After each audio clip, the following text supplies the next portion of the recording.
Kita itu nyatuin semua di tengah perubahan yang nggak ada habisnya. Kami bukan lemah, kami cuma belum searah. Menang atau kalah itu biasa, tapi ingat satu hal, kita itu keluarga. Waktunya konsisten saling percaya. Sejak kapan Nafari jadi CEO? Hah? Lalu diam, Ming. Mending lihat ini. Yang ini murahnya beneran. Bantu kita naik level barengan.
Divine judgment! Witness the power of pure lightning!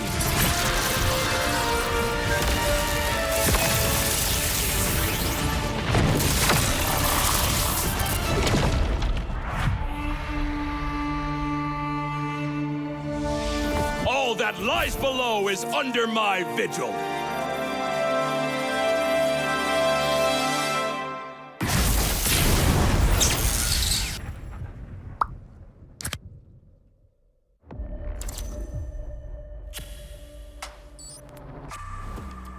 Semua perjalanan mempunyai cerita. Dan semua orang ingin menjadi pahlawan dalam cerita itu. Menjadi seorang pahlawan bukan hanya sekedar menang perang, namun mampu mencari modal untuk berperang. Oke. Hanya modal gold. Pet sekarang modal gold gampang kena comeback. Pahlawan itu butuh pengalaman. Pengalaman berseason-season adalah hal paling berharga. Alah, pemain tua, mekanik tua, masih ya main raja-rajaan. Orang bilang gue jadi pahlawan cuma karena hoki. Gak gitu, bro. Masihkah hoki?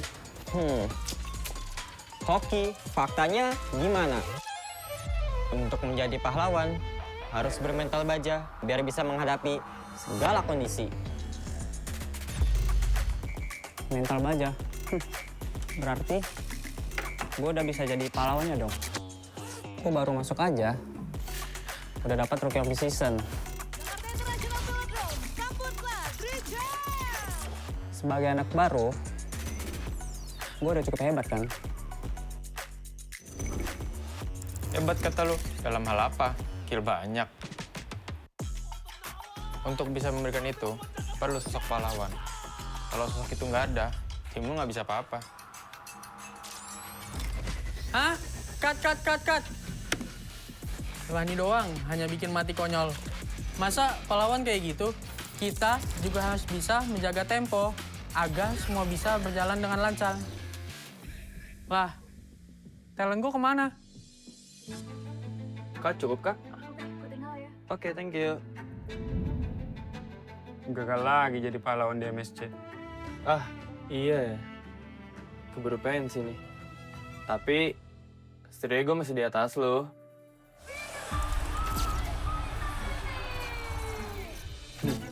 Oke doang lo itu mah.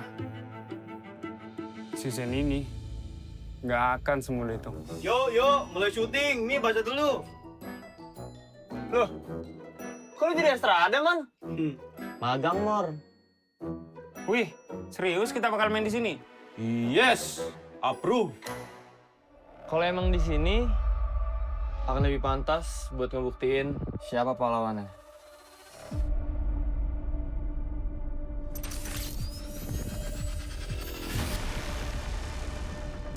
Persiapan kita cukup. Kita berpengalaman. Kita harus sesuai target. Kita punya mental. Kita nggak butuh waktu lama. Kita memiliki inisiasi. Kita bisa mengatur tempo. Kita punya banyak cara. Kita yang ngatur permainannya.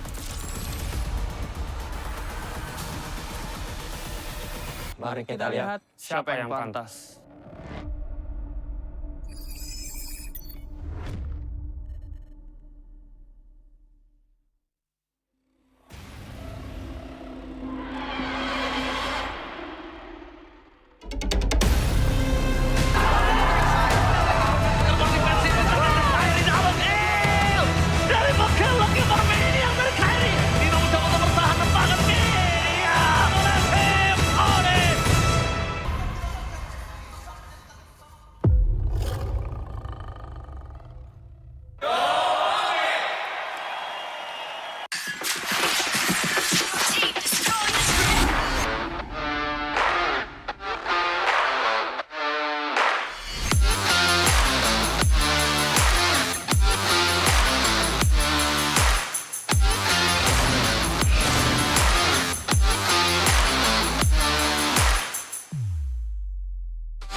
We own this, cultured by Todak.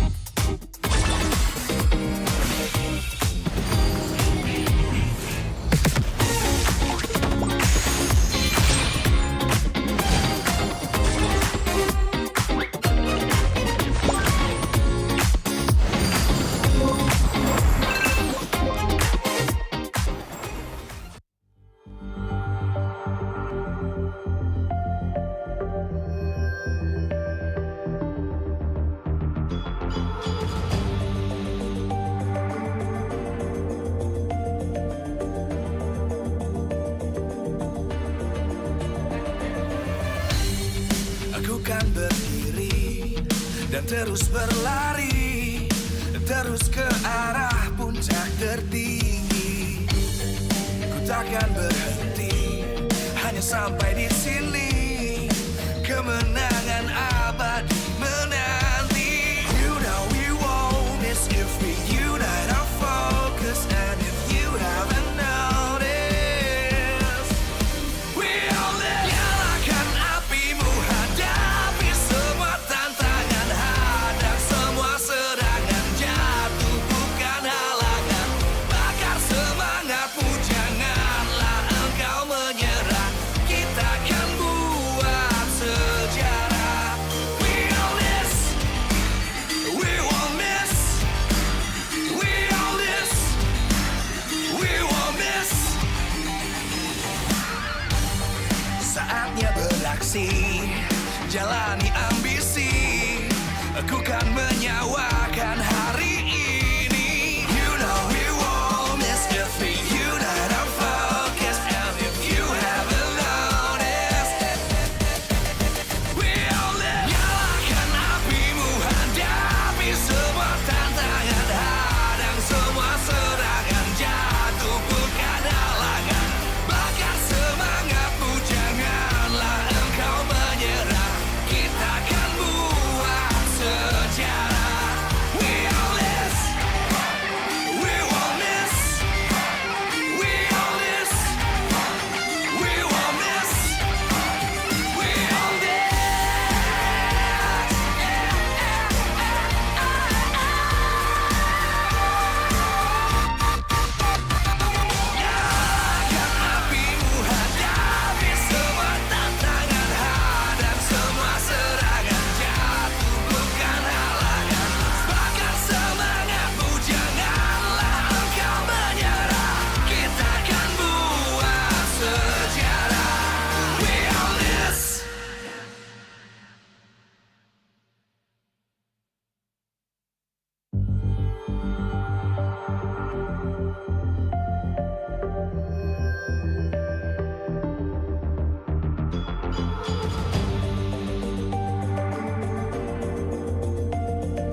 terus berlari, terus ke arah puncak tertinggi.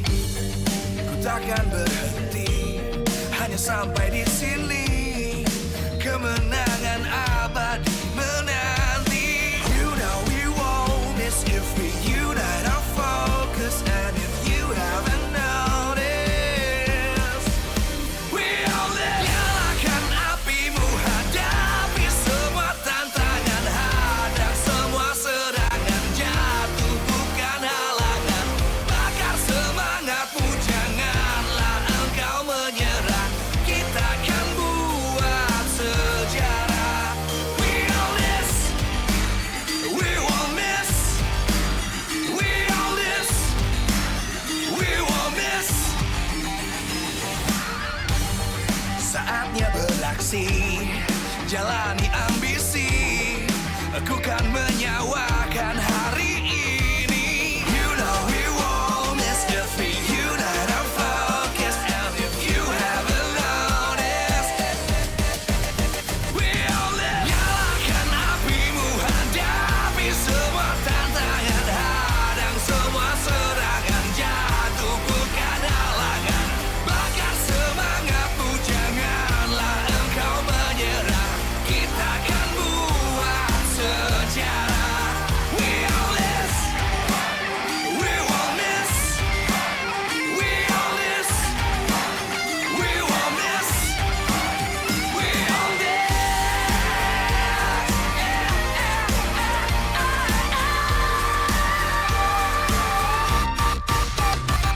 Nyalakan apimu, hadapi semua tantangan, hadang semua serangan.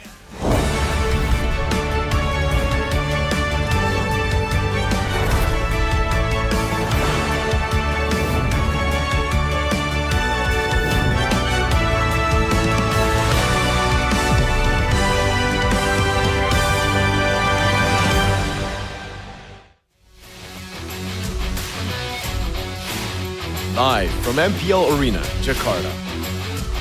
MPL Indonesia Season 18 is powered by Muta. Supported by Esports Federation of Indonesia. Presented by official gaming phone, Infinix. Official e-wallet, GoPay. Official gaming chair, Toda. Partner in esports, Aqua. Good time. So good. We own this.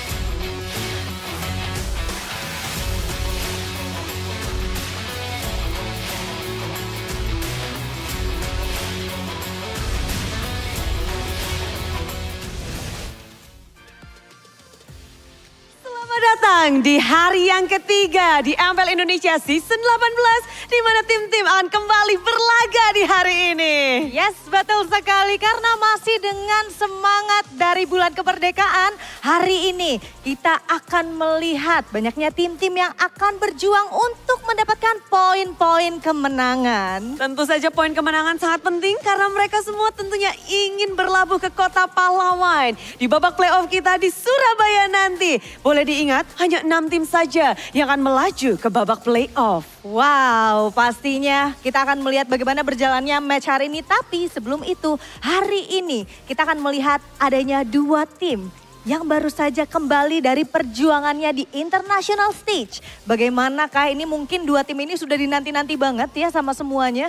Karena lumayan banyak dimension juga, katanya bisa dibilang 2 tim terkuat untuk di season ini, Bude. Ya, dan banyak sekali yang berekspektasi juga untuk melawan mereka. Dan para fans pun sudah tidak sabar untuk menyaksikan bagaimana mereka beradu di panggung ini. Piketron dan juga Onyx akan kembali hadir nanti, tapi di match kedua dan match ketiga. Yes, betul sekali. Dan di match yang pertama kita akan melihat adanya TLID yang akan berhadapan dengan Dewa United. Di mana seperti yang kita tahu, Kevin dengan Hiraranya membuat kita semua terkejut karena permainan yang cukup baik, yang luar biasa diberikan oleh Kevin. Tapi dari Dewa sendiri membuat kita penasaran apakah teman-teman dari Dewa United bisa bounce back untuk di first match kita hari ini. Ya mengingat hari kemarin mereka sudah beradu, namun dengan hasil yang berbeda. Tapi kita lihat perjuangannya 2-1, semuanya benar-benar keras. Dan hari ini siapa yang lebih keras? Wow, makanya sebelum kita mulai untuk match pertama kita hari ini, pastinya kita berdua pengen ingetin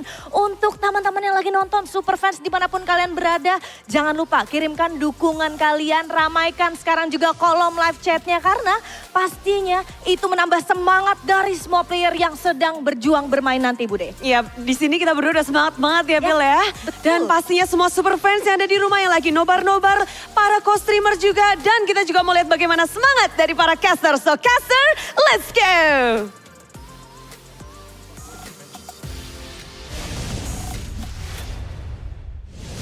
What is good, ladies and gentlemen? Welcome back to MPL Indonesia Season 18. And now we are entering week number 1, obviously. Day number 3 with a lot of matches that you need to look forward to, especially with the way Geek is playing right now. It's not looking pretty good. But first match, though, you see that on your top left, it's gonna be the horses against the Apostles of God. The Apostles of God. With me, Shefong. On my right is Goners and Rashers. How are you guys feeling? How about you, Gani? You know, I'm feeling good. I'm going to see finally Onyx debuting on Season 18. So I'm also intrigued to see that. But yeah, we gotta see the Cavalries going up against Dewa United. Mind you, TL starting strong for Season 18. Yeah.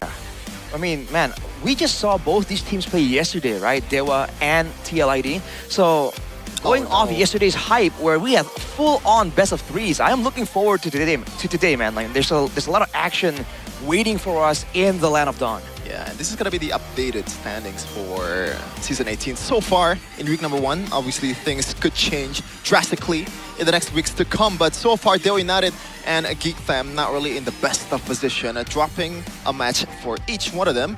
And we're gonna see the grand finalists of Season 17 finally fighting it out here in Season 18. BTR will fight Geek, as we're gonna take a look at the schedule after this in detail. First of all, obviously, TLID versus Dewa United. This is gonna be a 50-50 for me, Rashi, but I don't know about you. But BTR versus Geek. It was, in a way, Geek has a personal vendetta on what happened in the last playoff match. So they just tripled down on the draft. But hey, Geek Fam, you, as a Geek Fam fan, Shevin, you want this to happen, right? You want to start low and go all the way up, right? That's the pattern that Geek Fam has always shown. And I mean, it's better than starting strong and then dipping down low, right? I think a lot of teams have had that happen to them as well. Yeah. But I think even the last match, there's a lot to be seen there. Because again, as Connie mentioned, it's the debuts of Onyx, and a lot of people are absolutely waiting for that. Yeah, and this might be something that you guys are voting for too. Audience topic voting by Infinix GT50 Pro. What should Dewa watch out for to beat TLID? Respect Kevin's Hirara, track Leone's movement, or play aggressively in the early game? What do you think, Mr. Analyst? I feel like initially, right, if it was my call, I would like to explore number A first. Because let's be real here, that Hirara is crazy, man. Of course, the draft, you can throw some criticism towards the draft as well, but the Joe's performance on the Hirara is insane, right? One of the best so far, I would say. Yeah. So I would start there. And if it turns out that he has other options, now we can explore the other numbers. And here's the thing, right? For context, y'all, it happened yesterday on the Indo desk. Kevin was interviewed and he stated that he is currently the best Hirara in MPLID. So that's a statement, you know. It's still early on, but I like the confidence. And it seems like, based on yesterday's performance, you know, he can definitely walk the talk. Yeah, it's kind of like run in the same area, right? Leo Mord, Hirara, some sustainability. What? No. Like the way they, I guess, operate. You can dive and not really getting punished too much. And to be fair, Geek's draft against the Hirara was, at least for me as a Geek fan, was kind of lackluster. So maybe we can still doubt the performance of Kevin's Hirara. Okay. We'll see. Dewa United, do they have an answer? Because they are not short of weird picks, Arashi. Right. I mean, even yesterday, we saw some flexibility coming through, especially in the mid lane, in the roam. which we expect, right? But I think more importantly than that, we saw that we mentioned that maybe for Dewa, they were still cold. You know, they haven't warmed up yet. It was their first match yesterday as well. And they did seem to improve game by game. So I think today it's definitely going to be a whole different look. When it comes to the fighting and how they were able to maneuver while fighting, we saw that in game 1, they were so static. And in game 3, slowly but surely, they kind of like got back into the mobile fighting groove. So I think that is something that TLID has to respect today. Yeah. Speaking of mobile, the Hirara Master class from Dejot has been playing amazing so far. He got a brother too in his team, Kevin, you know. Yeah, Kevin well, and Kevin. But you can see very here, confusing. 2 picks, 12 kills, 3 deaths, 13 assists. Like the KDA could be better, but you know this is a pro scene, so a few deaths here and there is not gonna matter as long as you get the W, Connie. And it's still a positive stat as well, right? 5-1-9 in game 2, so only 1 death. And in game 3, only a couple, but a very positive outcome on this hero. Now, again, it's throwing like Dewa. Are you gonna respect the Hirara immediately, or are you gonna explore it first, game 1? But based on yesterday, bro, it was crazy performance. Yeah, it's a bit crazy too, but not in a good way for Geek Fam, to be honest, man. A bit too crazy. Look at this. They are going for the Hirara, but the CC is not layered properly. Avoid just a bit little damage, and it eventually led to the shortest game time in Season 18 so far, despite it on day number 2, but still, it's 8 minutes. Oh man, what an escape. 55-second Rashi. That's a bit too quick, man.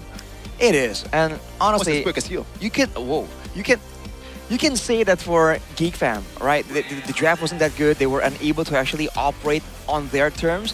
But you gotta raise some attention towards TLID as well, because as much as we want to harp on about the Hirara of Kevin, the Jote, everyone else performed really, really well, right? The whole team was able to back him up. When he was escaping, right? Yes, he has mechanics, but the team was stunning, was slowing down the opposition. And I think the teamwork is a bit underrated here because of so many highlight moments, because everyone else was really stepping up in that game as well. Speaking of stepping up though, I feel like this is the perfect meta for Prince Aran, Connie. You see the hero pools that's effective in this meta. It's Esmeralda, it's Uranus, it's Barats too. He played amazing yesterday, getting ganked up multiple times and not really dying in the process. Those beefy heroes really works well with him.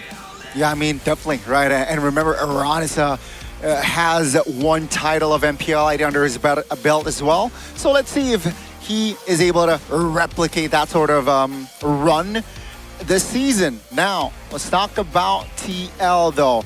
They had a bad stint, yes, last season. It seems like they got a positive start. Are they able to maintain that momentum? And there's this big question already being posed towards Kevin, right, in the gold lane. Where we saw that he can do well on certain picks. By all means, he's new. It's a new face that we are not familiar with. But there's a lot of questions on whether or not he can perform on multiple heroes at the same level, right? When they were winning, when he was on the hero he seems comfortable with, he performs well. But can he maintain that performance, especially if Dewa want to squeeze down on a hero pool? That is a question that has yet to be answered. Yeah, especially yesterday, in some games, I think he got gapped by Kanziski on a losing Game match. 1, I think? Yeah, game 1. It was pretty bad. Man. It's pretty rough. But the good news is the only way is up for Kevin, and that also applies to TLID. Despite the hype, or like thereof, after last season's performance, a lot of people are still doubting this team, man. Okay. Yeah. Yeah. The roster stays the same. Why do you think that is? Yeah, I think it's just solely because of the outcome last season, right? But now I think with the shift in meta, definitely has more chances.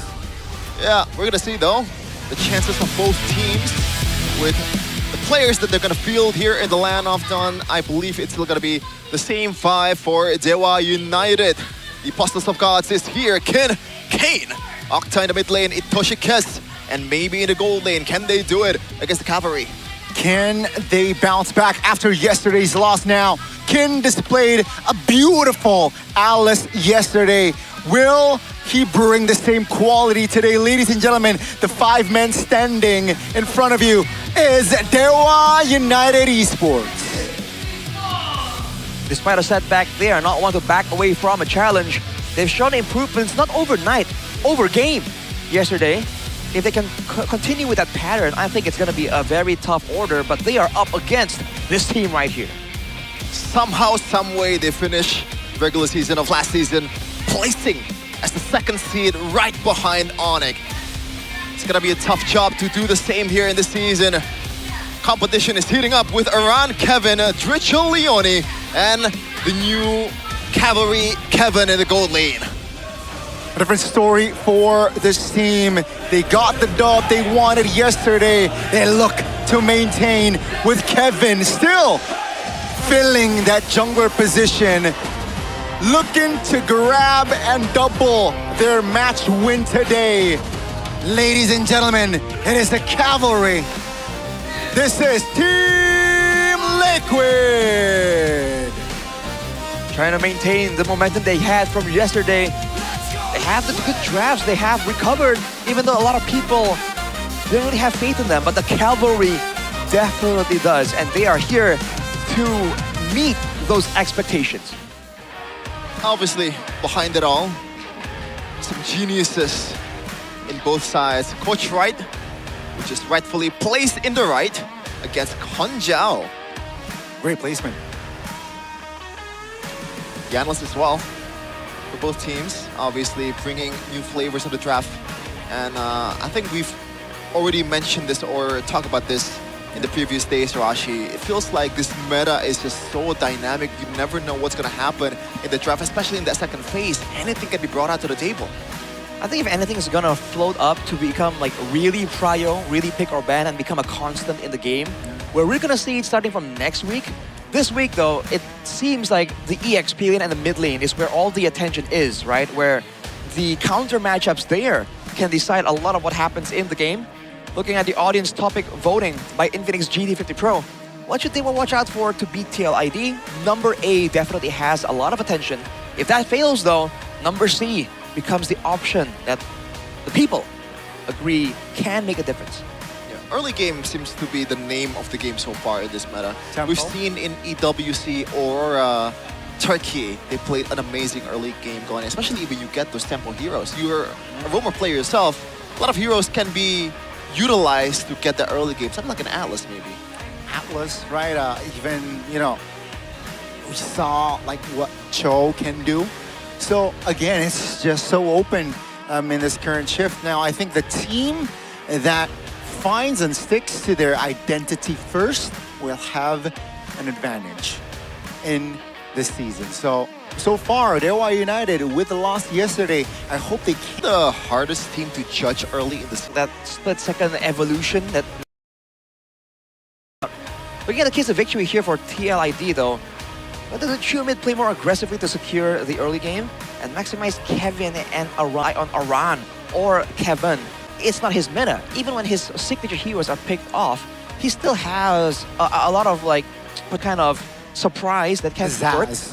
But I feel like maybe leaving that for the roam position could actually allow them to actually do better against Leone. In the XP lane, it's a bit stale, if I'm correct. In terms of how they dynamic. No, like the way they, I guess like the operator heroes that they pick, it's mostly the one that's gonna tank up for the whole group. Unless you wanna play a glass kind of composition where you put a EXP damage, which is kind of rare, but Gani, this is your time. I feel, I have a sense that it's gonna be dangerous grass. Really? It's almost like the screen has already showed it, Gani. There you go. There's now it's official. Phase, though. Now it's official. Dangerous grass. Yes, sir. Come on, Dexter. All right. Paquito, Atlas, and Selena. So Hanja definitely aware of the aggressive style that Dewa wants to play. For Dewa, though, Freya, Marcel is a bit of a constant, but the Claude very early on here. The Melissa is open. Oh, yeah, definitely open. Especially, are they trying to make TLD pick between the Hirara and the Melissa? Does seem like it. Yeah, there's no way they're gonna let go of the Melissa here, right? For Dewa United, there's a reason why you banned the Claude here. So that is to make space for the Melissa to farm easier, and there is no die coming first. Just yet, Dewa can pick it up. I think they have... Limit the heroes that can make things harder, I guess. Limit the heroes that can make things harder, I guess, for the frontliners of Dewa United. For Itoshi Kez, for the frontliners of Dewa United. For Itoshi Kez, and also Kin here with the Esmeralda. And the Jushin ban, knowing fully well that the Barats is going to be one of the two frontliners that TLID needs to make sure that he's going to be very impactful in the game. So, and Octa is a very known Jushin user. Yeah, I think both teams, their approach is similar, if not the same, right? They're hiding the last two picks for their roamers and mid laners here. So they're really relying on being the impact makers between the mid and the roam. That's going to be the Novaria. Again, a hero that is rising in popularity here. At least MPL ID. 2 days, we have seen a couple of Novaria, and it's quite nasty, Arashi. Certainly is, and we know that TLID likes using it as well, right? Ritual has shown to have some pretty good shots there on the Novaria. Eudora, though, for the side of TLID. Now, both teams are banning away some mid laners, but right now, Dewa has dibs. So this might come to bite TLID in the back unless they have some kind of pocket pick they want to use. Yeah, I think both. Lilia would be the safe option. I think it can work actually for both sides. Oh, the high ground defense is nasty if you pair the Melissa and the Lilia. Or do you want to go crazy with something like a... Oh, okay. Never mind. That's, I guess, the standard way to counter this kind of composition. Just punish all Yeah. the dives. And Beleric is, I guess, can never be wrong to be picked here. Well, because technically with the Barats, it's going to be a bit of a front-to-back, right? I guess the Moskov, the multitude of hits will proc the passive as well. There's a lot of good synergy that the Beleric has here with the team too, to try and peel for the back line, to set up for combos with the Nolan as well.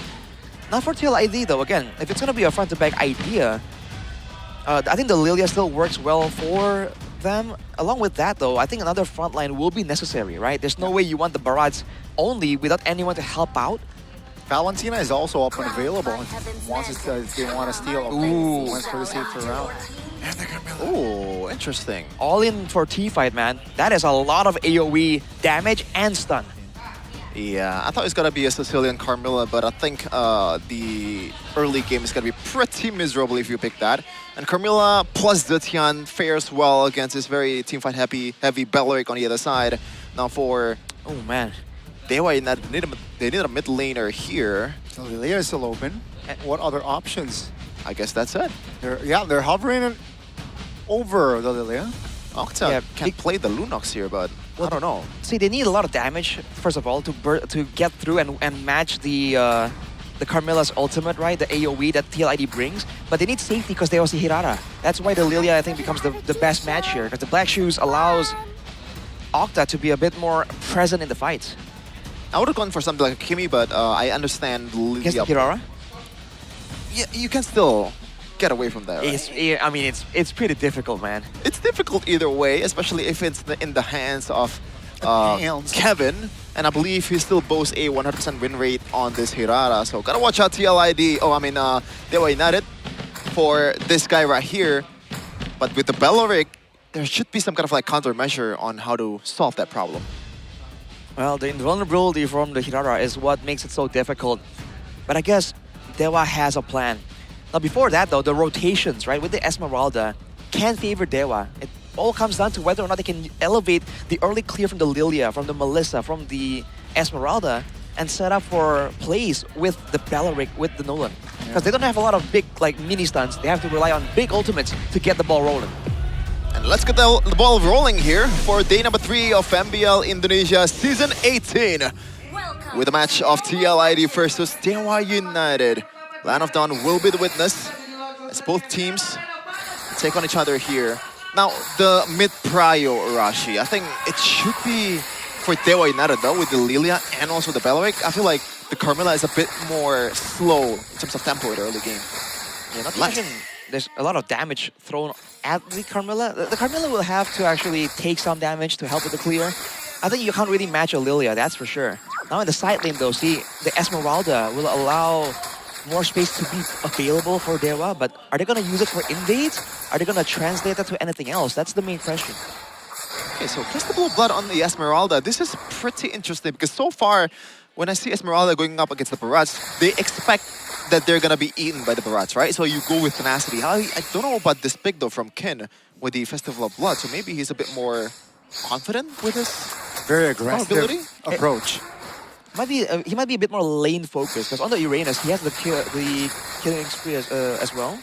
So the Master Assassin as well. So he likes having some pressure to throw around in the laning phase before it becomes a big teamfight situation. I think that's what we're seeing right now. Yeah, but it's all good though for Iran, especially. Oh, hold on a second, some damage. Pretty good at that. Pretty good at that, and also the lethal ignition proc. And Iran actually builds the rapid boots, which is a bit more prone to get built by a lot of Barrett's users currently. It offers you that healing too, Rashi. It's slightly effective against this kind of like losing matchup. Yeah, you want to get some more regen, you want to be able to match the rotations of the Esmeralda. That is the assumption, but now look at this. Dewa already crawling around the neutral objective. No ulti on the Belric though. Now it seems like Dewa will take initiative, but TLID will not give it for free. It's going to be a reset on the turtle. That's going to be, below 50% HP on Bellerin. Not a good sign. Falling Star Moon from Kin. That's already a sign for TLID to let's cycle our resources. But take a look at Kane. Taking his time, patience. Seems like the call is hovering around the turtle, but purple buff already taken out. Now Hirara is now taking his own purple. Interesting decision by TLID. I thought they have the advantage, but look at that, Kevin. Wow. D to save his own life. Now, back to the turtle. That's going to be Zitian popping the ult. That's going to be Okta popping the black shoes, but Kevin find time to find the turtle. That's going to be a kill on towards Iran. So 1 for 1, but TLID, they got the turtle. Immaculate job by Leone just zoning Kane out of the turtle pit, and that gives TLID the advantage on who gets the turtle with the retribution that is as easy as pie for Kevin. I mean, it makes sense as well. They have so much AoE to throw around to really threaten away Kane on the Nolan. Pretty vulnerable. Now it's back to a bit of a waiting game. Dewa, again, with the clear, with the lane advantages in the mid and EXP lane, have not been able to really translate it too much. Because, again, they have a Beleric as the roamer. It can't really facilitate too many ganks. Maybe Scuffle's in the jungle, but not more than that. And because they have a Melissa, it's not really the worst of situations, right? They can scale into the late game still. Yeah, and both roamers does not have that ultimate just yet in the early game or in the first turtle. So far, Kevin has been once again getting... maybe this is like welcome to MPL moment for him in this first weeks of his debut, as we're going to take a look at the item build, but hold on a second, Kin. Whoa. In a 2v1 situation, immobilized as well, that's a stun! Perfectly timed, Kevin will gladly take the extra 200 gold. The Purify save for Ashi, what do you think about that? I think he understands that the wave that it will be caught by his teammates. There's no really big objective on the map, so he can afford to really fall right there and make some space for his team. Now, it's going to be a response from Dewa, but they can't find Aran. A lot more decisive with the battle spell, immediately pops the flicker. So far, TLID feels like they have the better understanding of the winning condition, at least in this early of a game. And with the Carmilla having that ultimate ready to be procced in the second turtle objective, this might be another Dewa loss here. I will see though, Zitian also offers a lot of CC, that global presence. Yeah. Gotta watch out for that. Definitely, Fury of the Phoenix will definitely be of value, but that's gonna be a quick turtle take from Kane.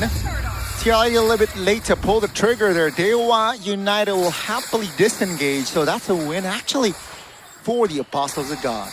Good moves there to spread open and avoid the Spear of Destruction as well. They're doing a great job here, like matching up to TLID despite the risks. It almost feels like TLID should maybe push the pace a little bit more. Because remember, Kevin is on an assassin, right? He wants to really snowball and get some more kills. And now he's getting jumped on by Kane. Yep. It's going to be Kevin taking his time here. Not too hasty. And both teams actually taking it slow here. 6 minutes in, just 3 kills among them. That's going to be maybe showing the power of the Melissa. Now Kevin gets to say on the attempt. Take a look at the combination now. Daytona's welcome the stun will lock Kane down. And that's going to be the purple buff for Iran. TLID, Arashi, you asked them to pick up the pace. Here it is. They surely acknowledge that is a necessity. Actually in the gold lane, maybe is now picking up some tempo of his own. Kevin, liable to getting dove on here, and the whole team is right there to cut off this turret and take it away, but Kevin going for a trade on the other side. Yeah, Kevin pushing the bottom lane. That's going to be immobilized Leone now.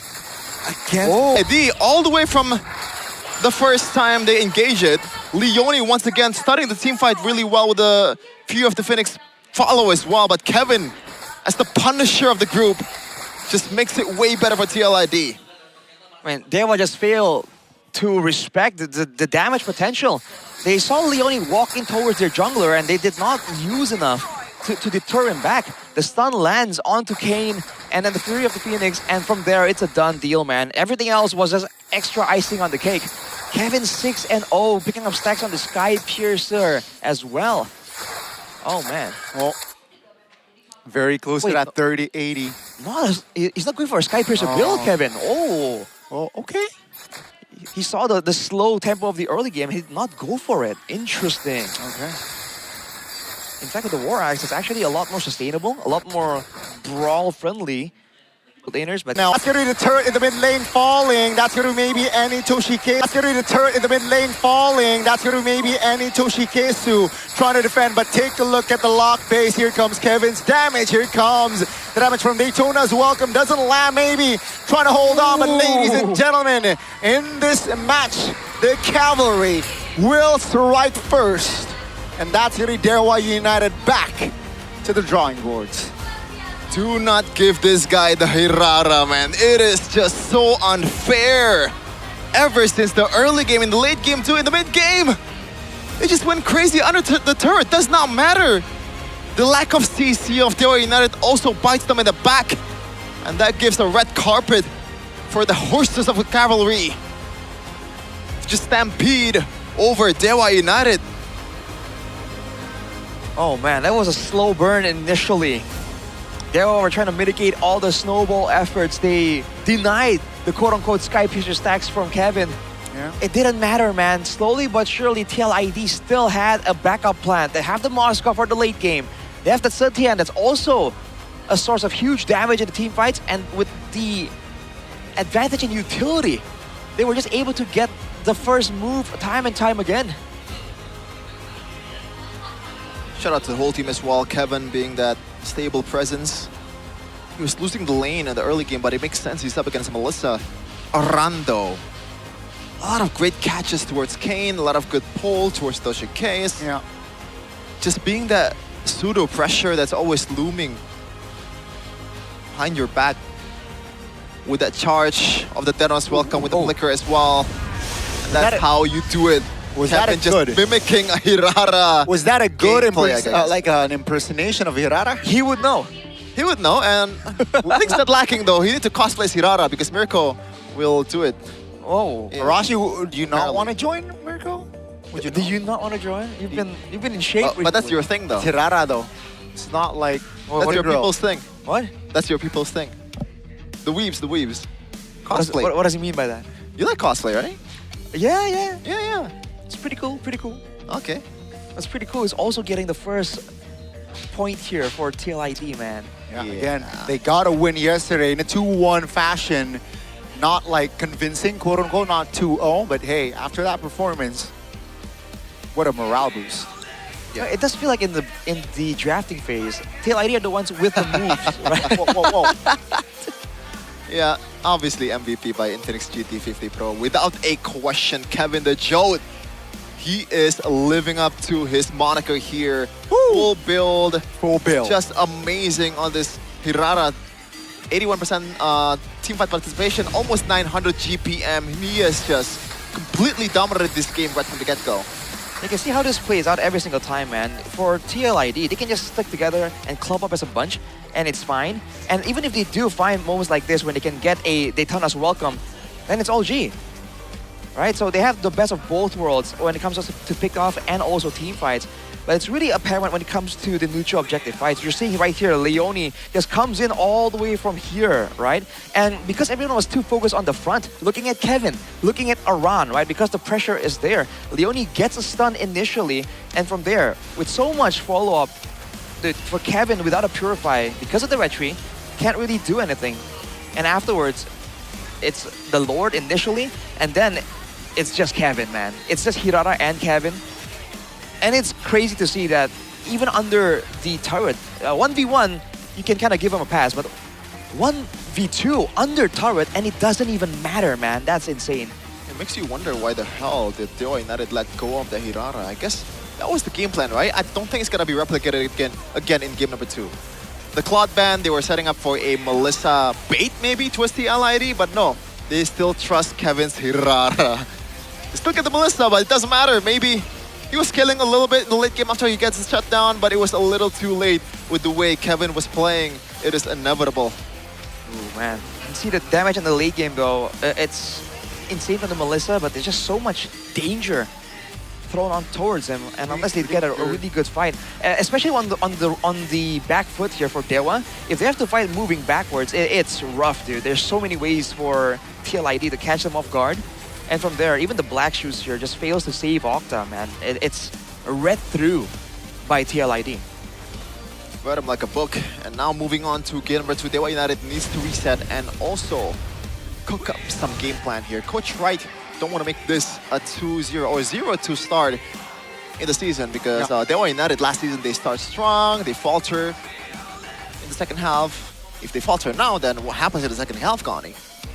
Perhaps a different story. Perhaps a similar, trend, but a more positive outcome. But yeah, I think, again, the time is now if Dewa United wants to change things, right? At least force a game 3. Yeah. I feel like in this composition, like, this is exactly almost the same comp in terms of how they operate. They have a front-to-back mage, they have a front-to-back marksman, and also a jungle that can break through, just pretty much making the team fight even more chaotic. A great AoE roamer, but unfortunately that Hirara just tips the skills towards TLID by a lot, Arashi. I think there's two main differences here. Number one is how independent jungle can be. Because Kane on the Nolan, can you make solo plays? Right? Yeah. Back then, a few seasons ago, we saw Fabian do the exact same thing on the Nolan. Yeah, but not the same way a Hirara can, right? With the mobility, damage, and invulnerability, it makes Kevin so much more independent compared to Kane. That's number one.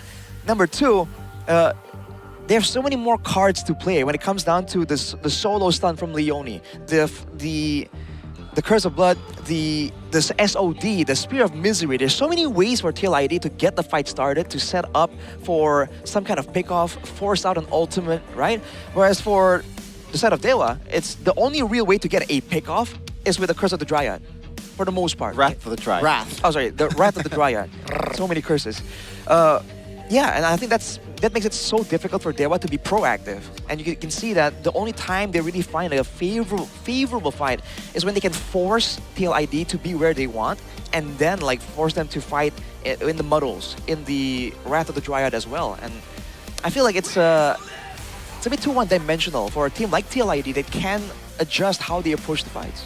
Yeah, so a lot of weapons for TLID, but Dewa United, they only have one way to play, I guess. Yeah, I more think cards. Kevin as well, he gapped Kane so hard in that game. 7 minutes, 2,500 gold lead as a jungler, and on a Nolan, that's you can't do anything. No outplay potential if you're behind 2k gold. There you go. Yeah, that was crazy. And game number 2, surely it's gonna be different, right?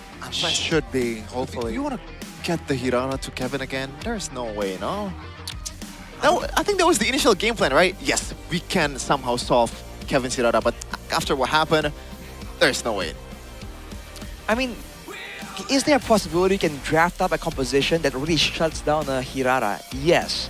Can you win the game after shutting down only one of the 5 players of TLID? That's a whole different question, right? I'm not saying that it's impossible, but considering the possibilities, the odds, right? I think surely banning away the Hirara is a legitimate option here. Definitely. Although in game 2, there's a chance for Dewa to take it away from TLID and pick it for themselves. Yeah, it seems like in the drafting phase too, it's mostly just Dewa United responding to what TLID has drafted. Maybe except the Melissa pick. That was the main, I guess, like winning condition and also main weapon of Dewa United.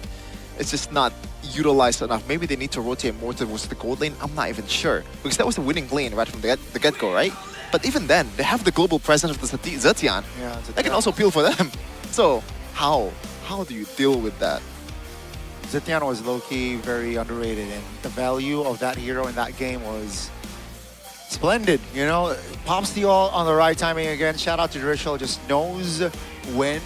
Perhaps it's communication, perhaps it's instinct. But yeah, again, a change from Dewa is needed. Yeah, but before we break down even further though about what's gonna happen in game number 2, there's someone here in the sidelines, Hirashi, someone that you're familiar with. Me? Yeah. Who is it? It starts with an A. Who's that? It's Alyssa. Oh. It's Rashi. Alyssa Rashi? Kali ini Alisa sudah bersama The Calvaries. Di Calvaries mana nih semangatnya nih? Halo. Wow, luar biasa sekali The Calvaries ya di hari Minggu siang ini sudah berkumpul untuk mendukung tim kesayangannya. Kenalan dulu dong, ada siapa nih di sebelah Alisa? Kairu. Ada Kairu dan juga... Halo, namaku Ferdian. Oh, ada Ferdian dan juga Kairu. Kairu ini kamu siapanya Kairi ini? Kakek buyutnya. Kakek buyutnya ya. Alright, ada Kairu dan juga Ferdi di sini yang menemani Alisa. Di gimana nih kalian melihat performance dari tim Liquid Indonesia sejauh ini? Apakah makin menggebu dan semakin optimis di season ini? Makin bagus ya, makin improve. Tadi Hirara Kevin juga bagus banget. Hirara Kevin. Ferdi, ada yang mau kamu highlight gak nih dari Hiraranya Kevin yang tampil dengan kayaknya apa cuman dia doang yang bisa main Hirara dengan sebegitu bagusnya? Untuk sampai week ini sih sebetulnya dari Kevin Hiraranya yang terbaik. Untuk sampai saat ini ya, kedepannya belum tahu. Cuman semoga dari Kevin sendiri bisa tetap konsisten main gamenya. Gitu. Semoga bisa tetap konsisten ya. Tapi kalau ngelihat dari track recordnya Kevin nih sejauh ini ya, dia berhasil sampai di level 15 tercepat dengan hanya 9.13 menit aja. Itu menurut kamu gimana nih sejauh ini? Berarti udah menunjukkan konsistensinya belum, Ferdi? Mungkin karena masih week 1 ya, jadi masih angin-angin bagus. Semoga untuk minggu-minggu selanjutnya juga bisa tetap konsisten seperti itu. Dan juga nggak cuma pakai hero Hirara aja ya, tapi hero-hero lainnya juga gitu. Oh, hero-hero lainnya juga. Yeah. Kamu ada rekomendasi nggak? Kira-kira kayaknya Kevin kamu bisa deh coba pakai hero ini. Coba hero-hero assassin dong selain Hirara. Jangan Fredrin atau Leomord lagi. Paling coba Link, Fanny gitu. Oh, coba Fanny. Kita bakal lihat Fanny-nya Kevin mungkin ya. Tapi kalau dari kalian berdua juga melihat performance dari tim Liquid Indonesia dibandingkan dengan season lalu, seperti apa nih kira-kira? Dari season lalu hero pool-nya kurang sih menurut aku ya. Oh, kurang. Kelihatan kebaca apalagi waktu di playoff season lalu ya sama tim-tim lain. Yes. Kelihatan kebaca apalagi waktu di playoff season lalu ya sama tim-tim lain. Yes. Dari draft, dari gameplaynya seperti apa. Betul. Dan dilihat dari gameplay di season baru ini, kelihatan dari sisi draft dan dari sisi gameplaynya, dari sisi rotasi, sepertinya akan jadi angin yang bagus untuk week-week selanjutnya. Amin. Sepertinya akan jadi angin yang bagus dan apakah ini musim yang bagus juga untuk tim Liquid Indonesia? Kalau gitu bagus dan apakah ini musim yang bagus juga untuk tim Liquid Indonesia? Kalau gitu pesan-pesannya dulu dong. Pesan-pesannya dulu dong. Pesan semangat dulu dong buat tim Liquid Indonesia nih. Silakan. Pesannya. Ya. Again, with the departure of Mueza, right? Change. Usually when you change someone, it's not really the mid duo, right? Change. Usually when you change someone, it's not really the mid duo, right? You Hajirin. Hajirin Sadirin. My bad, man. Or maybe better known as Rince and Edok still in the RQ lineup for a while, and there is a reason why they kept it, because that synergy power is still worth keeping. Oh, they replaced Moisa with Hitoshi Ken. No way. So they get first pick, but they are forced to ban the Hirara. And they go for the Freya. It's not really that bad, right? First pick Freya, you can still flex it So too. was this Melissa Urena? Paquito Melissa, yeah. Oh, dang. Oh yeah, Paquito can still be flexed to the jungle. I forgot about that. And the gold lane. Oh wait, sorry, not the gold lane. But not with the Melissa. They can still pick the Esmeralda to the XP lane, and that would be a winning lane for the Esme, by the way. So that's pretty bad. So you want to open your cards early here? Because, you know, the TLID opened their cards? No, the thing is, when you're a Melissa... When I'm a Melissa. No, when you're playing with Melissa, playing as Melissa, right? You know? Yes. You can still play safe in the gold lane no matter what you're up against. Because you have insane range. But there is some countermeasure to those insane range, and that is a dive. Harley and a choke. Yeah, usually the dive against a Melissa isn't really as intuitive just because of the ultimate. But with the Harley, the dash can come in fast enough that it won't be an issue. And if the choke can land on the way of the dragon, could be great. Right now for TLID, it does seem like a full-on like divey kind of comp with the Paquito and Chushin. But it's also a great solution here against all this like assassin threat. The Chushin, as always, is one of the safer mid laners aside from the Lilia. They go for that and they ban the Novaria out. Whereas for Coach Wright, he's going for the EXP lane focus. Phoveus, huh?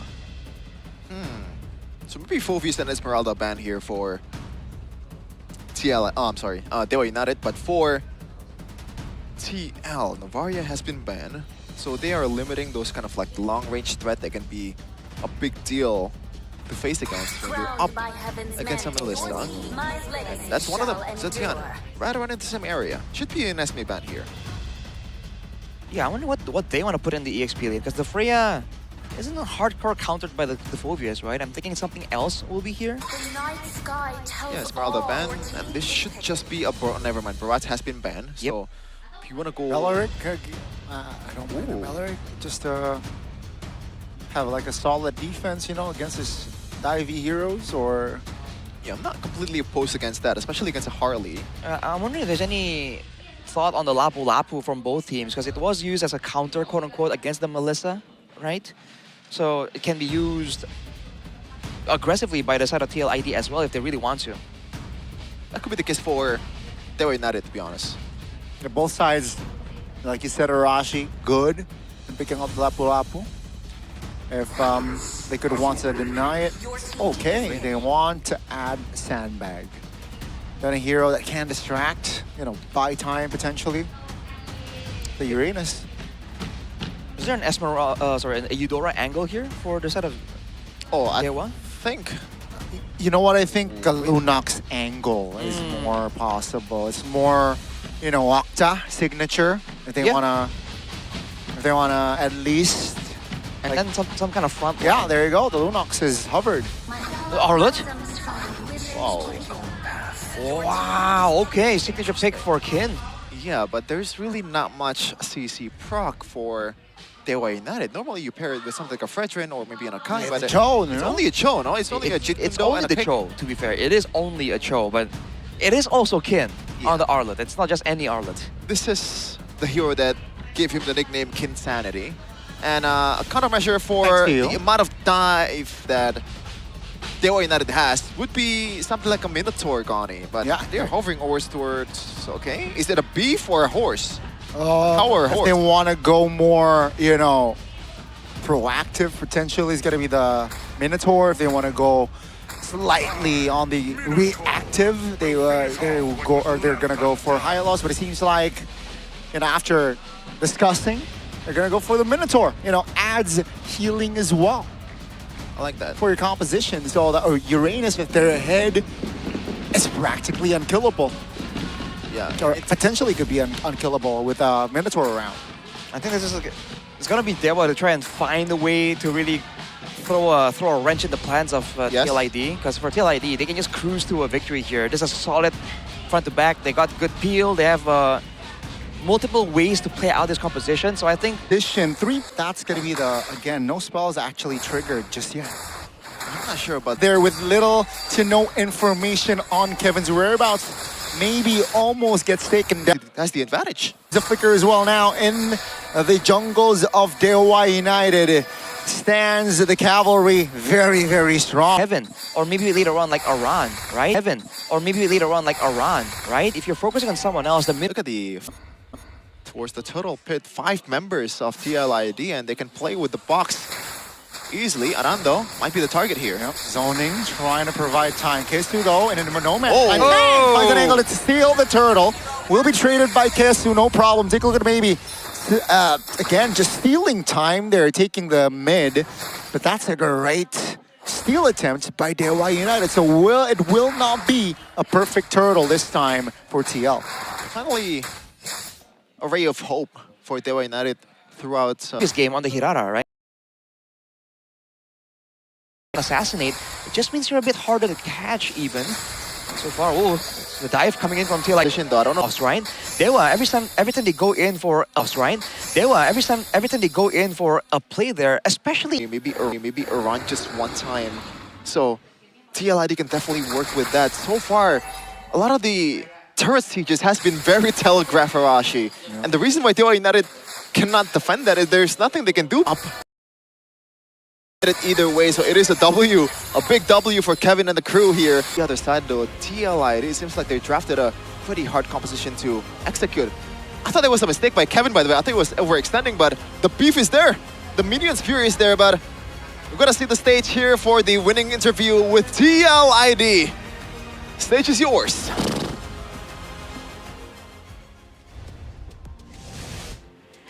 Pasukan kuda semakin gagah. Mereka menutup minggu yang pertama dengan kemenangan 2-0. Congratulations tim Liquid, minggu pertama begitu indah. Apalagi buat Kevin. Indah banget Bude, soalnya MVP terus kan. Siap. Jadi semakin menambah keindahan karena udah dapetin 2 kali MVP ya? Benar Bule. Wah. Indah banget.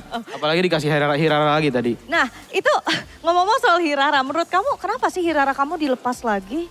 Kenapa? Kalau menurut kamu kenapa Hirara kamu dilepas tuh? Kayaknya mungkin masih week awal, jadinya Dewa pengen coba-coba aja dulu. Oh pengen lihat Hirara kamu kayak gimana Early in ya? the season, so they're trying it out first. Tadi kamu nunjukin sih dengan Hiraramu, kamu mendapatkan level 15 tercepat You got the fastest sejauh level 15 ini dengan so far. Hirara. Apa bedanya Hirara Kevin dengan Hirara-Hirara yang lain sih, Kev? What's the difference between your Hirara and everyone else's Sebenarnya Hirara? bedanya paling ini aja sih, setapan tim aku aja yang bikin Hirara aku I jadi think it's lincah just the aja. setup from the team that makes my Itu sih, Hirara look so much more agile. Di game tadi, thanks to siapa? Who's the thanks to the previous game? Drichel, soalnya dia setupnya enak banget tadi. Thank you to Drichel, because his setup is Leoni, because their setup is so good. Leoni dan juga Drichel, tapi Drichel. Drichel. Ya boleh. Wah Drichel ini kita udah 2 kali ketemu, happy banget pastinya. Must be Kalau happy misalnya we've met Drichel twice gimana already? tentang match yang tadi? Seru Bude. What do you think about that Yes, match? boleh. It's very exciting. Gak ada masalah apa-apa semua, so far so good. So far so No good. problems, aman everything Aman good so semua. far? Ya, Kelihatan ya tadi dari permainan kamu ya, kayaknya kamu mainnya benar-benar lepas banget, happy banget. played relaxed and tadi happy banget, and chill. Ketawa-tawa fun banget, enjoy banget ya Drichel ya. Ya bawa Heaven aja boleh. Tapi sehat You just kan? have to bring it, Alhamdulillah sehat. just play with fun. Tangannya sehat, itu pakai koyo 2. Your arm's okay Karena because ini you have like inginin aja, Bude. pads. Oh keringat, biar anget-anget dikit tadi ya. Oh, Tadi it's because it's cold. kayak 2 So game it's to cepet warm his banget hands. kita ngelihatnya. Sempet panas? Atau nggak sempet baru pemanasan tiba-tiba udah end? Kevin katanya pengen cepat pulang boleh. Oke. Oh, Kevin said he wants to go home Kevin fast, pengen cepat so pulang. we just Pawangnya Kevin, turned up the Kevin pace. atau kamu sih Drichel? Pawangnya Kevin? Pawangnya Kevin. Who's controlling Kevin? Kayaknya dua-dua ya deh. Oh kalian mawangin ya? Yeah. I think us. Langsung dipawangin ya dari Kevin sendiri. Cuman sabar sebelum kita menuju ke Kevin, di sini aku udah kangen banget sama Leoni. Hai Leoni. Leoni, gimana kabarnya? Wah, dia selalu panggil aku Bang setiap season, Bude. Bang Bil? Tolong, Always calls me tolong Bang. Bude. Bang Bila. Bude tolong, sekarang aku yang minta tolong Bude. Leoni. Leoni. Wow, happy banget ketemu lagi Leoni. Melihat permainan kamu dari match pertama sampai dengan So match we've yang seen your kali gameplay ini from untuk di the first minggu match ini dari Leoni sendiri. for this week. Gimana sejauh ini ngelihat tim-tim yang udah bermain? What do you think about the other team so far? Ya tim-tim yang bermain apa ya? Gimana tuh? Ya kalau dari aku sendiri ya Tadi apa sih pertanyaannya? Lupa. Ya ampun udah manggil Bang, lupa pula pertanyaannya, nggak apa-apa nih Oh, aku ulang what was ya. the question? Kalau dari Forgot. Leoni sendiri ngeliat kan udah banyak nih kan tim-tim yang main. Menurut Leoni pandangan kamu gimana nih? What is your opinion on the teams that have played so aja far? sih, semua tim. It's the same, tapi all the teams. Lawan masih belum kelihatan nih Onyx sama BTR nih. Kan ya But we still haven't seen Onyx or Bigatron. EWC kan. Because, you know, EWC. Jadi masih pengen ngeliat dari dua tim itu ya, yaitu Vitality dan juga Onyx ya. So you can't wait to see what they have to bring. Itu yang paling ditungguin. Tapi kalau dari tim Liquid sendiri, minggu pertama kan kayaknya mulus. So we're gonna Mulus smooth sailing, right? nih. Ini udah, apa sih penyebab kalian bisa menyelesaikan minggu pertama dengan bahkan lebih What is strong the lagi reason? daripada kemarin? To be able to finish the Kevin, first week nyakmong dia, that banyak ngomong dia. easily. That smoothly. Kalau di belakang banyak ngomong. Kemarin pas di because of interview Kevin, juga lo Leoni. he's quiet, but he actually talks a lot in the back. Kalau pegang mic. Oke, nanti diajarin ya. Tapi Leoni, Gotta hari teach him ini how to kamu hold the nervous mic. gak sih karena Dewa United mereka mengubah dua player mereka bahkan. Are you Kamu surprised juga that bukan Dewa melawan changed Mueza two yang players? biasanya di United. It's not the usual Mueza. Apa yang kamu sesuaikan untuk melawan Dewa What did you United hari adjust? ini? Gue sih cuma treatment sama aja sih sebenarnya. Lawan aja siapapun itu. Same treatment, whoever Dan I'm up enakin against. Kevin. Enakin aja semua nih si Kevin. Ganjang aja. Terus kalau late game urusan Kevin kan. So early game is dari Kevin, Kevin ke late Kevin game kamu is ya? Kevin. Kevin adik kakak biasa dia. Adek kakak biasa. Cuman Bude, kita tes dulu ya. Ini Kevin udah bawel belum? Bener gak nih kata Leoni? Katanya sekarang it udah true that bawel. Kevin dikasih is dua actually mic. Oke talkative? siap. Let's give him Hai two mics. Kevin. Halo. Nah, sekarang ini Hi, nggak Kevin. boleh Hello. nggak bawel loh. Udah dapat testimoni dari Leoni tadi got a katanya kamu testimony udah from bawel. Leoni, Sekarang so- coba sini mendekat jauh-jauh. sini. Nah, Gotta come closer. Kevin, Kevin, gimana match yang tadi? Ceritain dong sama kita. tell us about that match. Ya, enggak boleh seru-seru doang. Tambahin lagi coba. You can't say tambahin it's lagi. just Itu udah fun. diliatin tuh sama kakaknya tuh. Give us some more. Terlalu cepat itu game ya. Oh, It's too fast, terlalu these cepet. Jadi games. maunya agak lama gitu apa gimana? Yang agak hard aja. I wanted a harder game. The game was over too Kalau fast. semudah itu emang Kevinnya yang udah siap, udah kuat banget nih, nggak bisa dilawan gitu. Are you just too strong, too good that they can't fight you? Terlalu bantai. Trio mid-nya. Nah, I think it's the trio mid. Tugas trio mid bantai-bantai. Tugasmu tadi apa? Well, the trio mid takes over. What is your job? Farming dong terus To kelar. farm. Oke, tapi apa sih plan kalian sebenarnya? Kan katanya kamu bawel nih. Kamu ngebawelin mereka apa untuk melawan Dewa What's United your tadi? plan? Kamu ngomong apa sama you're talkative, mereka? but what untuk did you bisa tell your menang? team against Cuma diem Dewa? doang. I didn't say anything. I just kept quiet. Kan ngelawan Maybe. Tadi Maybe pakai Freya. You're up against Maybe, and he was on Tapi the tadi Freya. tantrum nggak? Kan biasa Freya tantrum. Setantrum apa was tadi it a- Maybe pakai Freya? Freya, Nggak tantrum terlalu Freya. tampil, soalnya di GB sama Kevin. Oke, jadi No, it's fine, 'cause, like, nggak bisa tantrum Kevin Freya-nya tadi. came over. Tapi tips untuk melawan Freya tantrum tuh sebenarnya apa sih? What's Tim the Liquid tips to bisa go loh up menjawab against Freya tantrum. the Freya? Paling di sebelum level 4-nya diganggu gitu. You gotta disturb Jadi udah pre level dikasih 4. pressure gitu ya Bude ya. Udah dikasih pressure gitu ya. Kamu salah satu yang kasih pressure juga nggak? It's about the pressure. Kamu Did salah you satu apply yang kasih pressure pressure onto the Freya as well? Iya, lumayan. Yeah, not bad. Oke, tapi ada yang paling ujung yang udah ready juga, udah katanya yang paling galak di sini. Aran, Komentar most apa tentang Kevin? fierce Iya, one. Itu. Any comments on Komentarin, Kevin? tolong Aran. Comments, please. Gimana? Dia di gaya biasanya berisik Bude, nggak tahu. In the gaming house, he's noisy. I don't know why he's quiet now. Oke, nanti kita kenalan ya. Ya biasanya aku yang dimarahin sama dia. Usually he scolds Itu me. plot twistnya ternyata Aran. Iya. Jadi kamu yang dimarahin selama ini? Iya, sebenarnya ya. Makanya dia masuk sini karena dia berani marahin Aran. Kalau He's here because he dares to scold around. That's why. Iya. Kevin doang. Kevin doang, luar biasa Only ya Kevin. Aran ya Kevin ya. Cuman Iya. Aran, kita ngobrol sedikit soal match yang tadi ya. Tadi kan kita ngelihat What about that match, adanya keluar nih untuk teman-teman Dewa United yaitu dua hero power mereka. Ada Arlot dan juga Two power ada heroes Lunox. came out. Itu gimana Lunox and cara Arlot. kalian ya udah kasih aja terus Did you guys just let it go? cara siasatinnya sampai Any strategies, kalian dapetin any 2-0 gitu. Any way to make it this 2-0? Kayaknya kalau game tadi sih powernya sebenarnya di Freya-nya sih. Kita bikin Freya yang nggak main aja sih. That game, I think the Sisanya power was on pasti the Freya. bakal We just made sure that the kesusahan. Freya Tapi doesn't really get menghadapi to play. Arlot dari Kin, hero signature-nya Kin. Kin's Di signature season hero ini Arlot. kamu udah punya jawabannya ya? Do you have the answer this Yang season? tadi sih kayaknya nggak gitu ngapa-ngapain sih. Well, he didn't do kelihatan too sih, much in that Belum game. kelihatan. Maybe we haven't seen the full Dan potential. kesiapan dari, bentar sekarang kaptennya masih kamu kan, bukan Kevin kan? Is he the captain now? Buset. No, Kevin's the captain now. Buset. Ganti. Baru datang langsung jadi kapten Time nih to Kevin. change. Bener Kev? Langsung jadi kapten, Kevin. Iya. Oh, Yeah. siap Bude. Saya siap. Mengklaim tahta kapten. Oke, ngelihat dengan satu anak baru ini, gimana sih vibes Team Liquid dari Aran sendiri? What's the vibes of Team Sekarang, Liquid with the new apalagi addition now? minggu 1 kelarnya tersenyum nih. Especially Gimana with, kamu ngeplan untuk minggu kedua week juga? one. Vibes-nya kayaknya lebih banyak ketawanya aja sih. Dia soalnya just more- lumayan banyak ngomong kan. more kalau dia laughs. kan. Jadi Because gitu Kevin, sih, again, he vibes-nya. talks a lot in the gaming house. Ditunggu konten-kontennya nih. Itu dia Bude, lebih Jadi fun penasaran. juga ya. Gotta wait for the content. Minggu To kedua see that happening. belum lepas. Minggu kedua bakal lepas gak sih? Is it gonna be Bakal more selepas relaxed? apa ini Tim Liquid in the untuk second minggu week? kedua? Coba, Kevin. Kevin. Coba gimana Kevin? Minggu kedua akan selepas apa kalian nih? Are you gonna be Selepas-lepasnya. as relaxed? Sebawel-bawelnya juga ya The most Kevin relaxed. ya. Sebawel-bawelnya The benar most ya. talkative as well. Ditungguin ya nanti ya. Pantun berarti ya? Pantun apa puisi atau nyanyi? Any poems, any Pantun rhymes, puisi atau nyanyi itu kata Bude. any songs, any singing? Apa Bude? Yang penting, ya udahlah yang penting menang ya kita ngobrol ya. Yang penting menang. Oke, kita nanti Didn't ya Bude hear, ya so. bagaimana kebawelan dari Kevin karena dia bakal bilang selepas-lepasnya. Tapi ini dia yang berhasil mengamankan di match kita yang pertama. So, This is the di victors of Paris, marilah kita match one. sambut. Inilah dia Cavalry. Team Liquid ID. Cheers for Team Liquid ID.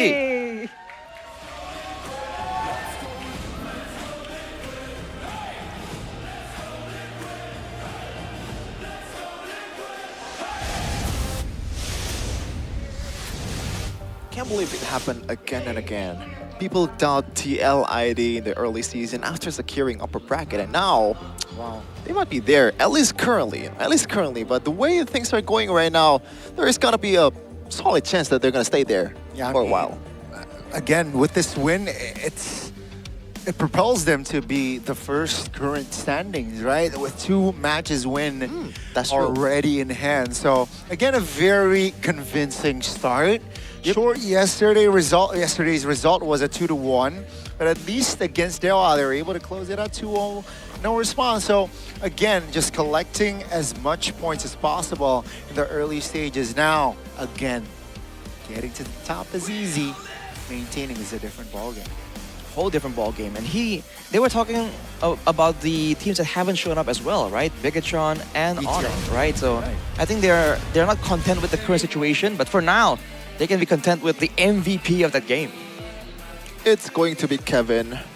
Interesting build as well with that mobility boost instead of just the usual maybe a thrill for some players out there to boost their farming potential. But yeah, it works out really well for the guy.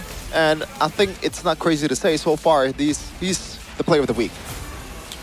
I think so. He has been so impressive on not just one hero, right? In this game, dude, they really abused the burst potential of the Paquito. A lot of times, I think they were really thought that, oh, we can get away with moving up just a little bit, and then the Paquito just says no.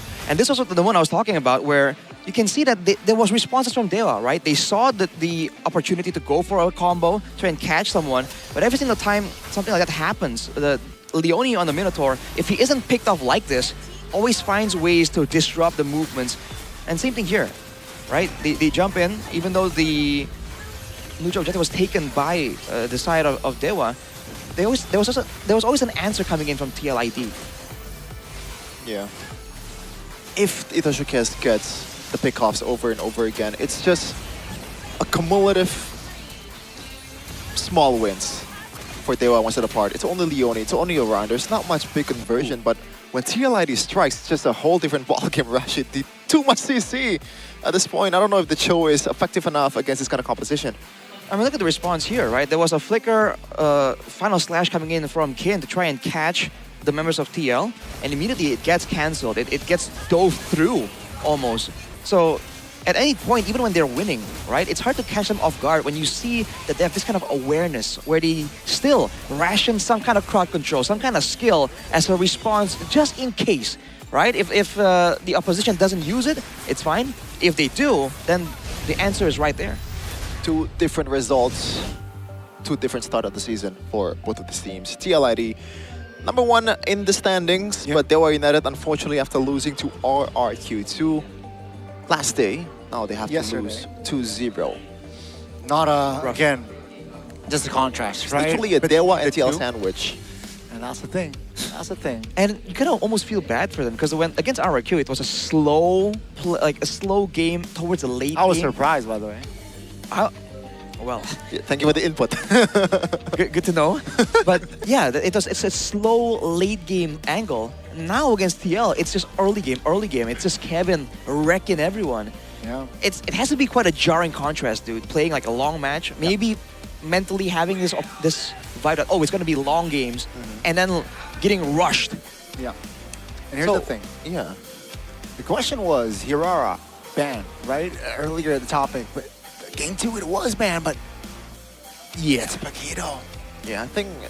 So how do you stop Kevin becoming the joke? Maybe ban these two? I'm not sure, because these two are probably the best jungler in terms of like tempo. Maybe right behind the Fanny if you really know how to play the Fanny, right? So you get the snowball easily. Yeah, easily. No, situationally. Yeah. I don't know, man. I think we have to see if there's any other, any other heroes that it can still be used to this level by Kevin. But so far, at least it's not just the Hirara. So purely shutting him down again. We saw the damage coming in from Dritchell too, right? He said himself, like, I'm only looking so good because Leone and Dritchell set up for me really, really well every single time. And to be fair, Dritchell was on the Zetian and the Tushin, right? So these are, they do damage, but there's a lot of utility baked into that mid lane. And that could be the style of TL that's allowing Kevin to shine so much. It feels like, I don't know, the way they play, it feels like they have an Albert in the jungle. They have a Kyrie in the jungle. They literally, the jungle is the spearhead of the composition. Kevin might be in that tier, at least now in the first week. Well, it seems like the team plays in that kind of like mindset. Because even Kevin, right, who was kind of highlighted a little bit as well, he was saying like, yeah, it's the trio mid. I'm here, I'm just farming, bro. Yeah. It's all them. Like early game, again, the trio mid was able to just make space, create space for Kevin to farm.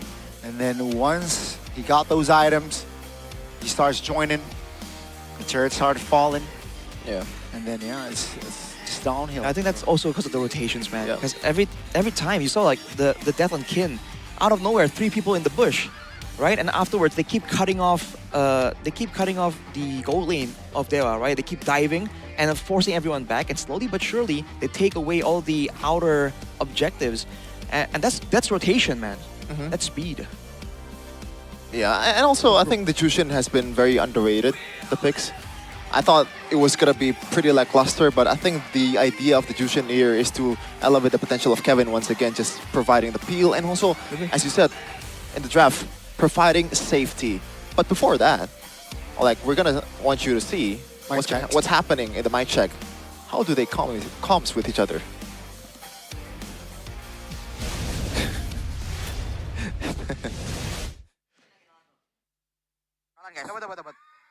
Dapat. Depan dulu boleh. Backup Joy terus. Ambil. Nice Jo. Mid dulu. Mas Elon guys, santai guys. Flicker Belerik. Pakai lor ya. Melisa nih gosan nih. Udah tuh. Orang dulu ya, orang dulu. Masukin aja wave ya. Lihat Melisa itu. Sampai. Dah. Satu dia. Aman kan kalian? Lihat sini. Gue 10 second. Dapat upload guys. Oke, gas. Gosan lagi. Ada geser. Lagi depan dulu. Nakik. Gua mid. Bisa dari bawah. Ready? Ya, udah bers. Udah geser. Dapat. Udah geser. Lagi. Dapat Freya guys. Lagi. Alat dulu. Bisa Seorang guys. Minan dulu guys. Aman. Masih ada bawah lagi kok. Go Freya. Mati flicker. Buatan guys. Lunak. Longsok. Orang lu guys. Mati lu semua. Nice boy. What is this nonchalant comms, brother? It feels like the opposite of alter ego, if I were to describe what's happening. Like, it's all things that needs to be communicated. Maybe in the late game it's a bit different, it's a bit more chaotic, but overall, it's a bit silent. You know what I noticed? There wasn't a lot of directing. There wasn't like, oh, do this, do that, do this, go on this guy, right? It's just info. So like decision-wise, they seem to all be on the same page, and it's just like, oh, where's that guy? He might do something.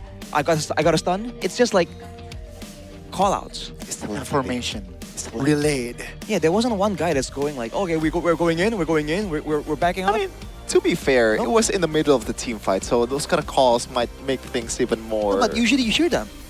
Look, I mean, before they engage, usually, oh, you do this, I do this, and let's go. Oh, no, but when they're fighting, there's no like, watch out, Melissa. You know, there's some those call-outs. Yeah, you gotta watch out with the Melissa. Also, you gotta watch out for Infinix GT50 Pro, because this is the best phone in the business. Why are you laughing, Gani? Oh, it's just the Infinix GT50 Pro. Yeah, when you're pushing rank, yes, your phone get really hot, you know, in a bad way, especially during intense team fights. Well, Infinix GT53 Pro does not work like that. No frame drops and all that. And those kind of problems that used to be me, Gani, with my really bad phone until I got my Infinix GT50 Pro. Yeah, that's the thing. You know what's hotter than my camera roll? Me. Is my phone before I change to Infinix GT50 Pro. So again, check it out. It's on the stores, your official stores on e-commerce platforms, or visit their physical stores near you. Because even pro players, you know, the nonchalant mic checks you just heard, on this phone right here, baby. As cool as HydroFlow liquid cooling. I was turning on the liquid cooling so you can see it. We're just showing off now, Arashi. Look at that movement, bro. That's what's up. Yeah, it helps keep your phone cool and maintain performance even during intense matches. And there's a lot of features as well that comes with it. Gaming, it feels very smooth, more fluid thanks to the 144 FPS gaming ecosystem, and no more frame drops, no more lag, no more freezing when you're playing with this phone. And aside from the phone, what else do you want to secure? You can get their Infinix GT watch as well. You're wondering why we can get the we can have the heart rate monitors for the players. That's from the GT watch, right? When you're pushing rank, if you're concerned about your health as well, right? You want to see your heart rate, you want to check your sleep quality, your health overall. This is the watch to go for, man. It's super valuable. It works 24/7, Gani. You can be aware of things that is going on in your body, your cortisol level. Yeah. It seems like you're stressed today. It's because you can use it, or you can check it by AI health monitor, which you mentioned 24/7, and that way, you know, we all need to start getting active, and we should track our recovery by this watch. You got to buy this watch, all right? So you can be more aware of your body's condition. You know, if you're fit today or not, if your sleep is enough or not. Can you go high intensity today, or should I go for low intensity today? I mean, Omwawa is leading the charge, man. He started off getting, I think, one of the first talents to actually adopt that GT watch. We're very happy with it. The GT watch. Why don't you adopt GT watch just like Omwawa adopted you? What? We'll take a short break. No, not. This is all practically our mic check. So you're saying we communicate like Team Liquid? It's pretty sick, man. Now the call is here. We're gonna take it to the break. After this, BTR versus Geek Fam. Do not go anywhere in MPL. BTR's debut. Defending champions.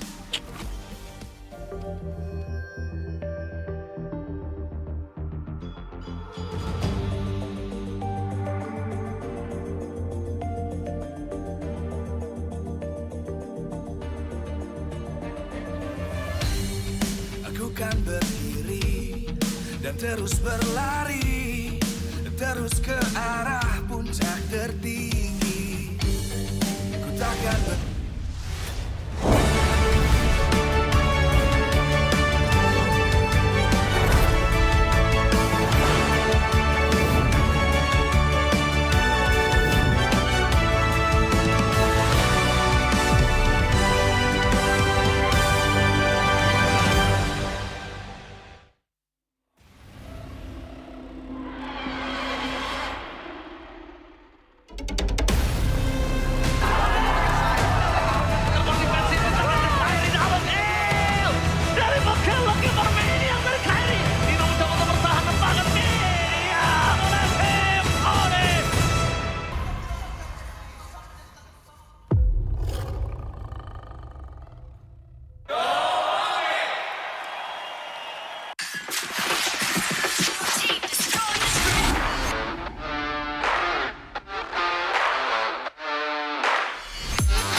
cultured by Todak.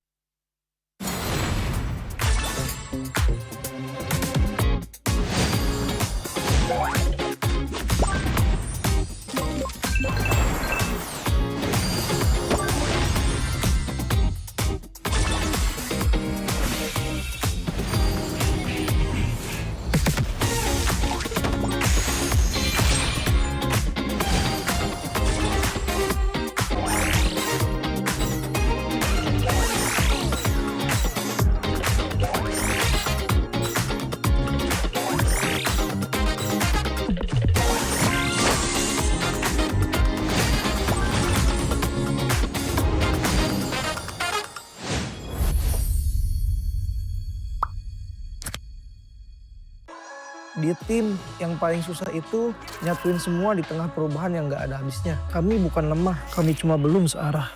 Menang atau kalah itu biasa, tapi ingat satu hal, kita itu keluarga. Waktunya konsisten saling percaya. Sejak kapan Navari jadi CEO? Hah? Lalu dia Ming. Mending lihat ini. Yang ini murahnya beneran. Bantu kita naik level barengan.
Divine judgment! Witness the power of pure lightning!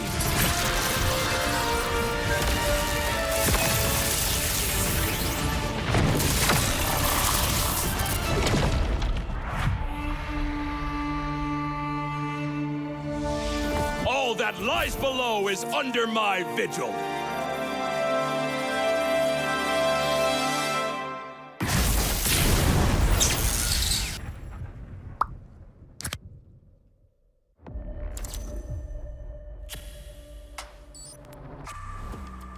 Semua perjalanan mempunyai cerita.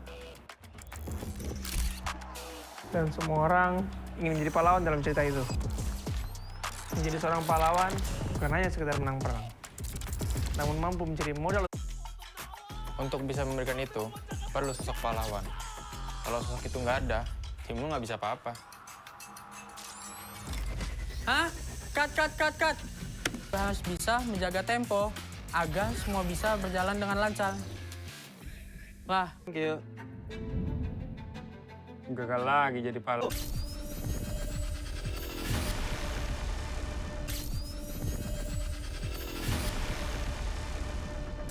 Persiapan kita cukup. Persiapan kita cukup. Kita berpengalaman. Kita nggak butuh.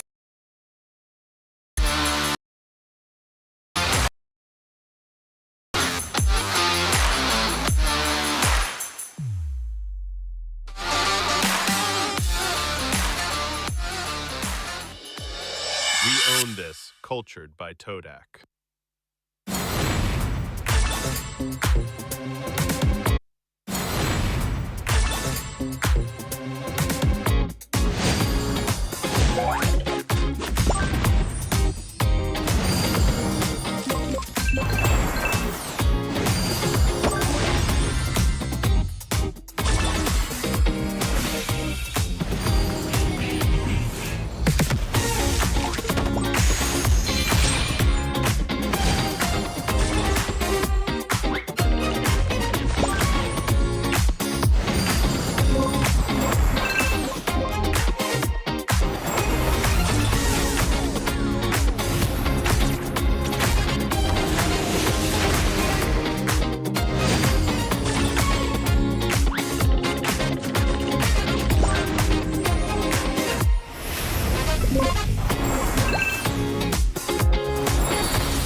Jadi tim yang paling susah itu nyatuin semua di tengah perubahan yang nggak ada habisnya. Kami bukan lemah, kami cuma belum searah.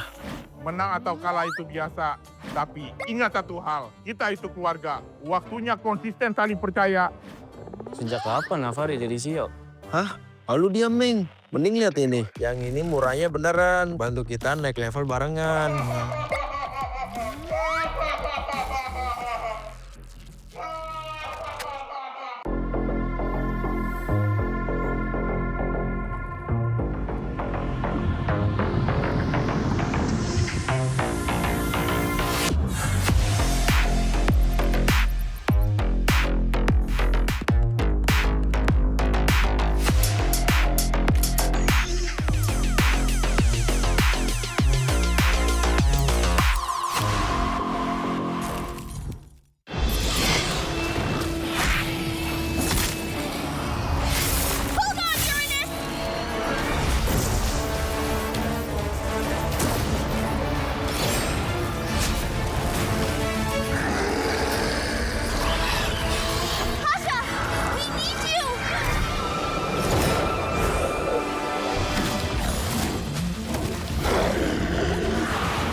Divine judgment!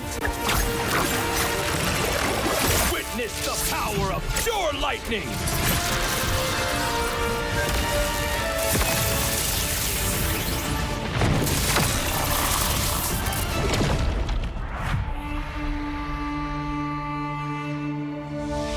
All that lies below is under my vigil.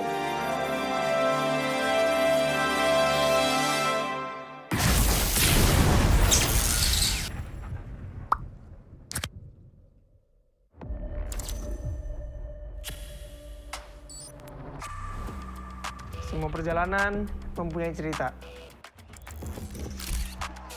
Dan semua orang ingin menjadi pahlawan dalam cerita itu. Menjadi seorang pahlawan bukan hanya sekedar menang perang, namun mampu mencari modal untuk berperang. Oke. Hanya modal gold. Pet sekarang modal gold gampang kena comeback. Pahlawan itu butuh pengalaman. Pengalaman berseason-season adalah hal paling berharga. Alah, pemain tua, mekanik tua, masih main raja-rajaan. Orang bilang gue jadi pahlawan cuma karena hoki. Gak gitu, bro. Masihkah hoki? Hoki, faktanya gimana? Untuk menjadi pahlawan, harus bermental baja biar bisa menghadapi segala kondisi. Mental baja? Berarti gue udah bisa jadi pahlawannya dong. Gue baru masuk aja, udah dapat Rookie of the Season. Sebagai anak baru, gue udah cukup hebat kan? Hebat kata lu, dalam hal apa? Kill banyak. Untuk bisa memberikan itu, perlu sosok pahlawan. Kalau sosok itu nggak ada, tim lu nggak bisa apa-apa. Hah? Cut. Rani doang, hanya bikin mati konyol. Masa pahlawan kayak gitu? Kita juga harus bisa menjaga tempo, agar semua bisa berjalan dengan lancar. Lah, talent gue kemana? Kak, cukup kak? Oke, thank you. Gagal lagi jadi pahlawan di MSC. Ah, iya ya. Keburu pensi nih. Tapi, setidaknya gue masih di atas lo.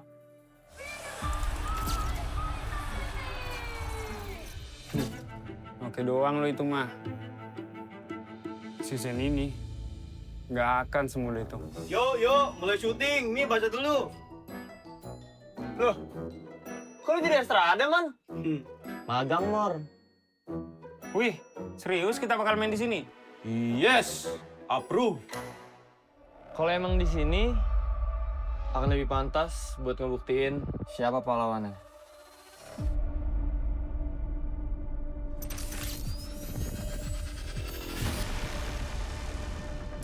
Persiapan kita cukup. Kita berpengalaman. Kita harus sesuai target. Kita punya mental. Kita nggak butuh waktu lama. Kita memiliki inisiasi. Kita bisa mengatur tempo. Kita punya banyak cara. Kita yang ngatur permainannya. Mari kita lihat siapa yang pantas.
We own this, cultured by Todak.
Di tim yang paling susah itu nyatuin semua di tengah perubahan yang nggak ada habisnya. Kami bukan lemah, kami cuma belum searah. Menang atau kalah itu biasa, tapi ingat satu hal, kita itu keluarga. Waktunya konsisten saling percaya. Sejak kapan Navari jadi CEO? Hah? Lalu diam, Ming. Mending lihat ini. Yang ini murahnya beneran. Bantu kita naik level barengan.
Divine judgment!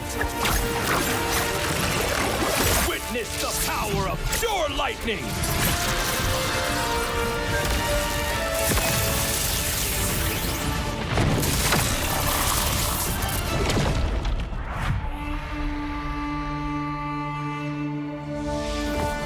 lies below is under my vigil.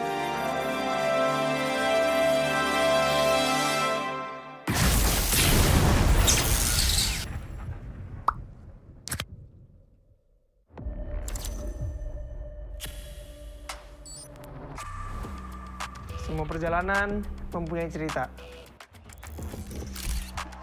Dan semua orang ingin menjadi pahlawan dalam cerita itu. Menjadi seorang pahlawan bukan hanya sekedar menang perang, namun mampu mencari modal untuk berperang. Oke. Hanya modal gold. Pet sekarang modal gold gampang kena comeback. Pahlawan itu butuh pengalaman. Pengalaman berseason-season adalah hal paling berharga. Alah, pemain tua, mekanik tua, masih main raja-rajaan. Orang bilang gue jadi pahlawan cuma karena hoki. Gak gitu, bro. Masihkah hoki? Hoki, faktanya gimana? Untuk menjadi pahlawan, harus bermental baja biar bisa menghadapi segala kondisi. Mental baja? Berarti gue udah bisa jadi pahlawannya dong. Gue baru masuk aja, udah dapat Rookie of the Season. Sebagai anak baru, gue udah cukup hebat kan? Hebat kata lu, dalam hal apa? Kill banyak. Untuk bisa memberikan itu, perlu sosok pahlawan. Kalau sosok itu nggak ada, tim lu nggak bisa apa-apa. Hah? Cut. Lani doang, hanya bikin mati konyol. Masa pahlawan kayak gitu? Kita juga harus bisa menjaga tempo, agar semua bisa berjalan dengan lancar. Lah, talent gue kemana? Kak, cukup, Kak? Oke, thank you. Gagal lagi jadi pahlawan di MSC. Ah, iya ya. Keburu pensi nih. Tapi, setidaknya gue masih di atas lo.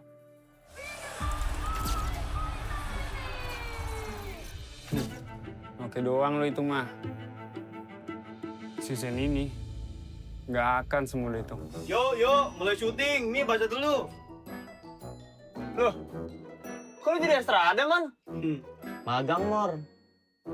Wih, serius kita bakal main di sini? Yes, approve. Kalau emang di sini, akan lebih pantas buat ngebuktiin siapa pahlawannya.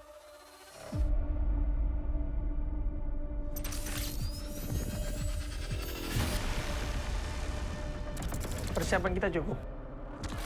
Kita berpengalaman. Kita harus sesuai target. Kita punya mental. Kita nggak butuh waktu lama. Kita memiliki inisiasi. Kita bisa mengatur tempo. Kita punya banyak cara. Kita yang ngatur permainannya. Mari kita lihat siapa yang pantas.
This, cultured by Todak.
Di tim yang paling susah itu nyatuin semua di tengah perubahan yang nggak ada habisnya. Kami bukan lemah, kami cuma belum searah.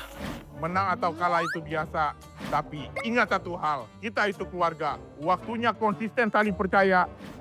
Sejak kapan Navari jadi CEO? Hah? Lalu dia Ming. Mending lihat ini. Yang ini murahnya beneran. Bantu kita naik level barengan.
Divine judgment! Witness the power of pure lightning!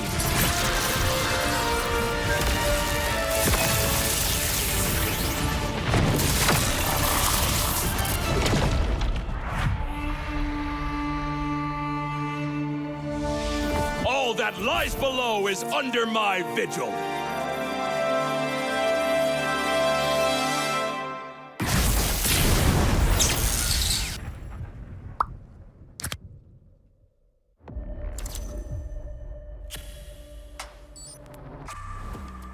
Semua perjalanan mempunyai cerita. Dan semua orang ingin menjadi pahlawan dalam cerita itu. Menjadi seorang pahlawan bukan hanya sekedar menang perang, namun mampu mencari modal untuk berperang. Oke. Hanya modal gold. Patch sekarang modal gold gampang kena comeback. Pahlawan itu butuh pengalaman. Pengalaman berseason-season adalah hal paling berharga. Alah, pemain tua, mekanik tua, masih main raja-rajaan. Orang bilang gue jadi pahlawan cuma karena hoki. Gak gitu bro. Masihkah hoki? Hoki, faktanya gimana? Untuk menjadi pahlawan, harus bermental baja biar bisa menghadapi segala kondisi. Mental baja? Berarti gue udah bisa jadi pahlawannya dong. Gue baru masuk aja, udah dapat Rookie of the Season. Sebagai anak baru, gue udah cukup hebat kan? Hebat kata lu, dalam hal apa? Kill banyak. Untuk bisa memberikan itu, perlu sosok pahlawan. Kalau sosok itu nggak ada, tim lu nggak bisa apa-apa. Hah? Cut. Rani doang, hanya bikin mati konyol. Masa pahlawan kayak gitu? Kita juga harus bisa menjaga tempo, agar semua bisa berjalan dengan lancar. Lah, talent gue kemana? Kak, cukup kak? Oke, thank you. Gagal lagi jadi pahlawan di MSC. Ah, iya ya. Keburu pensi nih. Tapi, setidaknya gue masih di atas lo.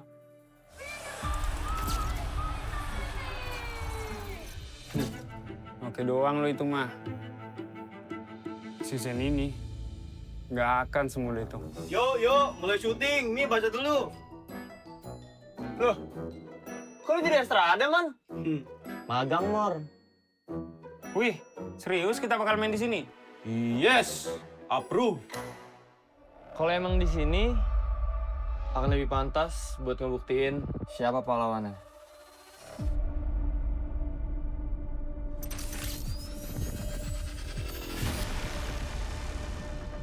Persiapan kita cukup.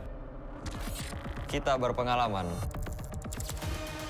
Kita harus sesuai target. Kita punya mental. Kita nggak butuh waktu lama. Kita memiliki inisiasi. Kita bisa mengatur tempo. Kita punya banyak cara. Kita yang ngatur permainannya. Mari kita lihat siapa yang pantas.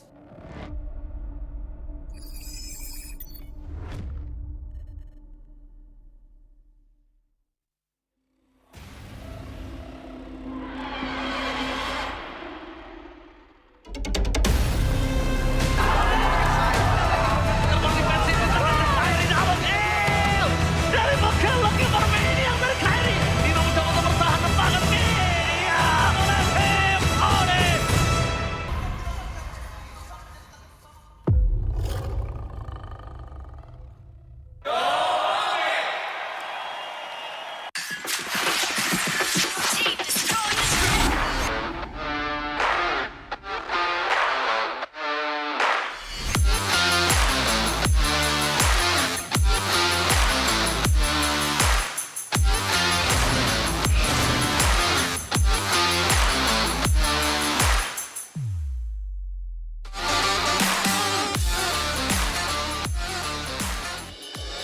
We own this, cultured by Todak.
Di tim yang paling susah itu nyatuin semua di tengah perubahan yang nggak ada habisnya. Kami bukan lemah, kami cuma belum searah.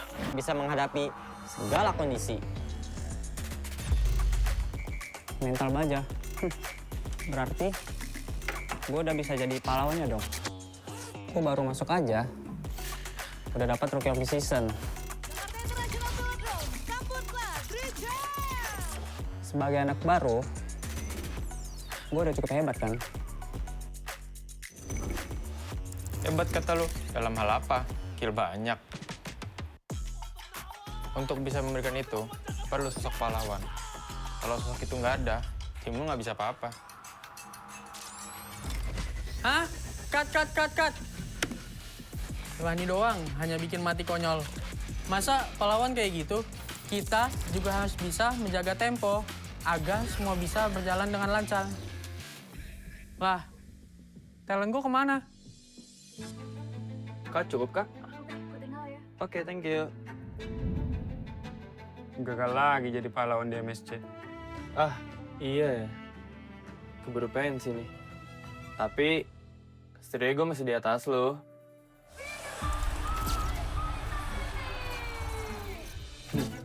Oke doang lo itu mah. Season ini nggak akan semudah itu. Yuk, mulai syuting. Mi, baca dulu. Loh, kok lu jadi extra ada, Man? Magang, Mor.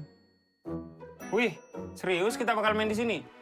Yes, approve. Kalau emang di sini akan lebih pantas buat ngebuktiin siapa pahlawannya.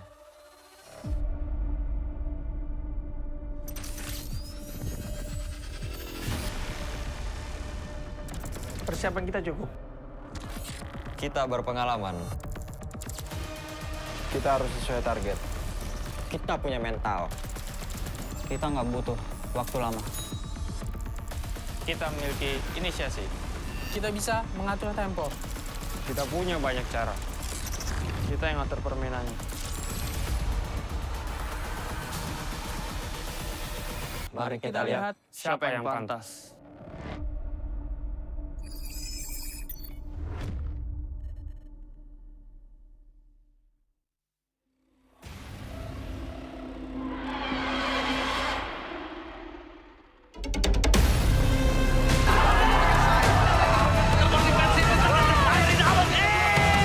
Dari MPL MLBB yang berkairi Indonesia untuk bertahan tembakan media oleh tim Onyx.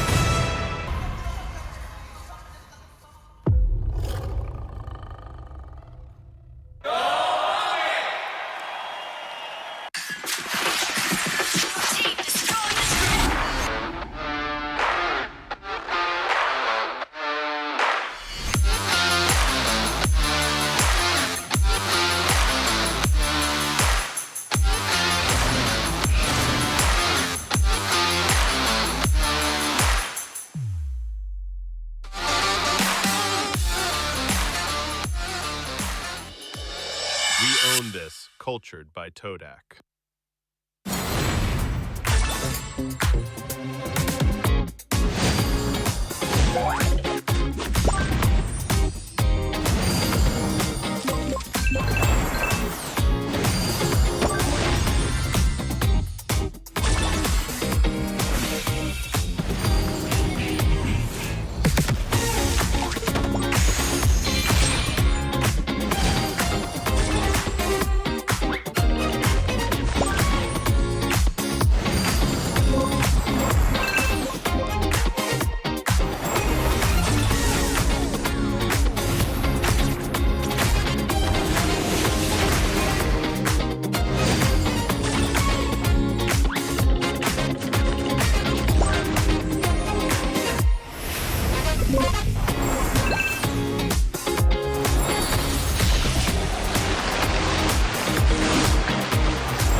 Di tim yang paling susah itu nyatuin semua di tengah perubahan yang nggak ada habisnya. Kami bukan lemah, kami cuma belum searah.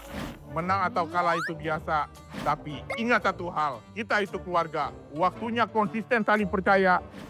Sejak kapan Navari jadi CEO? Hah? Lalu diam, Ming. Mending lihat ini. Yang ini murahnya beneran. Bantu kita naik level barengan.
my judgment!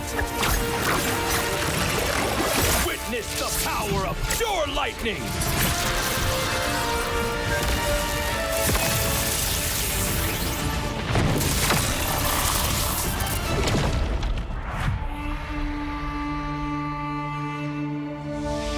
All that lies below is under my vigil.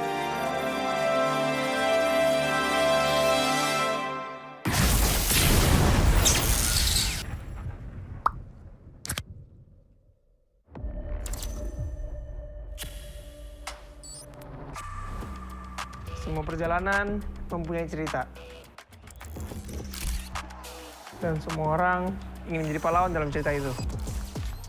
Menjadi seorang pahlawan bukan hanya sekedar menang perang, namun mampu mencari modal untuk berperang. Oke. Hanya modal gold. Pet sekarang modal gold gampang kena comeback. Pahlawan itu butuh pengalaman. Pengalaman berseason-season adalah hal paling berharga. Alah, pemain tua, mekanik tua, masih main raja-rajaan. Orang bilang gue jadi pahlawan cuma karena hoki. Gak gitu, bro. Masihkah hoki? Hoki, faktanya gimana? Untuk menjadi pahlawan, harus bermental baja biar bisa menghadapi segala kondisi. Mental baja? Berarti gue udah bisa jadi pahlawannya dong. Gue baru masuk aja, udah dapat Rookie of the Season. Sebagai anak baru, gue udah cukup hebat kan? Hebat kata lu, dalam hal apa? Kill banyak. Untuk bisa memberikan itu, perlu sosok pahlawan. Kalau sosok itu nggak ada, tim lu nggak bisa apa-apa. Hah? Cut. Lani doang, hanya bikin mati konyol. Masa pahlawan kayak gitu? Kita juga harus bisa menjaga tempo, agar semua bisa berjalan dengan lancar. Lah, talent gue kemana? Kak, cukup kak? Oke, thank you. Gagal lagi jadi pahlawan di MSC. Ah, iya ya. Keburu pensi nih. Tapi, setidaknya gue masih di atas lo.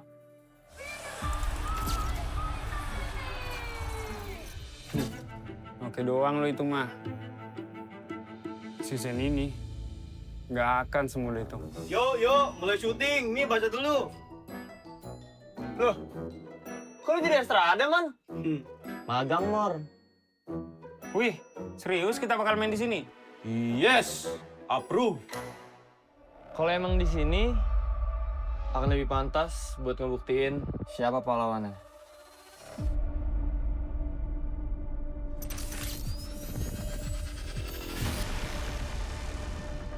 Persiapan kita cukup.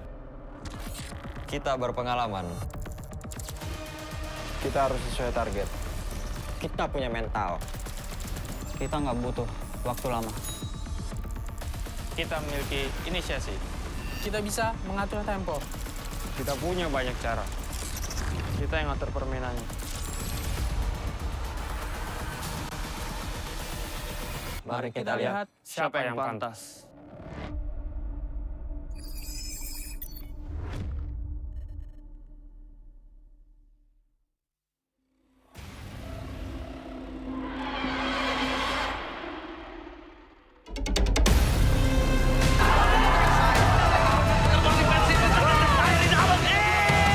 Dari MPL lagi bermain yang berkari. Tidak mencoba untuk bertahan tembakan media oleh tim Onyx.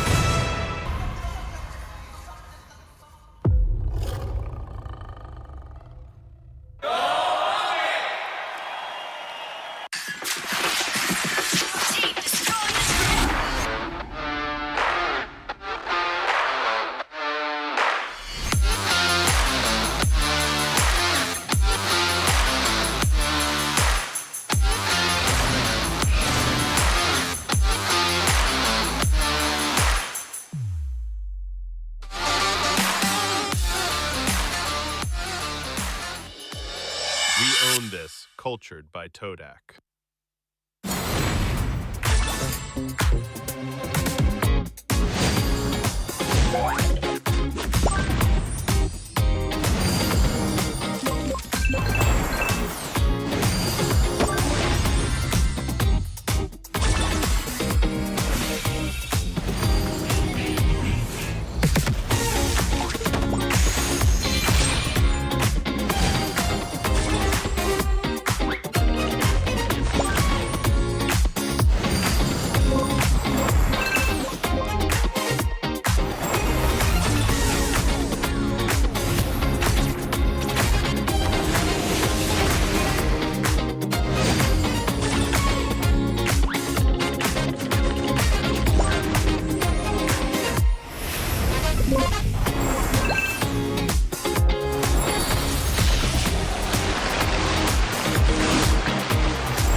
Di tim yang paling susah itu nyatuin semua di tengah perubahan yang nggak ada habisnya. Kami bukan lemah, kami cuma belum searah. Menang atau kalah itu biasa, tapi ingat satu hal, kita itu keluarga. Waktunya konsisten saling percaya. Sejak kapan Navari jadi CEO? Hah? Lalu diam, Ming. Mending lihat ini. Yang ini murahnya beneran. Bantu kita naik level barengan.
Judgment!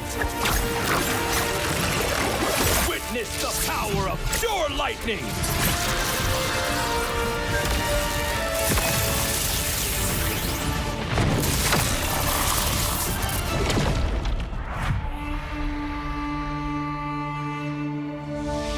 All that lies below is under my vigil.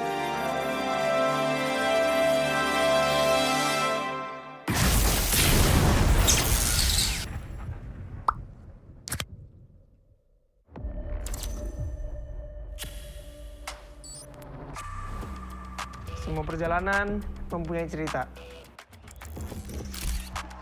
Dan semua orang ingin menjadi pahlawan dalam cerita itu. Menjadi seorang pahlawan bukan hanya sekedar menang perang, namun mampu mencari modal untuk berperang. Oke. Hanya modal gold. Patch sekarang modal gold gampang kena comeback. Pahlawan itu butuh pengalaman. Pengalaman berseason-season adalah hal paling berharga. Alah, pemain tua, mekanik tua, masih ya main raja-rajaan. Orang bilang gue jadi pahlawan cuma karena hoki. Gak gitu, bro. Masihkah hoki? Hoki, faktanya gimana? Untuk menjadi pahlawan, harus bermental baja biar bisa menghadapi segala kondisi. Mental baja. Berarti gue udah bisa jadi pahlawannya dong. Gue baru masuk aja, udah dapat Rookie of the Season. Sebagai anak baru, gue udah cukup hebat kan? Hebat kata lu, dalam hal apa? Kill banyak. Untuk bisa memberikan itu, perlu sosok pahlawan. Kalau sosok itu nggak ada, tim lu nggak bisa apa-apa. Hah? Cut. Rani doang, hanya bikin mati konyol. Masa pahlawan kayak gitu? Kita juga harus bisa menjaga tempo agar semua bisa berjalan dengan lancar. Lah, talent gue kemana? Kak, cukup kak? Oke, thank you. Gagal lagi jadi pahlawan di MSC. Ah, iya ya. Keburu pensi nih. Tapi, setidaknya gue masih di atas lo.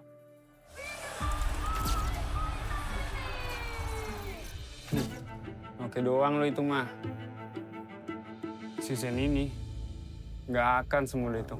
Yuk, mulai syuting. Mi, baca dulu. Loh, kok lu jadi Estrada, Man? Magang, Mor. Wih, serius kita bakal main di sini? Yes, approve. Kalau emang di sini akan lebih pantas buat ngebuktiin siapa pahlawannya.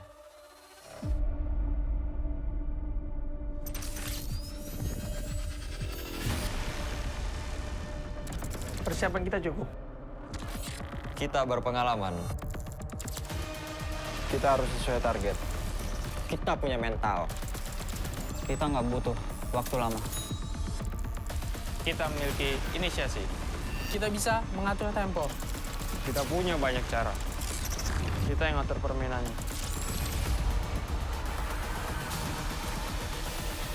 Mari kita lihat siapa yang pantas.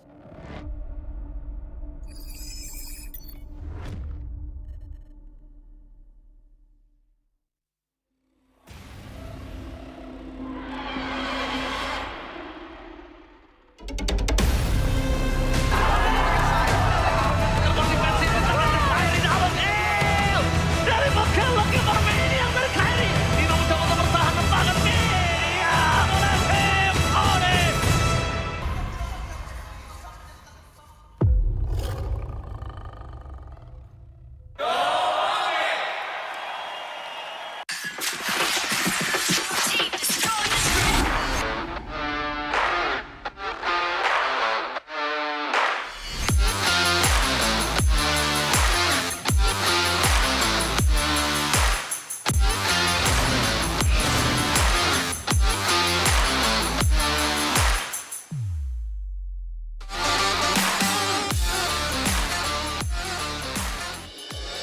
We own this, cultured by Todak.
Di tim yang paling susah itu nyatuin semua di tengah perubahan yang nggak ada habisnya. Kami bukan lemah, kami cuma belum searah.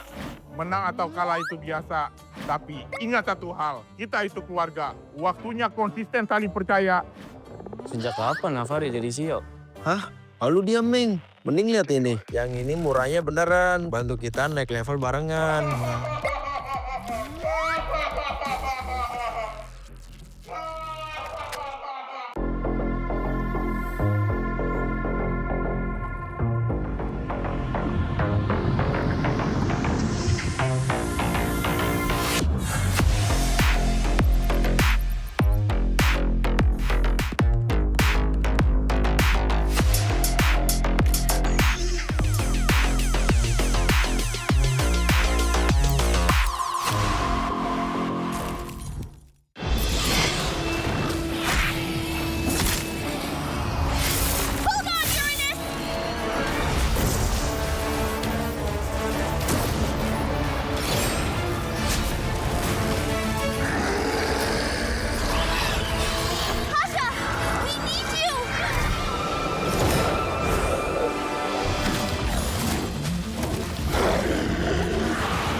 Divine judgment!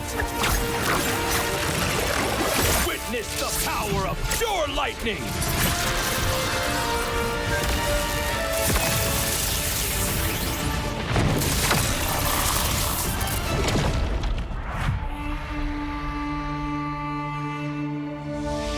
All that lies below is under my vigil.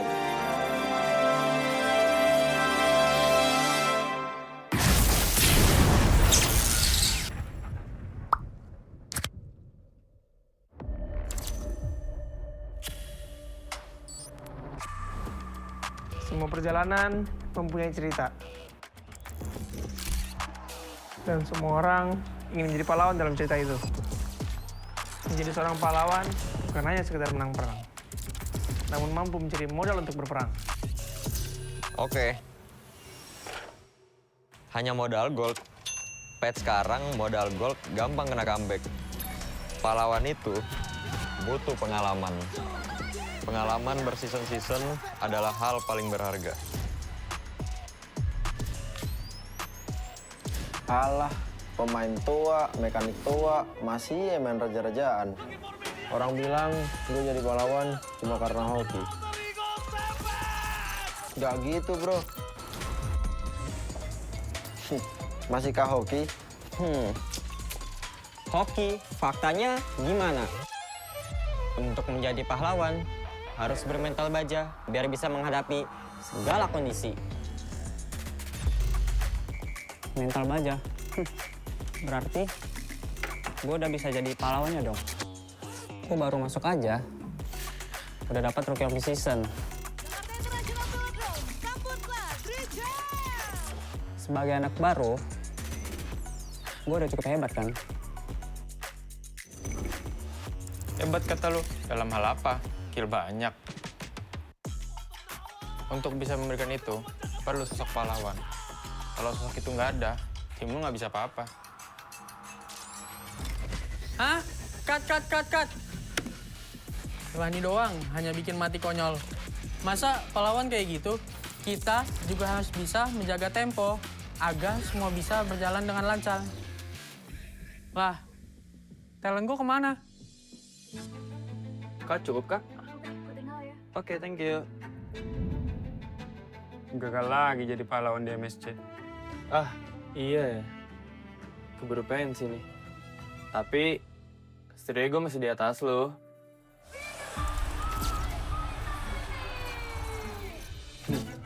Oke doang lo itu mah. Season ini, nggak akan semudah itu. Yuk, mulai syuting. Mi, baca dulu. Loh, kok lu jadi Estrada, Man? Magang, Mor. Wih, serius kita bakal main di sini?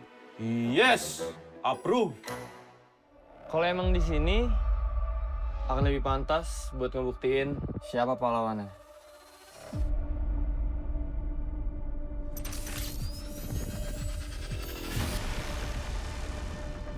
Persiapan kita cukup. Kita berpengalaman. Kita harus sesuai target. Kita punya mental. Kita nggak butuh waktu lama. Kita memiliki inisiasi. Kita bisa mengatur tempo. Kita punya banyak cara. Kita yang ngatur permainannya. Mari kita lihat siapa yang pantas.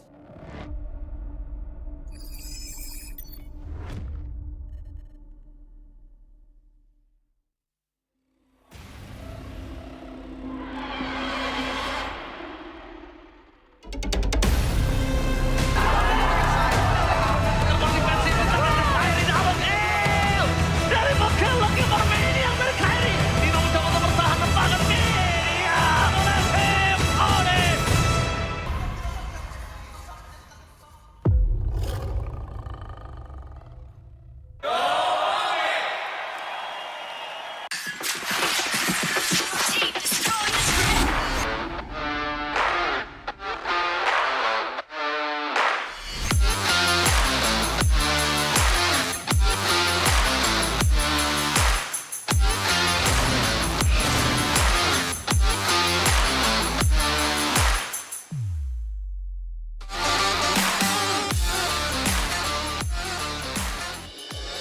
We own this, cultured by Todak.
Di tim yang paling susah itu nyatuin semua di tengah perubahan yang nggak ada habisnya. Kami bukan lemah, kami cuma belum searah. Menang atau kalah itu biasa, tapi ingat satu hal, kita itu keluarga. Waktunya konsisten saling percaya. Sejak kapan Navari jadi CEO? Hah? Lalu dia Ming. Mending lihat ini. Yang ini murahnya beneran. Bantu kita naik level barengan.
Divine judgment! Witness the power of pure lightning!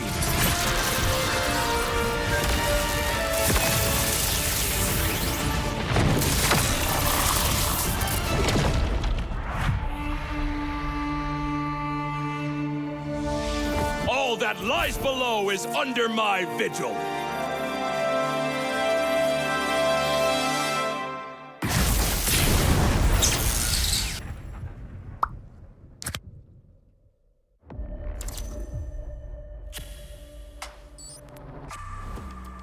Semua perjalanan mempunyai cerita. Dan semua orang ingin menjadi pahlawan dalam cerita itu. Menjadi seorang pahlawan bukan hanya sekedar menang perang, namun mampu mencari modal untuk berperang. Oke. Hanya modal gold. Patch sekarang modal gold gampang kena comeback. Pahlawan itu butuh pengalaman. Pengalaman berseason-season adalah hal paling berharga. Alah, pemain tua, mekanik tua, masih main raja-rajaan.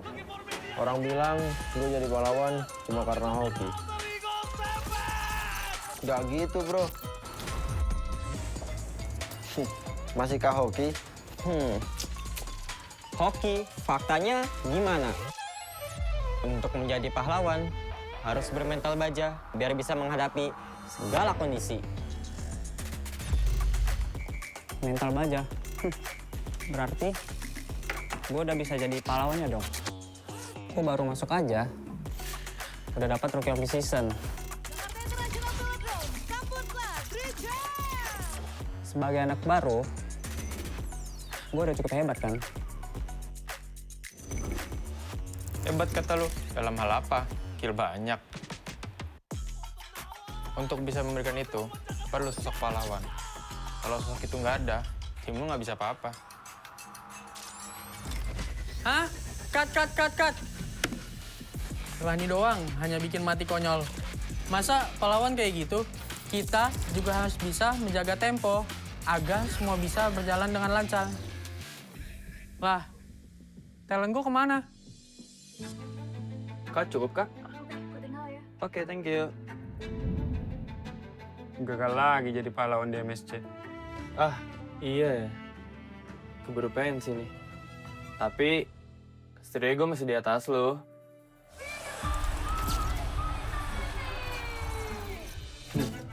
Oke doang lo itu mah. Season ini, nggak akan semudah itu. Yo, mulai syuting. Nih, baca dulu. Loh, kok lu jadi Estrada, Man? Magang, Mor. Wih, serius kita bakal main di sini? Yes, approve. Kalau emang di sini, akan lebih pantas buat ngebuktiin siapa pahlawannya.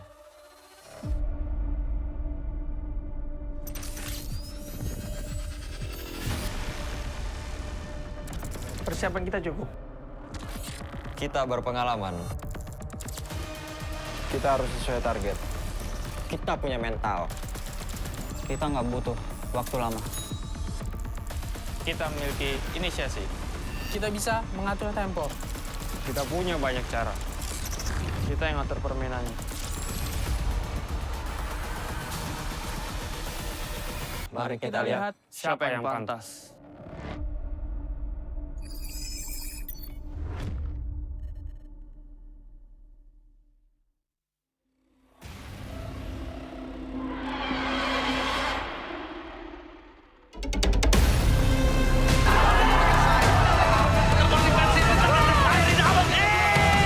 Dari MPL lagi bermain yang berkairi di mencoba untuk bertahan tembakan media oleh tim Onyx.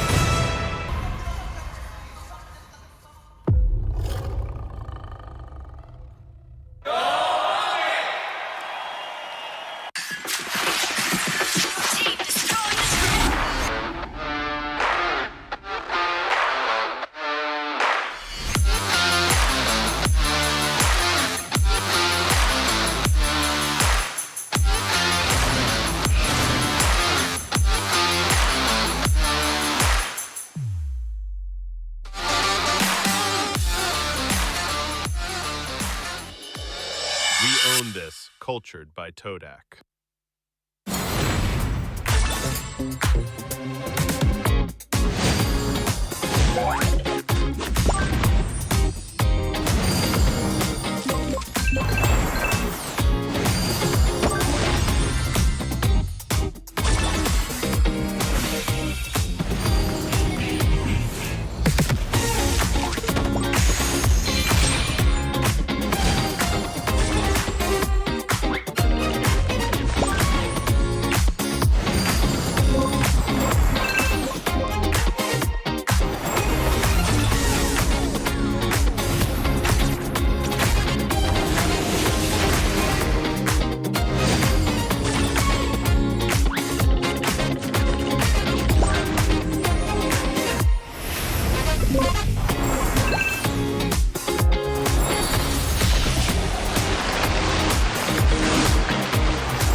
Di tim yang paling susah itu nyatuin semua di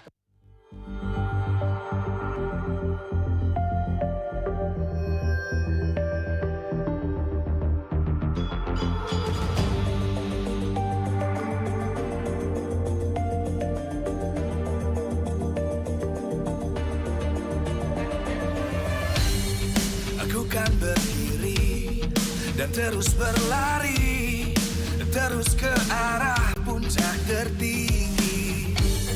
Ku takkan berhenti, hanya sampai di sini.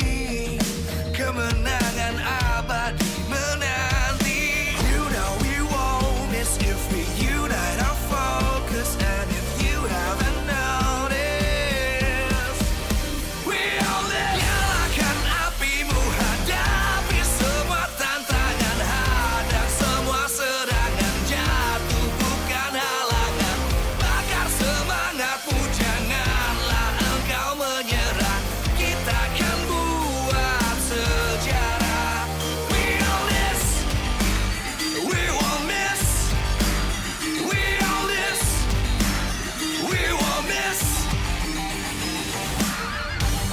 Saatnya beraksi, jalani ambisi, aku kan menyawakan hari ini. You know we won't miss if we unite our focus. And if you haven't noticed, we all live. Nyalakan apimu, hadapi semua tantangan, hadang semua serangan, jatuh bukan halangan, bakar semangatmu, janganlah engkau menyerah, kita akan buat sejarah. We all this, we won't miss, we all this, we won't miss, we all this.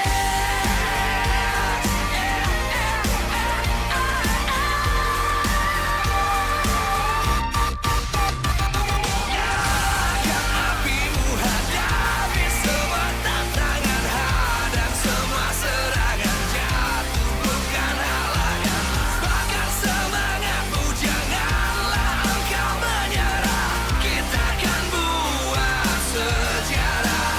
We all this.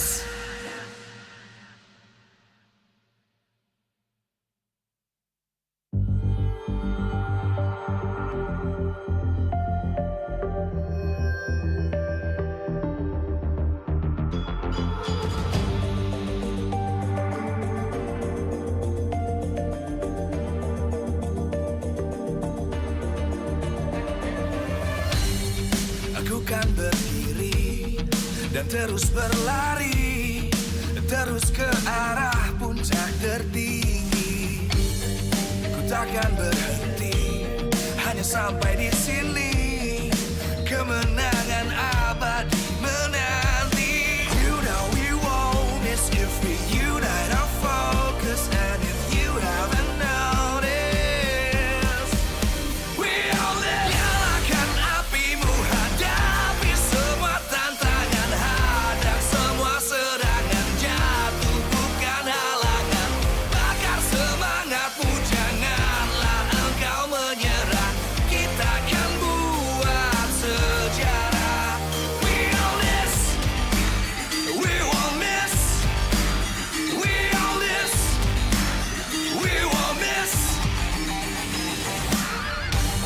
Saatnya beraksi, jalani ambisi, aku kan menyawakan hari ini. You know we won't miss if we unite our focus. And if you haven't noticed, we all live. Nyalakan apimu, hadapi semua tantangan, hadang semua serangan, jatuh bukan halangan, bakar semangatmu, janganlah engkau menyerah, kita akan buat sejarah.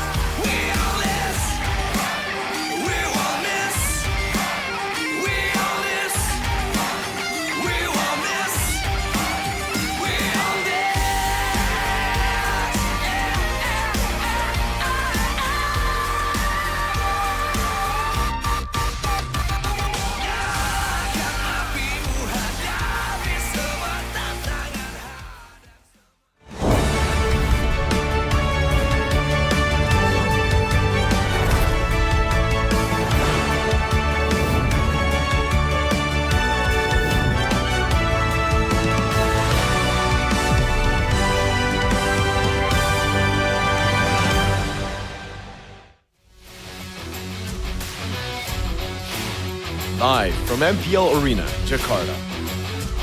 MPL Indonesia Season 18 is powered by Mutal. Supported by Esports Federation of Indonesia. Presented by official gaming phone, Infinix. Official e-wallet, GoPay. Official gaming chair, Toda.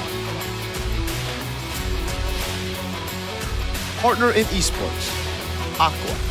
Good time. So good. We own this.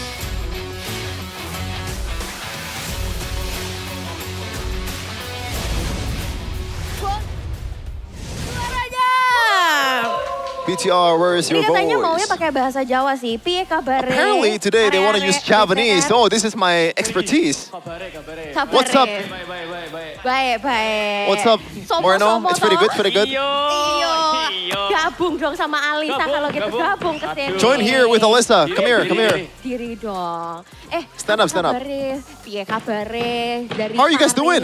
How was Paris? Since Paris. Bagus. Paris was great. Mantap. Mantap, kita semua mantap lah. We're pretty good, all of us. Nail gimana Nail?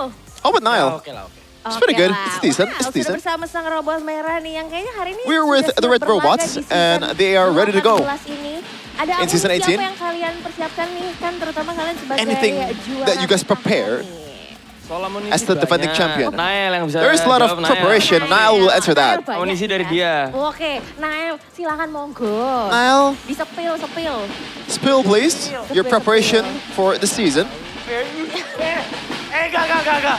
Maksudnya, banyak. Banyak. There's a lot of them. Ya kita belajar bahasa Medok. We Kita di Surabaya nanti. try to speak Javanese in Surabaya. Wes, kayak gitu aja. Just like that? Kalau dari Moreno, How about Moreno? Ini gimmicknya selesai lah ya. oke. Oh, the gimmick's over, please. Gimmick selesai. Makasih ya. Gimmick's over, gimmick's over. Dengan pekerjaan saya ya, oke. Ya amunisinya paling kita For me, bawa we momentum kita aja sih. Kan just kemarin kita carry our momentum. juara juga. Betul. Because we Congratulations loh ya. was able to win last season. Terima kasih. Thank you. Jadi kita bawa momentum itu aja sih buat memulai season baru kita. We just carry on the momentum to start the season. Spesial buat kalian dari pentas internasional. Is there Mungkin kalian any membawa special buat moment membawa pulang that you guys have juga nih. in the last Nah, tournaments, ada international pelajaran tournaments? apa nih yang Is there any kind of lesson that you guys learned? di MPL Indonesia mungkin? Ya paling Maybe dari segi from apa ya? Kayak Oh, no. persiapan aja sih persiapan. Kayak di Just internasional preparation. mungkin kita apa ya ngomongnya ya? I don't know how to explain it. Ya, lagi yang nyapuin sini. I'll just flip it again for Nile. Boleh dong. Mungkin lebih ke adaptasi aja sih, karena di Maybe internasional just tuh menurut saya adaptation. adaptasinya benar-benar harus cepet banget. Because international adaptation is Di region supposed to be ini, quick. Jadi kayak yang kita bawa mungkin It's a different region. adaptasinya harus lebih cepat lah per weeknya, per matchnya juga. Every week, every match, we have to adapt really fast. Kamu udah siap banget belum dan yakin banget kan sebagai juara bertahan untuk As the defending bawa champion, nama Indonesia lagi di MC carrying kali ini?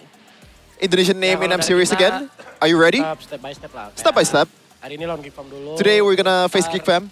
Kalau masuk playoff baru kita berjuang. If we got to the playoffs, then we're gonna fight for it.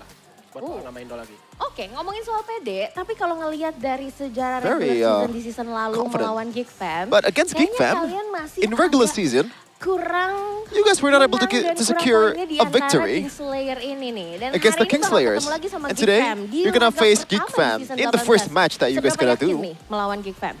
How confident you guys are Dari against saya Geek Fam? yakin.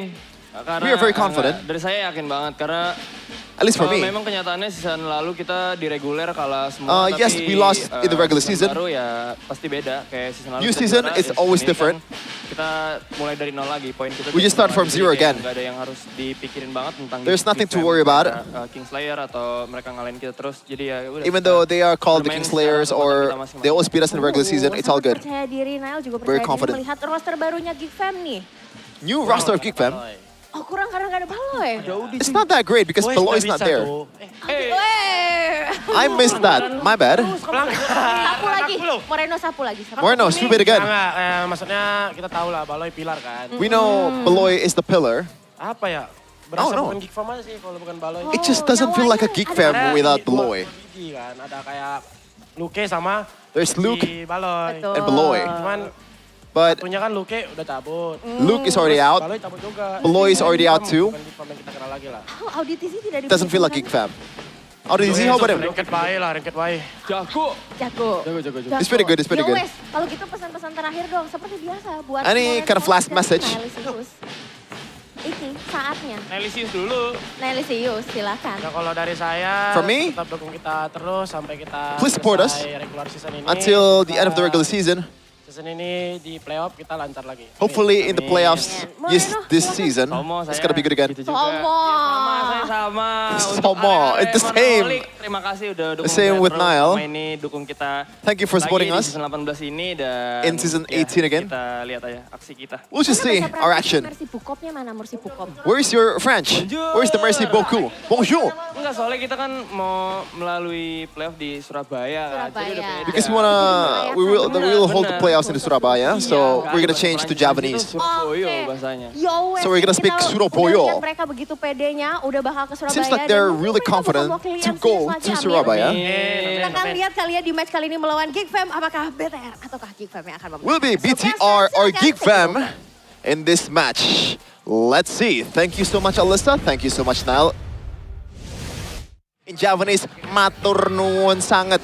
And we are here with Sheffin, Arashi, and also Gani. That's a weird laugh, Arashi. Why would you laugh at a very, very culturally appreciated Javanese language? I didn't laugh. No, you did. You giggle. You giggle. You got the wrong person. What? Nah, he's lying. He's lying. You can claim it is all you want, but I didn't say anything. Okay. You be the judge, chat. Yeah. You can be the judge, though, for who is going to actually win here. Geek Fam or BTR. Will Geek dominate BTR again in the regular season? No, BTR is stronger. Geek will win.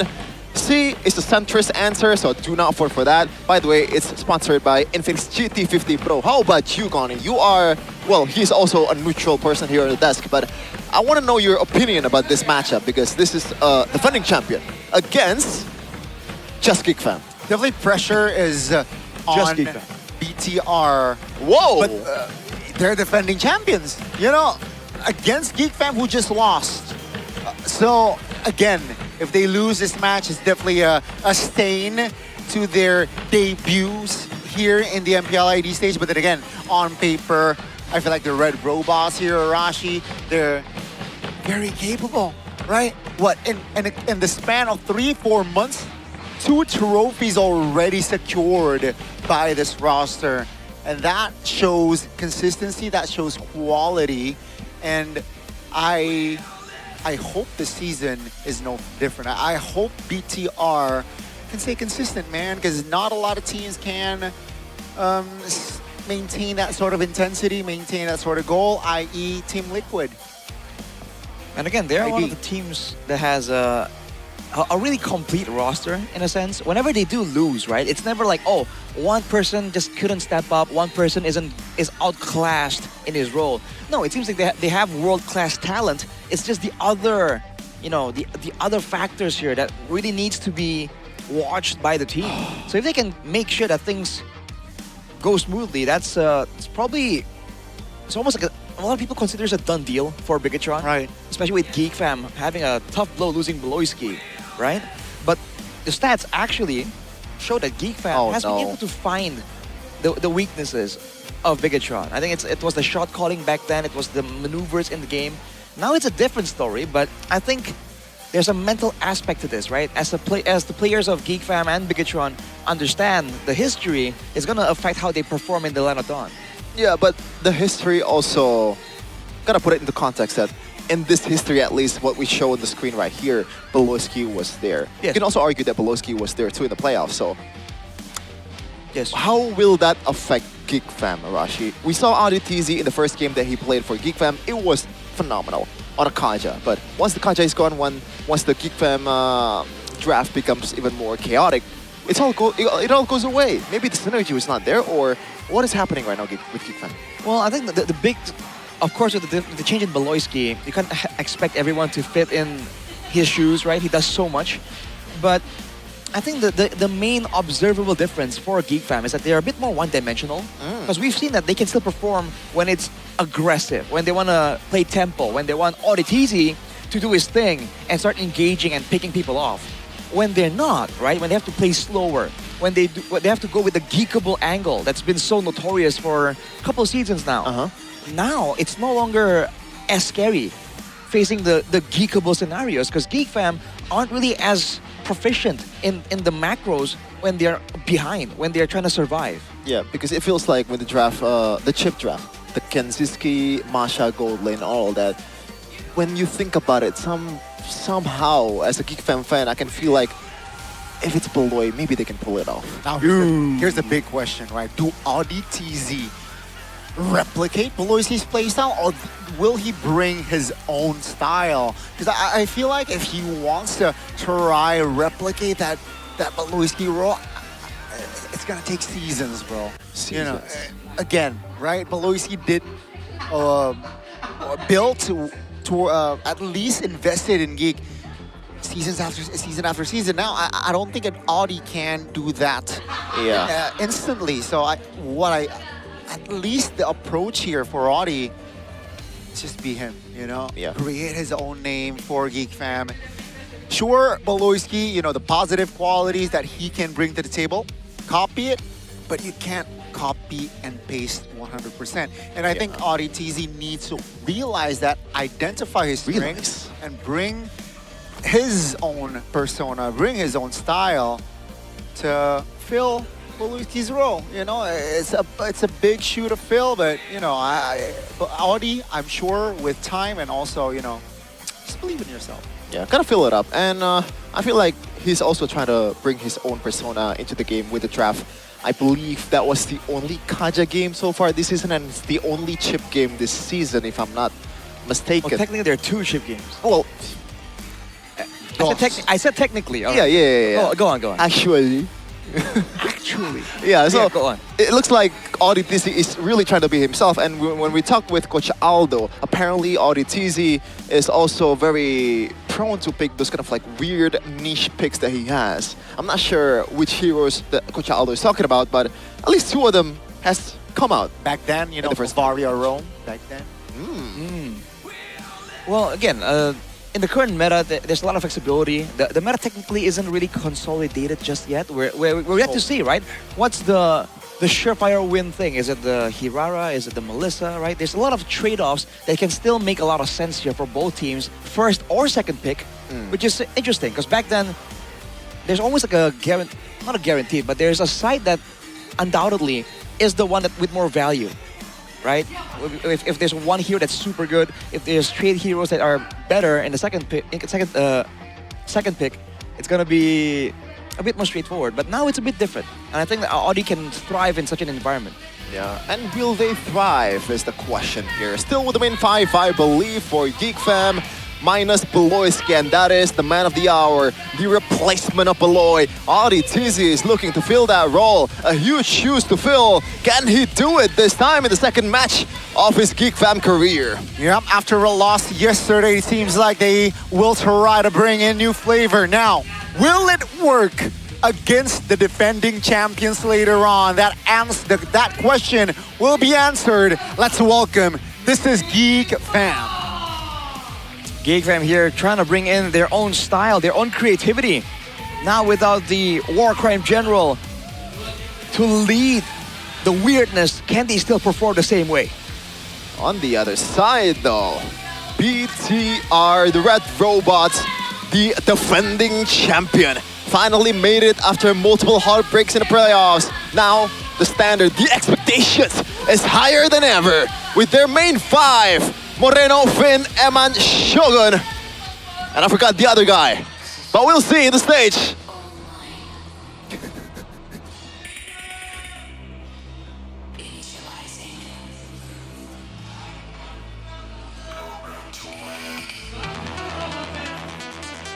like homecoming but this is your defending champions. Their aim is to go back to back this season. Can they do it? It all starts today against the Geeks. The Red Robots, Bigatron by Vitality. Back to remind everyone who they are. With a stellar track record, with an uphill trajectory, they're gonna try once more to show that they can assert dominance for a long duration in the season, in the scene. Gotta say sorry to my bro. You know, I can't believe I forgot the only ex-Geek Fam member in BTR, Niall. My bad, man. My bad, man. But speaking of ex-Geek Fam, who returned to Geek Fam, it's Erpang in the helm, Rashi. Back for the Geeks. It's gonna be his debut technically as well. So what is his moniker? The prodigal son? The mountain man? Erpang, a man of many colors here. Oh. He's been crazy so far. I think we were very impressed with the draft where the Kaja showed out, but afterwards, not so much. Not his debut. Right? I think there's a lot of doubters right now because of the double down on the chip strat. But now he can prove it to us, right? Especially against Bigatron by Vitality. Even if he puts up a strong fight and doesn't really win it out, it's going to increase his standings and a lot of people's opinions. Well, this is your answer. We asked the question, you guys answered. BTR is stronger. I'm sure like a smidge of that percentage is just Mirko voted as well. On 15 like, phones. Yeah, 50 accounts, 50 emails. Oh my goodness gracious. 70% is pretty darn harsh though, Rashi. How about that? They're defending champions though. They're defending champions. Yeah, but still, regular season, it was 4-0 for Geek Fam, man. They got another trophy abroad as well. Yeah, did they go overseas, Shevin, Geek Fam? Once. Well, no, I mean, because Bigatron by Vitality did, you know? So I think it makes sense that the perception is that way. But hey, this is where Geek Fam can prove, right? If they're saying that this is a different time, we can take down the defending champions. This is the time to start it. Whoa! Okay, I thought the topic voting changed for a second there. It's just some kind of like UI thing that we have here in MPL Indonesia. Okay. Yeah. The battle of two red teams here. Geek Fam versus BTR. In the playoffs, we want to remind you guys that it was... Black concept, you know? Yeah. Both teams has a bit of black in their jerseys. One is more red majority. You just complain, Gani. Well, the keys to victory here by the Infinix GT50 Pro for the red team, Bigatron by Vitality. Maximize their versatile drafting experience from international tournaments. I think even before talking about international tournaments, they've had a vast array of drafting experience already, right? Their draft has been always so dynamic because they have such good players. Pick counter setups if ODTZ plays pick off heroes. This is something we know Finn can do, and they can play to deny engages because they've been up against teams with that kind of focus before. And now having farming space and prioritizing rotations to Iman's lane, that could be the pillars, but you can't forget about Shogun, man. You can't forget about Moreno either. No. This is the problem when you go with Geek Fam, with Bigatron, right? If they want to go on the gold lane, they can, but if they want to play for EXP, that is very possible. Now for the other red team with a bit of black in the color scheme, disrupt Bigatron's early game. That can definitely work. Play aggressively and maximize the early game, prioritize objectives, and play a fast tempo. We've seen that work in the first game that they played before, and afterwards, prepare heroes to shut down Eman's movement in the late game. But again, that should be like the main plan, but you need to have plan Bs, plan Cs whenever you're up against Bigatron. I'm not sure if that's the main plan even. Like before Eman is online, you have to face, you know, the mid three of BTR and also exactly. DXP. If you focus too much on just, oh, let's focus on Eman. Man, everything is gonna you're gonna lose control everywhere else. Yeah, and this guy plays a lot of, pretty much every marksman he plays a mean marksman. He can play the fighters as well, so it's gonna be a big problem to solve for Erpang and crew. Is there gonna be some insider info for Erpang? Might be the case, right? And fun fact, he knows these players. The one that technically brought hair to attention to BTR was Erpang. Ooh, That's true. Let me meditate a bit. I know my answer. I have my answer. I think it might be broken walls. Oh, hey, you're onto something, Arashi. That's crazy. Kind of crazy. Not as crazy though as the banning phase here. So far, it's been pretty standard. So it's not crazy.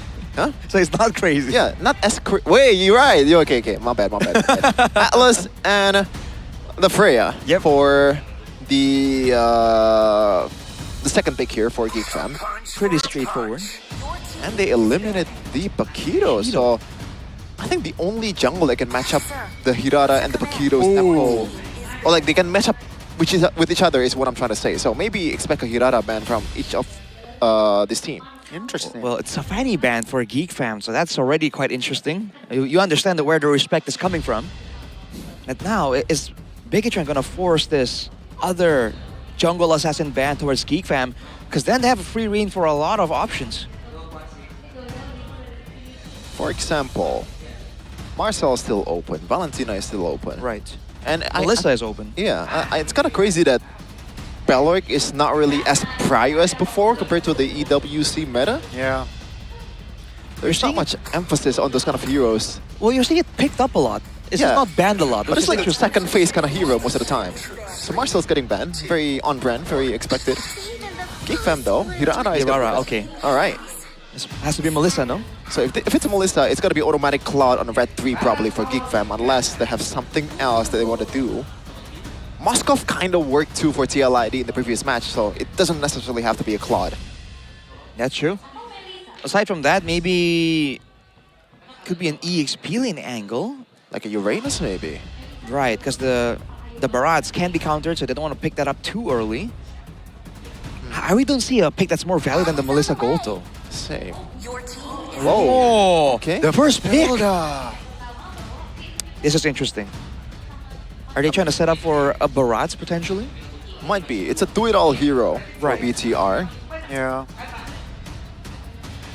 It's so opening things up there. Finn, and you know, back then, Finn on the Matilda is also one of his own signature picks as well. So very comfortable on that Matilda.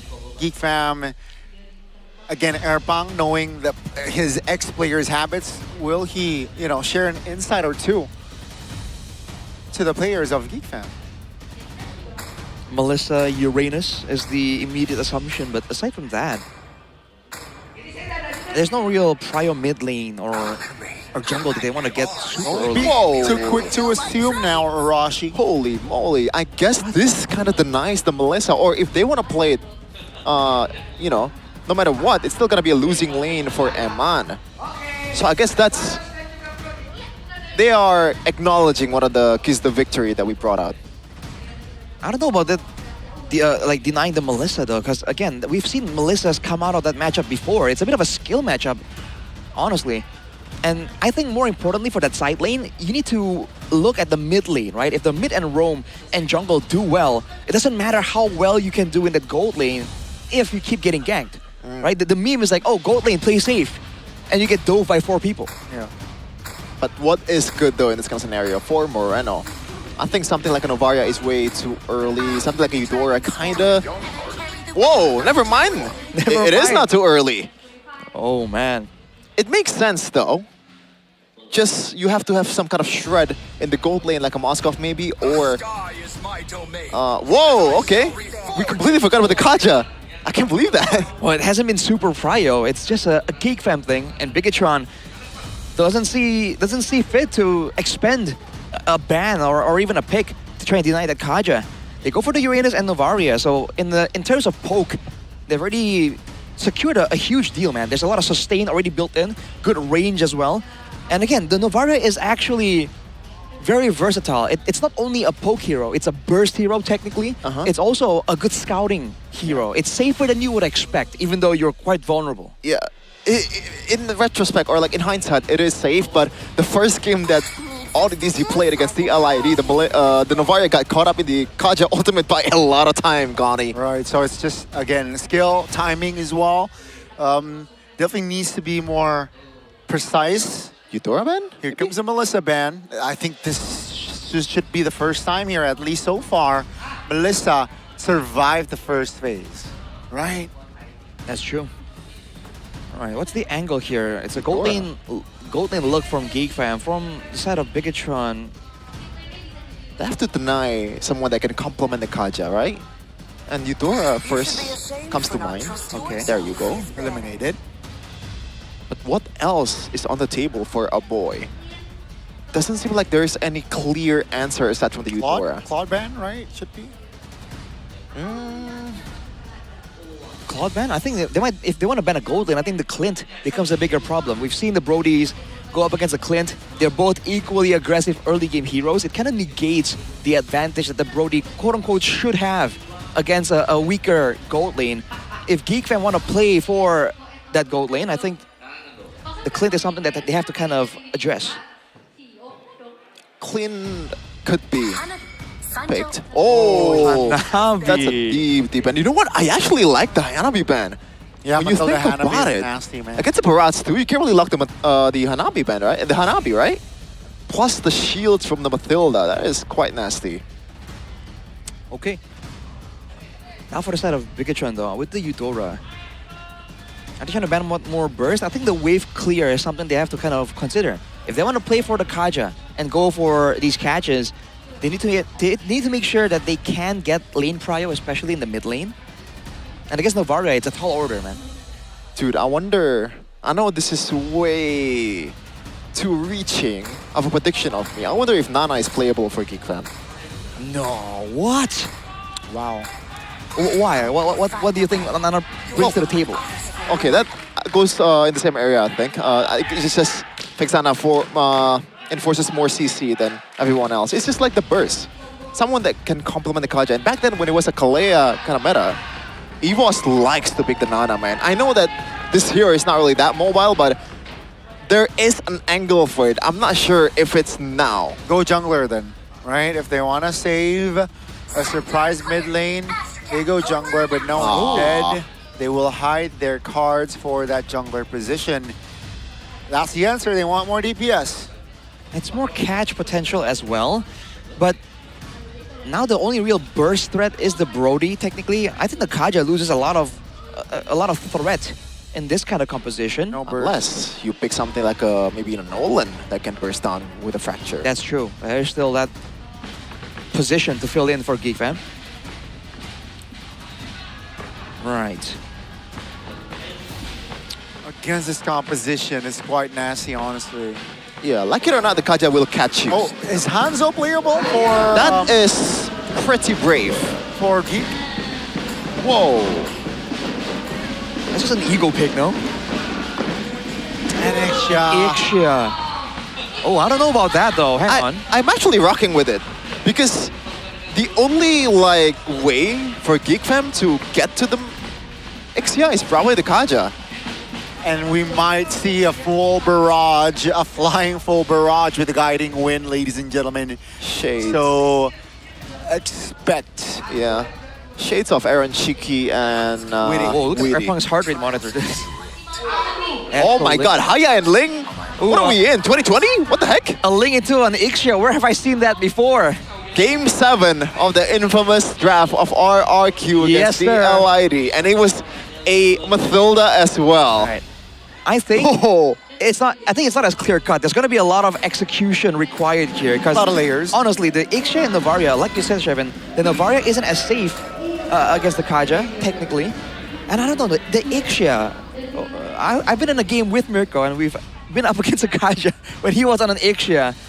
It can be done, but there's a lot of ifs here. Okay, they need to ensure that they can threaten the Kaja enough that he can just walk past the teammates and get to that backline. And you gotta be careful or perfectly time the flicker. Oh, Shogun with a vengeance.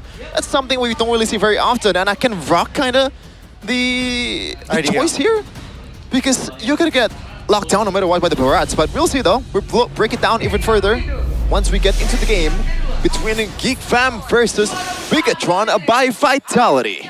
Ladies and gentlemen, this officially marks the defending champion first performance on MPL ID Season 18. And now let's see, will they bring the same intensity with their opening match this season, or perhaps we might see an upset. Audi TZ again trying to find still his first win on the Geek Fam's jersey. You see the early game in the gold lane is going to be a bit intense, man. The Ixia actually does a ton of damage, and you get a real good amount of sustain if you can be allowed to actually do a lot of hits in the lane. Looking at the emblems here, tenacity for Shogun. It's all about surviving, man. That with the vengeance, I think he's planning on taking the brunt of the assault for his team and relying maybe on the Mathilda for a bit more of that help. Same thing for Marcel, though, right? Being in the front line, but also a boy. Against a Hayabusa, he is a very juicy target that Bigatron definitely have their eyes on. Yeah, thankfully he's on a tenacity, but Eman might have to use the flicker here. Yeah, that's gonna be the flicker already burnt. That's a win trade for Kenzie. But yeah, the lane. Oh, now. Oh, even level 4. There you go.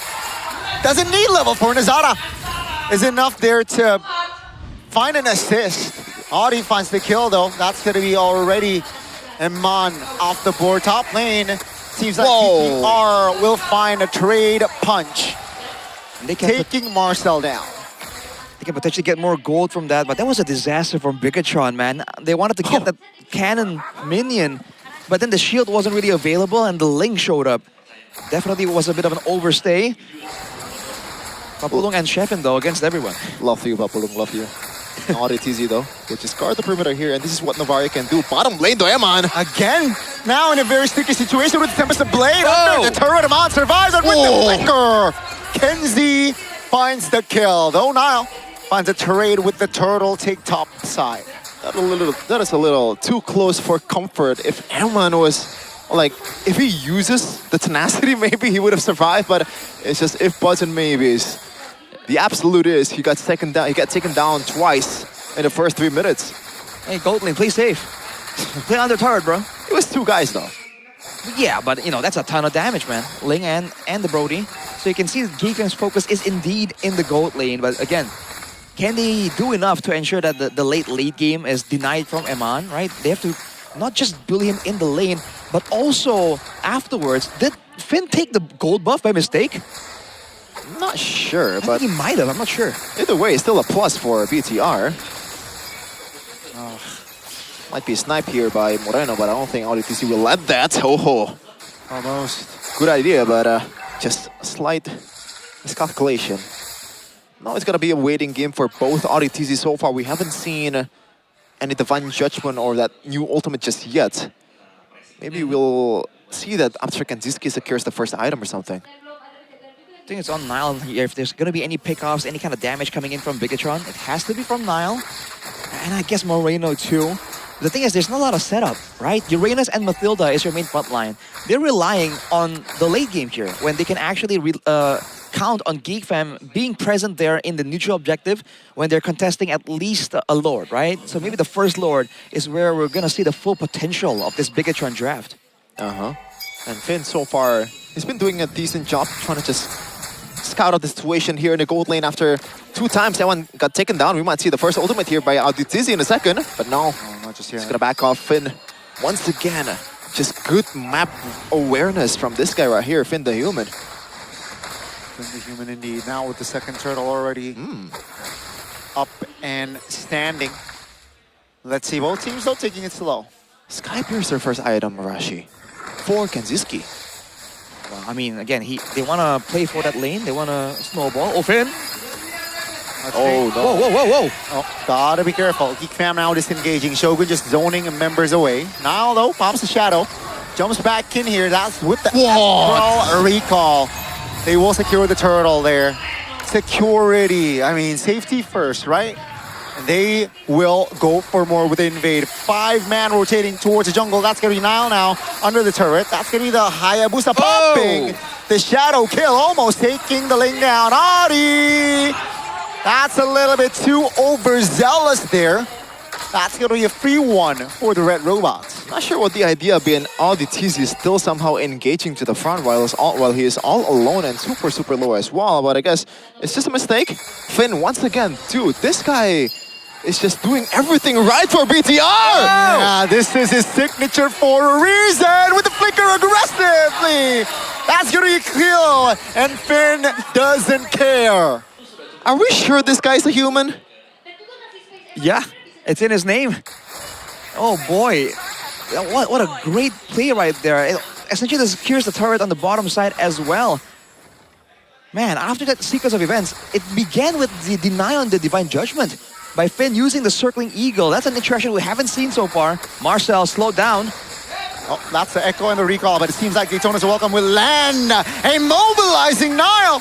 That's going to kill for Geek, and they add another. That's Kenzie picking up the double.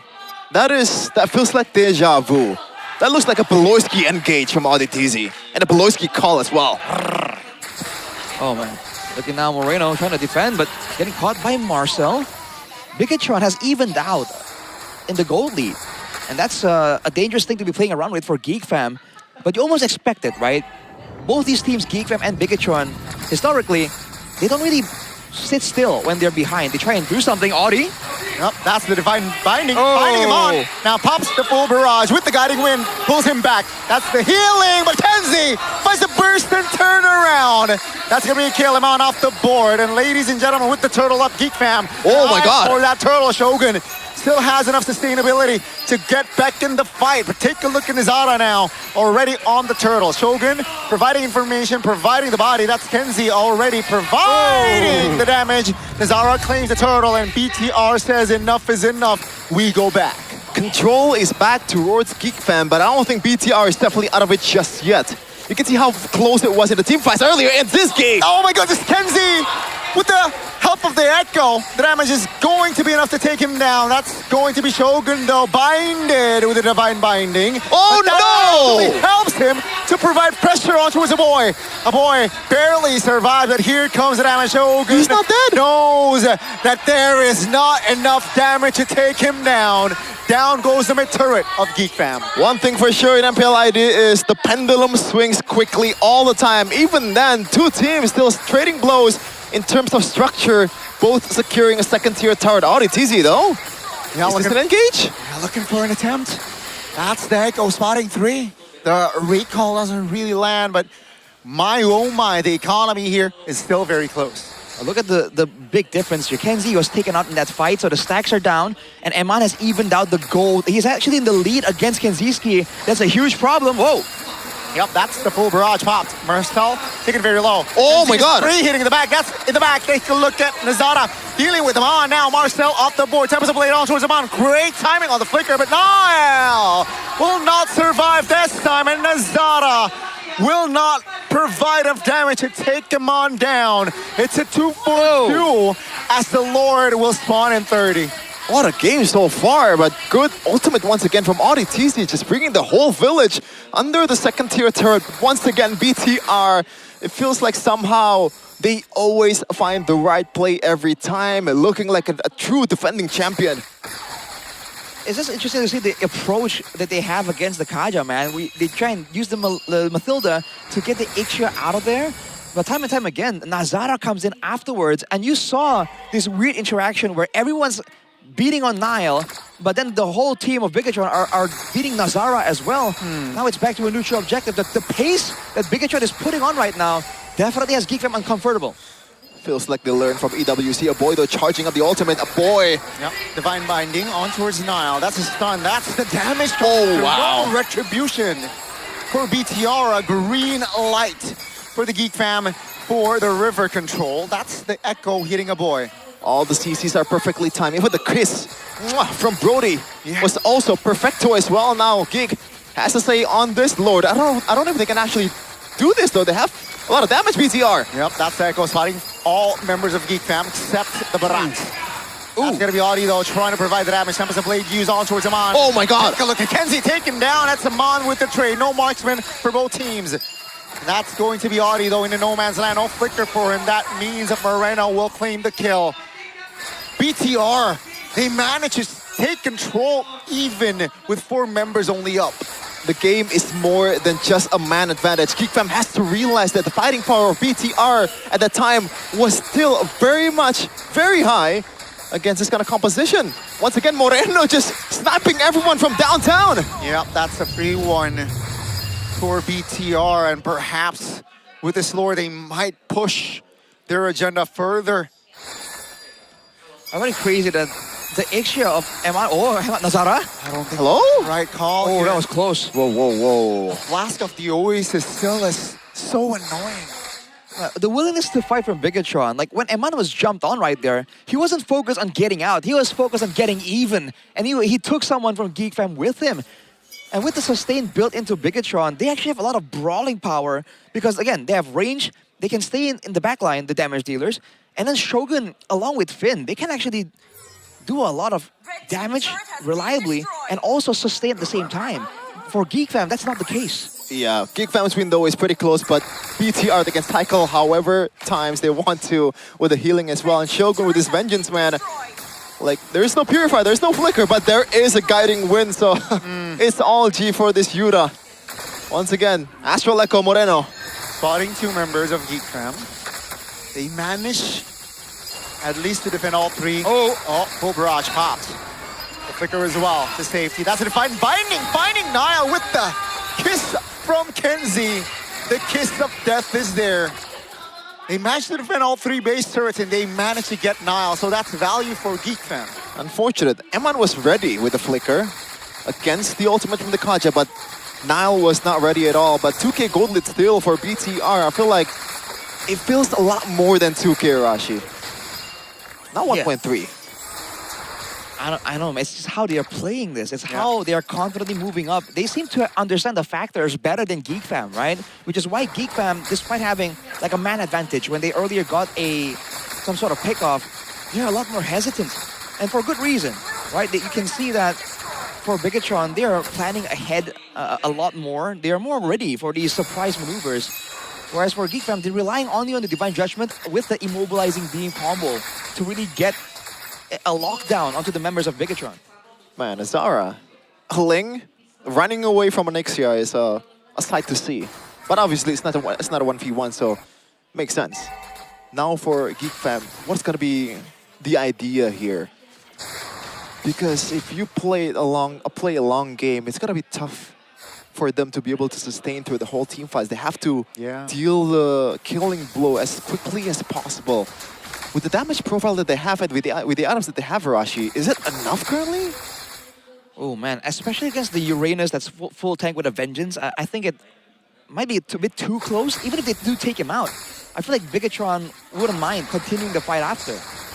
And that's the problem here. They can, even the Ling can't really pay for the anvil. And the purple gets taken by Nazara still. Yeah. He But did he popped the retry though. Exactly. So that's again just opening things up here for BTR to take on the Lord. Let's see what Geek Fam will do.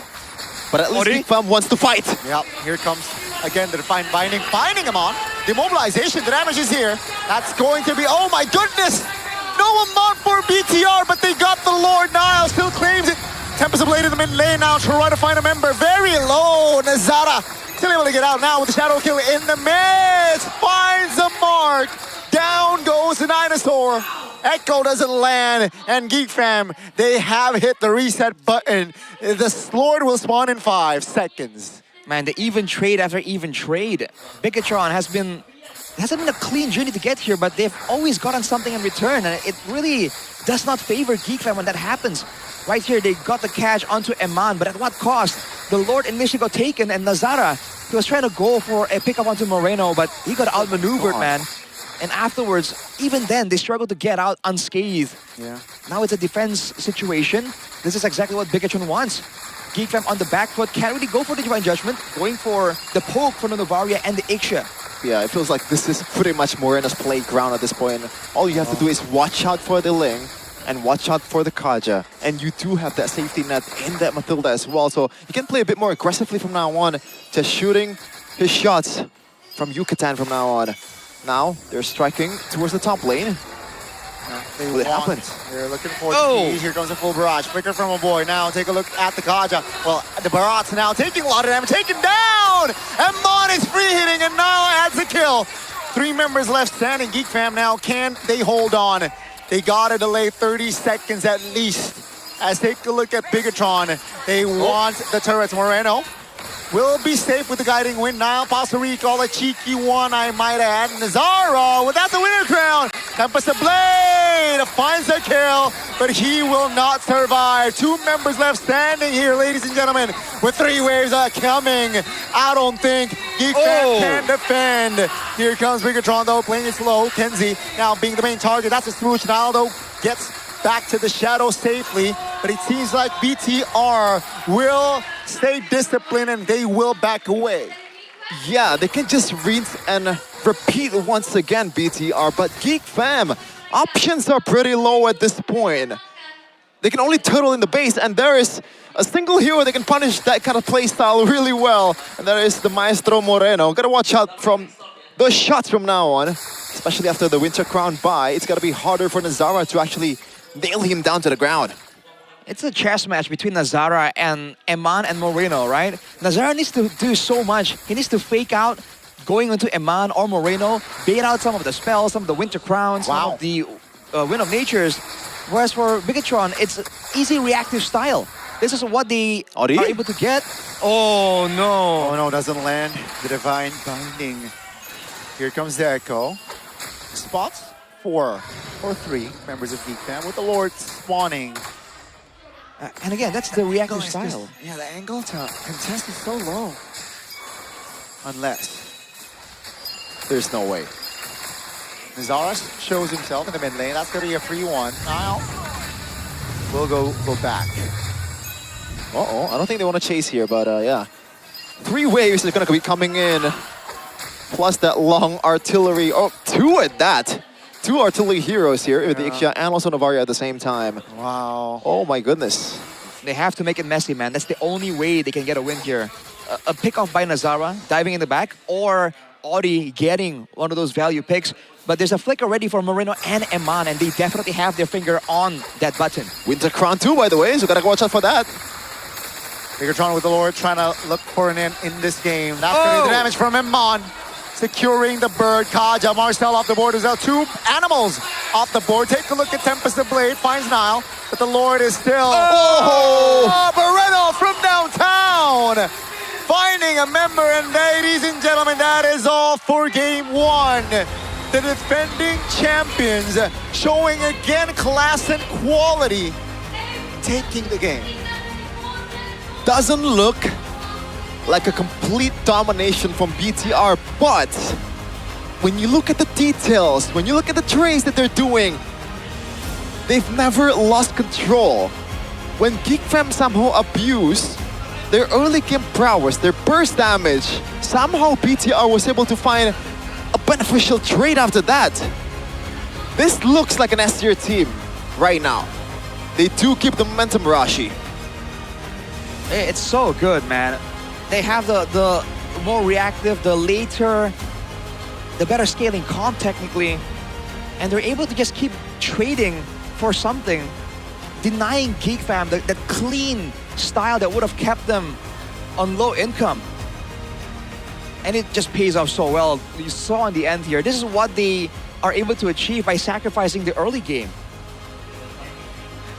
It was so difficult to react to this. Yeah. With all the range and all the burst available. The way they play too, it doesn't even look like it's a sacrifice, man. Dude, this team is nasty. I thought the Novaria was super early, but no. No. Not even a little bit. And I think the catalyst of that whole thing, the one that kept Eman safe, the one that kept Shogun safe despite not having a Purify or anything like that, was Finn. Yeah, and it was first pick as well, right? That Mathilda first pick. They know their identity. They know how to play the game, and that's why BTR is BTR. I mean, don't forget, he also technically assassinated Kenziski, so there's that too, man. This guy was doing everything.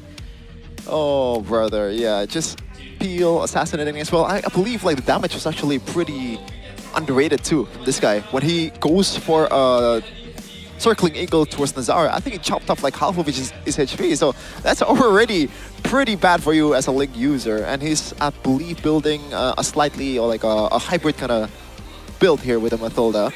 Oasis and also Talisman, I think that's a pretty decent damage. And the coordination is what we have to really highlight here, because again, you can have all the right picks, the protection with the Matilda from the Ling, etc. But if it's not coordinated properly, it won't look as impressive as it did here for Bigatron, right? The timing to really confuse Nazara, the timing to really get in there and decide, okay, I'm done defending, I'm gonna go for Kenziski. That's experience and like communication among the team. Yeah, again, the chemistry was just displayed there in that first game. I gotta give a shout out to Nazaro though. That Ling game, he did his most, right? I think dying a couple of times or perhaps max 3. But this is the Maestro Moreno on a Novaria. 3-1-12 with 94% team pot participation. That's pretty ridiculous, Rashi. You know, Mirko was saying that he fully expects Novaria after day 2 to show up first phase in most drafts. And right here, third pick, Novaria, it seemed early because we haven't seen it that early. But yeah, it absolutely pays off. Again, it's surprisingly survivable because you don't have to be, first of all, close. Second of all, you don't have to stick around, right? You put in the Astral Meteor, you leave. You shoot your Star Shatter, you leave, right? You don't have to stick around in the danger zone. Yeah, and to be fair, Geek Fam was able, or like, was trying to solve that problem by itself with Nazara. But the longer the game goes, when that Winter Crown is available, when the shields, when the Flash of the Oasis is proc, and also the item swaps as well, then really the window for this Ling is super, super low. And there's, I think, a difference of burden between Nile and Nazara. Nazara has to solve a lot more problem than Nile as Hayabusa. That's a bit lopsided in terms of responsibility. And you can say that for every single member on the side of Bigatron. Again, that's why it's a reactive playstyle, right? You wait and see what happens, and then you do your thing. Whereas for Geek Fam, you saw them try out several different responses, a full-on dive. You saw them really try and get a combo, right? Getting everyone in the Divine Judgment into the damage of a boy. But overall, it was just too difficult, especially when it got to the later stages of the game, when the items really start ramping up. Man, this was the fight where they got Eman, but you can see, man, Moreno and Finn. Finn was always on Nazara, always making sure that he can't really get anything. I don't know if this is just a bias, but I don't think Geek Fam played that bad. I think it's a decent game for Geek Fam, and it's just like the draft is a bit easier to execute for BTR. They can cycle easier, they can take their time, but meanwhile, Geek Fam has to play with the clock. It's a bit different. The range is just so annoying, right? Maybe it wasn't felt like in the early stages, but the later stages, Arashi's chefing, you know, the range from Novaria, the range from Extra plus the Guiding Wind, plus the Flicker as well, definitely is intense. I think that's where you can see as well, like, how more difficult it is to go proactive against a team like this, because initially they got the 2 kills onto Eman, right? That's true. As per the win conditions. And then because of the trades, because Eman still was able to get something, because then it became more of a macro game, Eman in the mid, just like, what, like maybe 7-8 minute mark, quite relatively early, he was able to actually catch up in gold to Kenzie, despite the difficult early start. Look at that. This is a game of mid-trio for BTR. 5 deaths for Nile, 5 deaths for Eman. And to be fair, I think all the DC so far has been doing a pretty decent job on locking down the actual target that can be bursted down, but unfortunately, like, it's just not enough. It's not enough. It's not enough. I mean, at that point, I think above 13 minutes, Shogun cannot be taken down, right? Unless perhaps a turret hit. Yeah, but the damage, you know, the damage profile from Geek Fam, man, was not enough to penetrate the Uranus. I hope that we get... I don't think we were gonna get it, obviously, but I am very curious about how much HP and shields that Finn is responsible for in that game. Probably a lot. From the Flask, from the second skill, from the Guiding Wind, and all that. And also from the Favor as well. So, yeah. Fun fact, I actually voted for Finn. I think he got robbed. But I think Moreno played a great game too, so I'm not really mad. Vote for Finn as well, but, you know, hey, there's more than one way of seeing how this game played out, right? Layers. Yeah. The bunkers sucks. Oh, never mind. Never mind. Forget what I said. Forget what I said. Oh, clippable. But you can't really sentence forget right you can't really forget though that second game might just be as good as Hopefully. that was pretty fun. Action Even as a Geek Fan fan. But there is something that's even more fun for you guys out there, especially all you Indonesian that has GoPay, brother. Is it me or that you? is? What is it? What? What? What? Remember the pecking order, Oh, okay? okay. You are beneath me. Okay, okay. Yeah. There you go. This is gonna be a big section for you guys. Free money for all. Dengan adanya GoPay hadiah GG. GoPay pastinya di season 18 ini udah mempersiapkan hadiah yang lebih besar, lebih heboh. Jadi persiapkan diri kalian. Gimana sih caranya? Langsung aja yuk, inilah dia. Untuk mendapatkan GoPay, Bude yakin yang ada di sini, buset Biget Troopers, buset Geek Community, buset ini Superfans udah langsung pada kayak gini. Berarti udah punya aplikasi GoPay kan? Yang belum langsung download aja. Kalau sudah, langsung buka kamera, arahkan kamera kalian ke layar yang ada di sini. Layar putih ini nanti akan muncul QR code-nya. Dan ketika QR code muncul, tinggal di-scan, tinggal diklik buka hadiah. Setelah itu otomatis saldo GoPay kalian akan bertambah. Jadi udah pada siap Superfans? Sudah, di sini langsung rame banget jadi bersiaplah. Inilah dia. GoPay hadiah GG. Wah, ini bukan lagi foto Bude kan? Bukan. Semuanya kayak lagi pada ini nih. Pada heboh. Langsung pamerin ya. Jangan lupa langsung pamerin. Karena kita pengen tahu dapat berapa kalian. Siapa aja yang dapat, siapa yang hoki. Jangan sampai ketinggalan. Nanti keburu ditarik aja. Dan ya jangan lupa juga untuk upload ke sosial media, tag MPL Indonesia dan juga GoPay. Karena tentu saja di season baru ini hadiah semakin besar, semuanya semakin bahagia. Namun Bigetron dengan performa mereka yang begitu apik di game pertama, bagaimana mereka bisa membawa ke game kedua? Karena di sini Geek Fam seperti juga tak mau kalah. Keduanya sama-sama ngotot. Seperti apa kelanjutan game kedua? Masih bersambung. Langsung dilanjutkan oleh para caster. Api-api.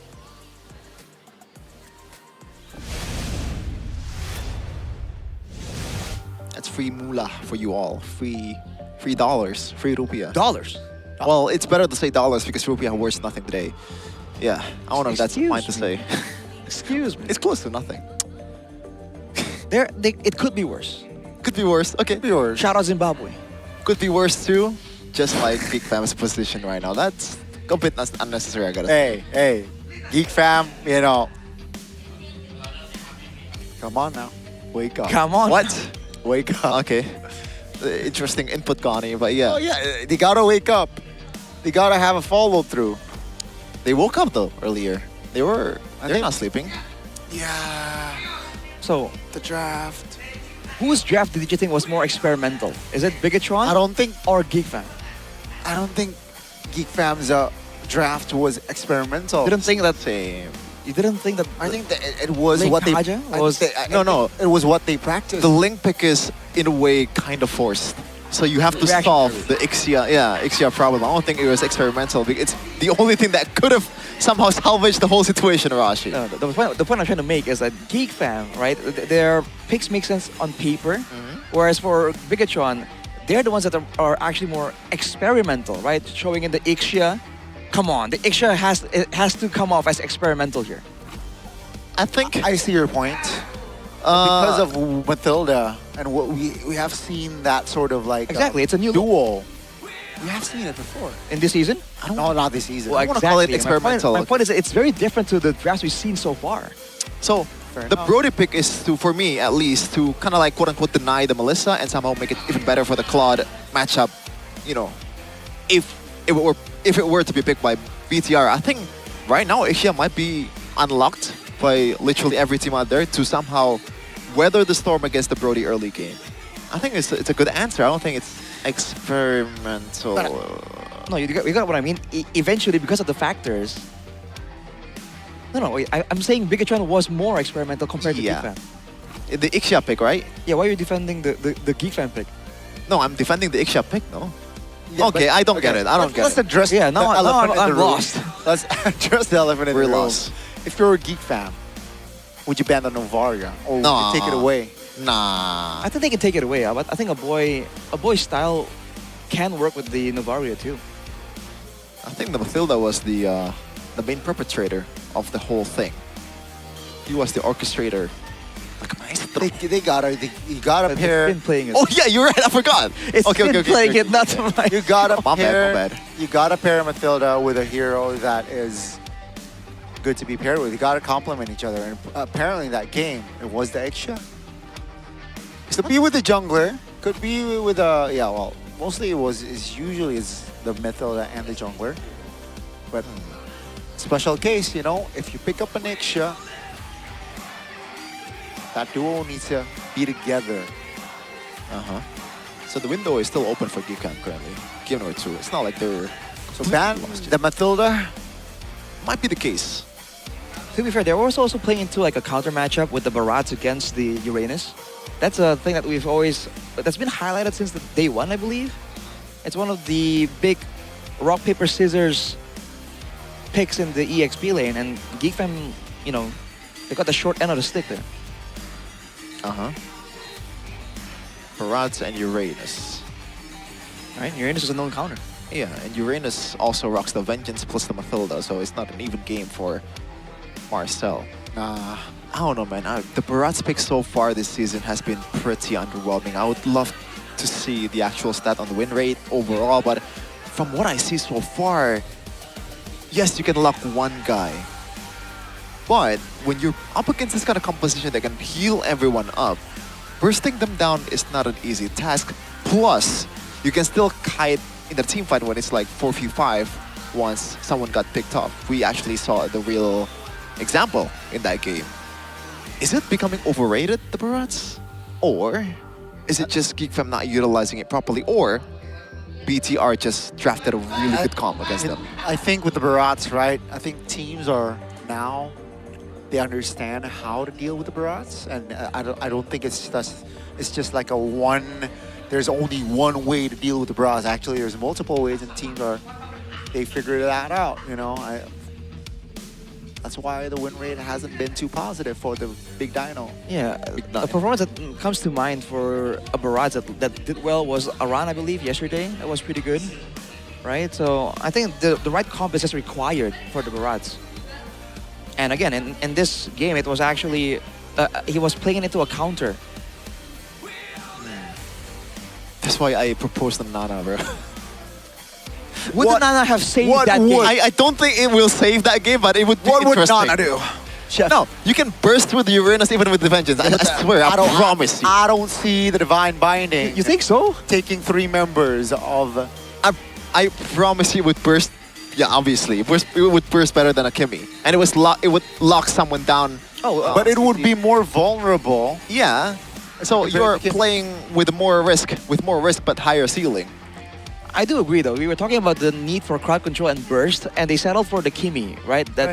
I guess this was a bit more of a guarantee to the late game, because they had Brody, remember? So they wanted a bit more DPS in the late game, get more magic damage, and they did combo the immobilizing beam a lot. But they have to find a different solution, man, because Bigatron solved that quite handily. Would you look at that? Nice prediction. BW. Nice prediction. I got a feeling of broken walls. Got a feeling. BW. BWD. But hey, on a serious note, GeekFam BTR, it's game 2, folks, again. Airbang going up against his old boys here. Got a chance to at least force a game 3. I don't think there's a personal vendetta though, or no, it's just more of a hey, they were my boys. I'm trying to beat my boys, you know? Huh?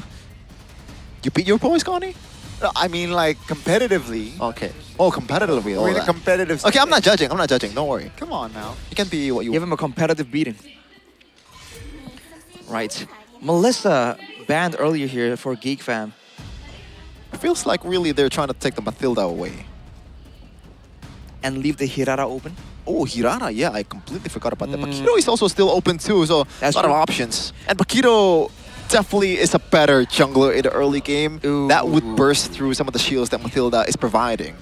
So could be a Paquito angle for the first pick here, despite the Barats being open. Again, the Barats isn't really like a prio pick, because you need to see if your opponents can go for the counter, right? So I think going for the Paquito won't be an issue here. Uranus banned very early on though.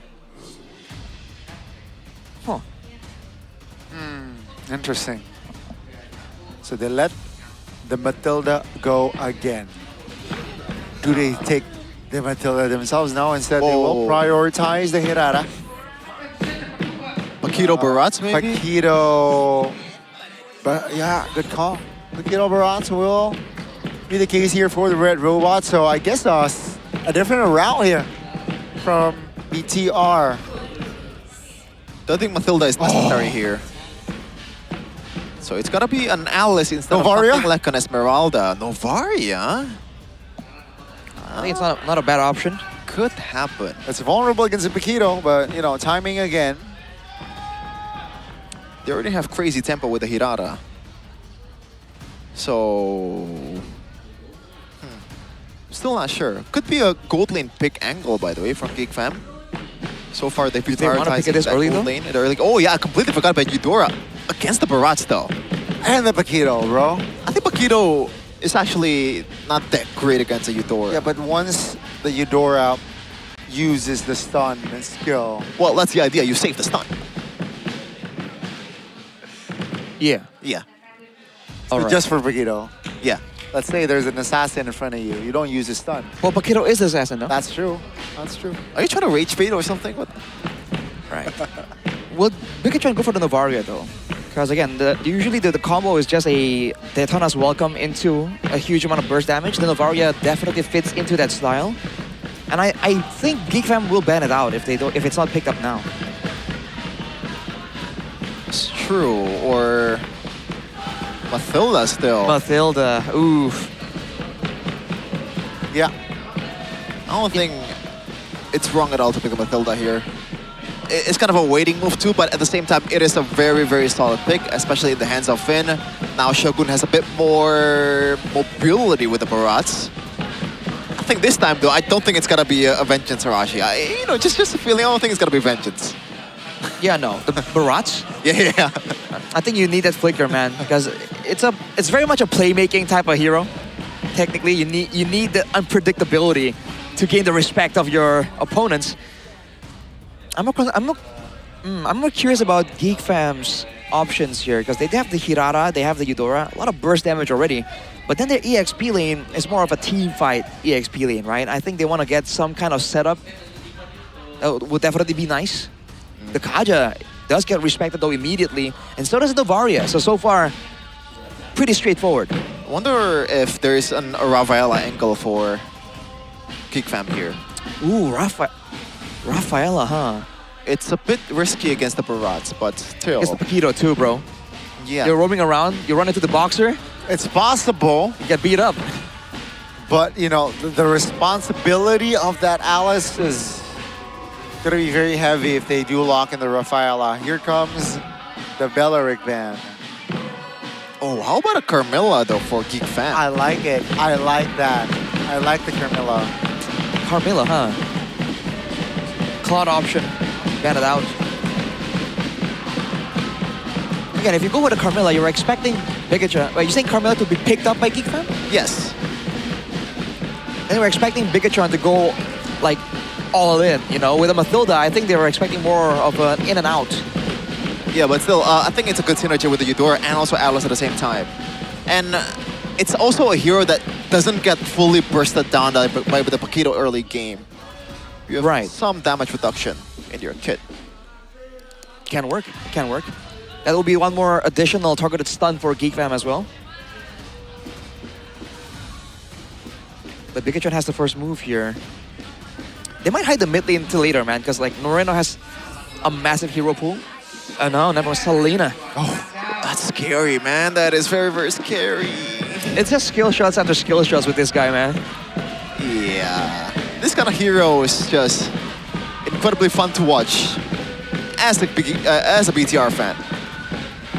I think later on it's gonna be a bit more dangerous for Moreno to help out with the burst. Oh man, Geek Fam! They are still stubborn. Quadruple down. There's a thin line between stubborn and confident. Now, which one is it, Gani? We gotta find out, right? Let's come on, bro. Don't live in the gray area. Say a black or white. We're gonna find. What if Geek Fam win? Then that's that.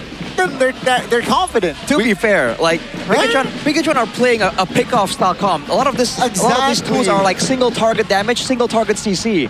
So against a whole-on like dive with a chip, they might be able to do more than you expect, Shevin. Could they lose? For Pikachu though, what options do they have now? Because the Claude would be ideal here, but they banned it out. Okay. Bane gold lane. Oh! Oh my god. Cho Amon, baby. By the way, shout out to Midnight in the chat. I'm sure that we look like a bunch of Dumbos compared to you analyzing the draft, so my bad.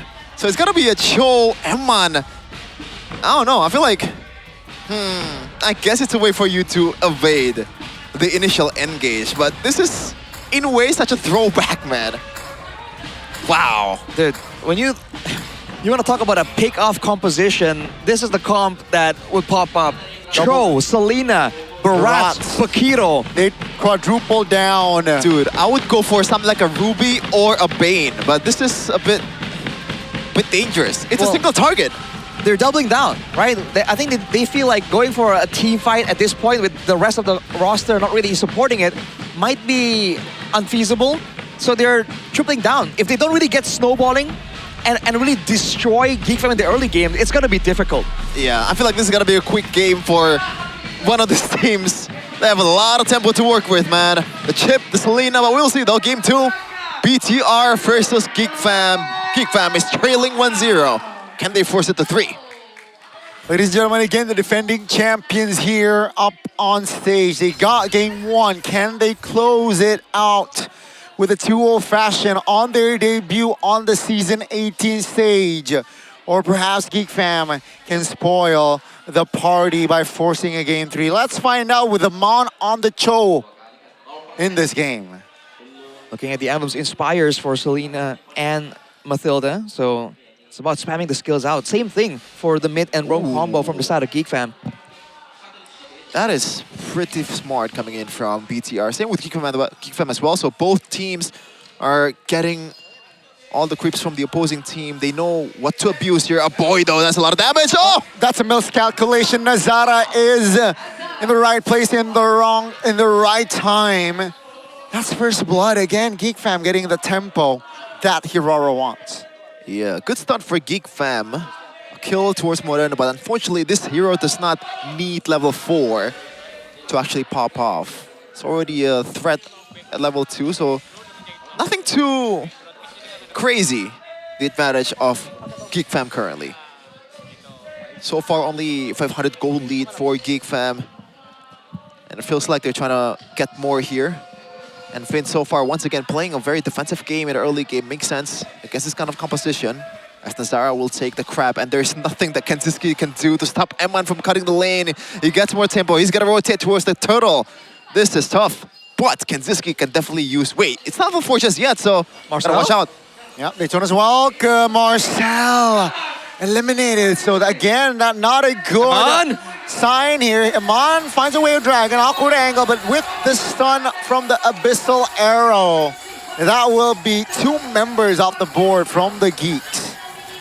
And that's to be expected, man. It's all about pickoff. It's all about burst for Bigatron right now. They're still going. Wait. They go on and on. Oh my God! With the guiding win from Finn.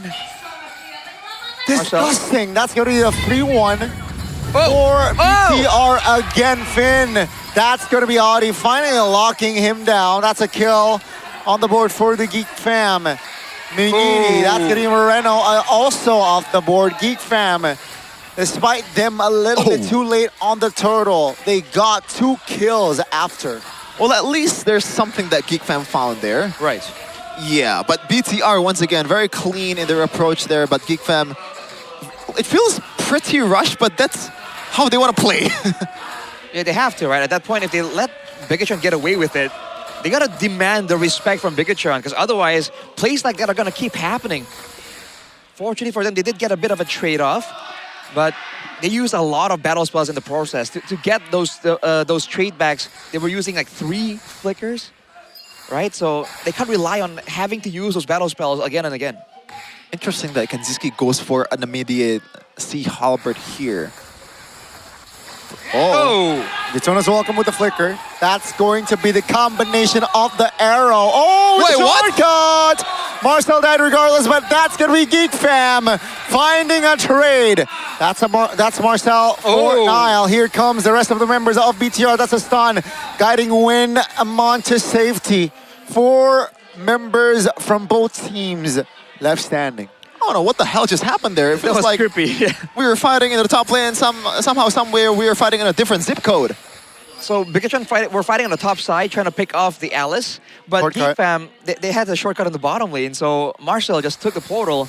Unfortunately, it wasn't enough to save his life there. Now with the photo completed for Finn, it's only gonna get a bit more tough for Geek Fam for the while. If they can weather this storm, I think there is some light at the end of the tunnel. Oh no! Yeah, that's a shortcut.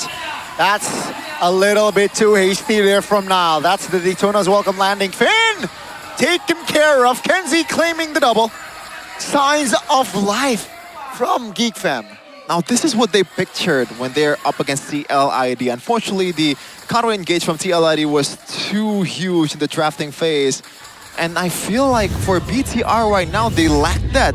Yes, they can get away from a shortcut, but in terms of responding to a shortcut, TLID did it better. For sure. Ori threatening Eman yet again. So far, it won't be anything yet. But yes, man, the comp from Bigatron, it's meant to deny the playstyle instead of actually fighting against it, technically. So, Geek Fam, if they do get the team fight, if they do get the shortcut play, it's going to be a lot more damaging to Bigatron compared to when we saw this draft against TLID. So, things are looking up for Geek Fam. Still with the arcane boots, Finn, though. Very, very aggressive. Just want more damage. Kenziski, though, I don't know about this. Yeah, what a setup. Hold on! The shortcut towards the back. Finn, Kenzie falls. That's gonna damage. Now, Geek Fam looking to close the gap. Oh, circling eagle to safety now. They dive under the turret looking for Amon. Oh, great cancellation. But Geek Fam stands with 5. They still got Niall as well. Uh-oh, Daytona's welcome. That's going to be the burst damage. Marcel on this Alice is not going to survive. Oh my God. The Maestro again providing the threat. Oh! Moreno showing class and composure. But Kenzie claims the kill. That's going to be a double surely. There's no way. Comes him on, providing the peel, providing the tempo. Oh my goodness. Kenzie and Amon going band for band. Both gold laners claiming a double. The Maestro played a beautiful staccato there, very fast tempo. And BTR, once again, gets control here in the mid-game. Wow. Oh my God, welcome to the Brawl server, everybody. This is quite literally a brawl. But remember, this is similar to what happened in Game 1. The team with the early advantage is doing well, but the other team is getting things in return, right? There are still trades back from Geek Fam, taken from Bigatron. If this keeps going on, it's looking quite dangerous for Bigatron.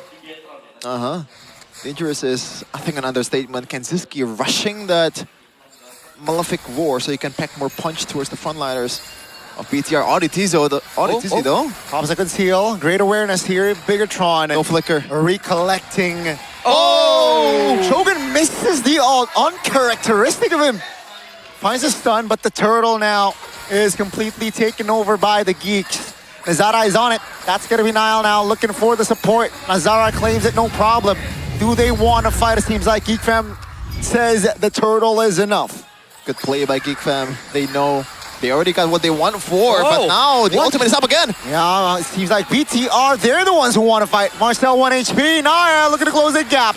That's gonna be Niall now securing the Oh my God. almost. That's gonna be Niall now into no man's land, but here comes the reinforcements, Marcel. Dude. Literally 1 HP. Escape.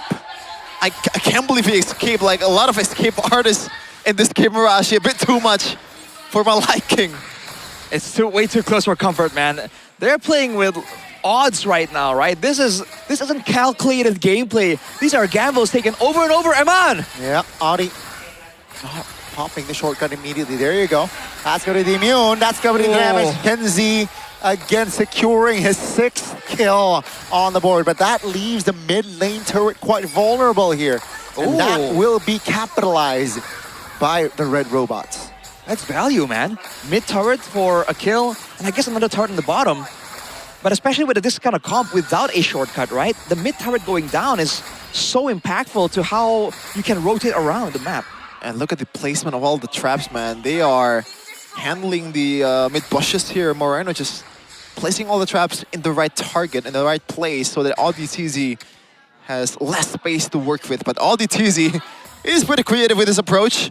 And I feel like BTR should be able to read that. The fact that that is so obvious, no? Someone has to take care of the lane.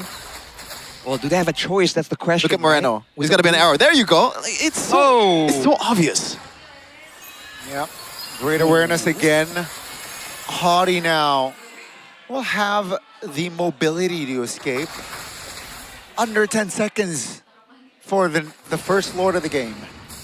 Oh no, AudiTZ might die here. Oh, that's a shortcut. And they bail out. They will bail out. Top lane though, it's a 1v1 him on. Almost getting solo killed at Kenzie. Still has enough energy to perhaps close the gap, but the Lord will fall for Nile. Throne of Ruin finds the Dino, but no follow-up damage here. Ladies and gentlemen, 10 minutes in, we have 19 kills. That is on the backs of Moreno. Oh, again, I missed the Donas welcome. But it's still all good. They can cycle again. Marcel getting brought back. Nothing too crazy just yet. Top lane, top lane. Yeah, that's going to be Audi now with the short. Oh my God! Kenzie showing a highlight clip as well here. Finding him on, but now he is dead as well. That's a big, expensive shutdown that Nile will happily collect. But it's just to distract. It's all an illusion. The Lord is for Geek. I think I feel like I need a couple more eyes to actually understand the tempo that's going on and all the fights that's going on in the game right now. It's just fights after fights, man. Solo outplays upon solo outplays. The fact that the Lord got cleared, though, that was an important one for Bigatron, right? They need more of that macro pressure. And now Aman, once again, might walk into Audi. Yeah, again, just a shortcut. They just want to shut him on down, bro. Aman just respawn and he falls again. Now, Geek Fam, what do you go for after killing him on? Seems like they want the map control. Geek Fam, like in the last 3 minutes, they were down by 2K or something around that. But it does not feel like it matters at all, Rashi.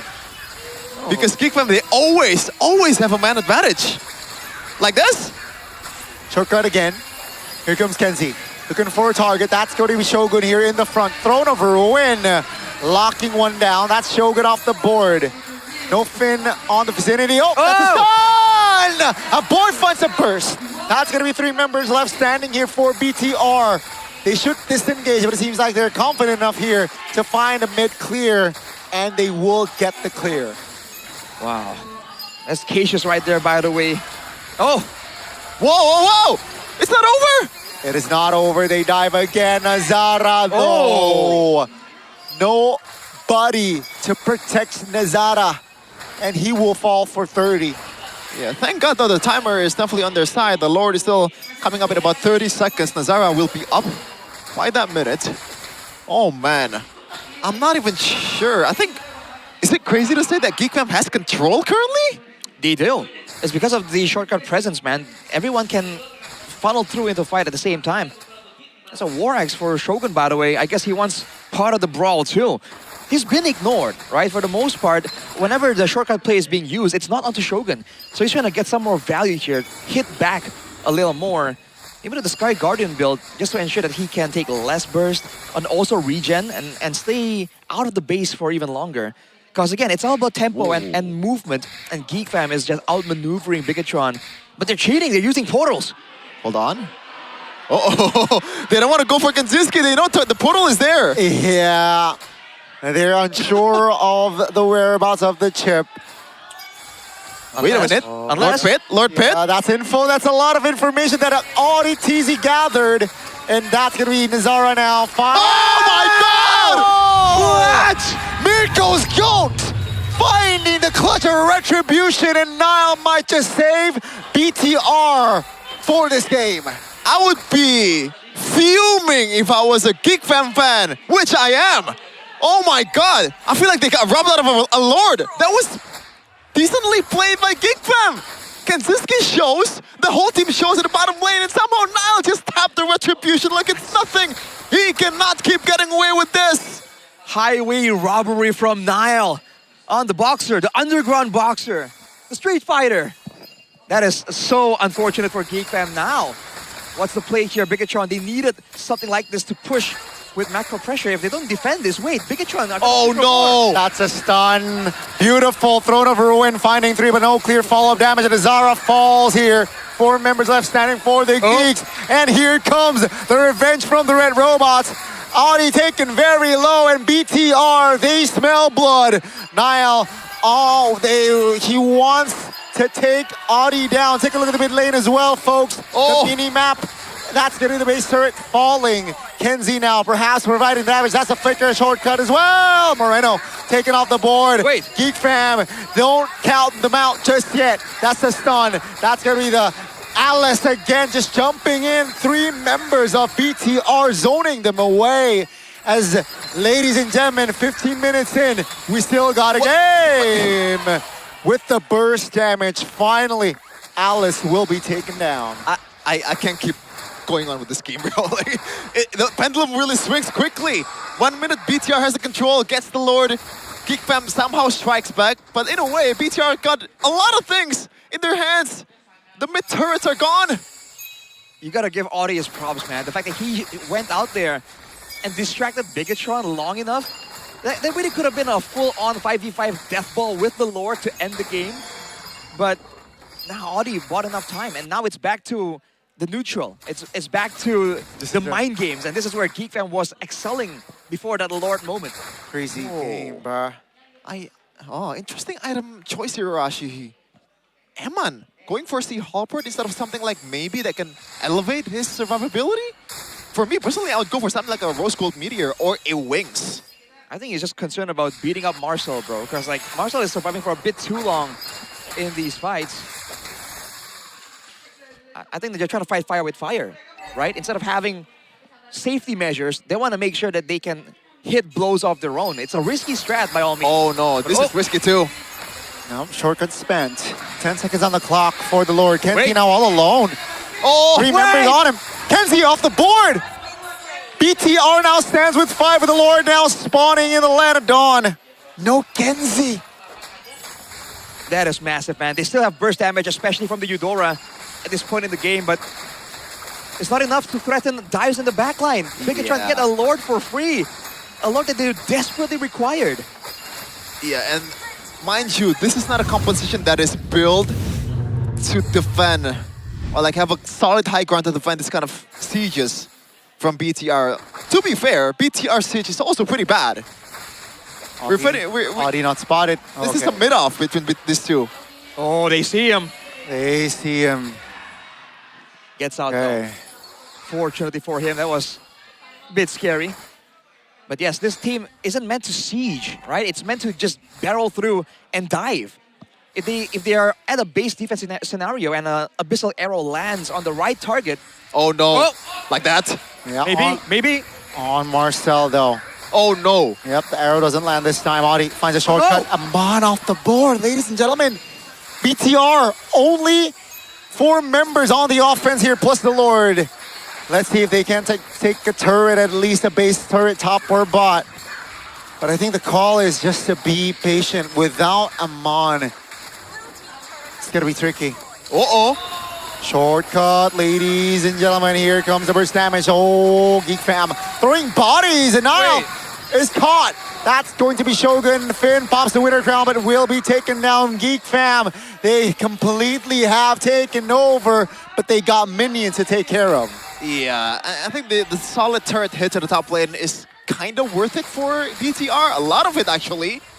And the cycle just works out for BTR. They can die as many times as they want to. Man, this is like a bit scary, man. Now is the point where you start wondering if there's gonna be a backdoor angle. Oh no! For Bigatron. Audi. Whoa! Here comes Welcome with the flicker under the turret. Crazy play from Shogun, but now here comes the follow-up damage. A boy from a flank angle. Amon now looking for an attempt of an angle. Doesn't find it. They back away. Both teams now waiting on the spells, I believe. The purple buff will fall for a boy. The mid turret, tier 1 of BTR, gone. It's a bit unfair. BTR has 2 more turrets than Geek Fam, but somehow in terms of the long lanes, it is completely equal. We have a fact for you guys. We noticed by GoPay in Season 17, Nile and Kyrie ranked first in total objective steals with 25 combined Lord and total steals. Now, I don't know what qualifies as a steal here. Well, what Nile just did. Yeah, but like, there has to be When like, I think objective parameter, right? Yeah, I think when the members of your opponent has more control, and then you. Yeah, but how you judge the control, God. Well, if they're the ones trying to take it, your body, right? You know. How about a 50-50? Is that a steal? No. I don't think that. I think it's a steal. It might count actually. I'm not sure. Oh man, look at Marcel's item, bro. He's starving right now. I think that's from swapping. Might be the case. Oh boy. Again, at this point in time, it's gonna be really, really important for this Lord to fall into the right hands. And again, Geekfam always has advantage in these situations. The fact that Bigatron has lasted this long is already impressive. Wow. No flicker for Ramon, 60 seconds. That's a big resource unavailable for the Cho. By the way, the last series in the playoffs that Geek Fam won was through a backdoor chip play. I don't know if it's gonna happen right now, but Lord's half health. Lord is half. They're forcing the Only issue. Marcel has shown on the map. They wanna go for Moreno. Oh, did you see? Look at that. He has flicker too. Yeah, the reset. BTR. Well, not a full reset, folks. 30,000 They have to gamble BTR. The lane is pretty bad for them. No? Yeah, the lane was pushed by Audi. Bottom lane is pushing, definitely. So far, trigger's not pulled just yet. This might be the case. Marcel sniffing out the danger. BTR as well. Here comes I don't know about this. from the back. Oh, they saw him. Yeah, that's the awareness. They know now where. Oh, they cannot reset? Yeah, the reset is. Oh!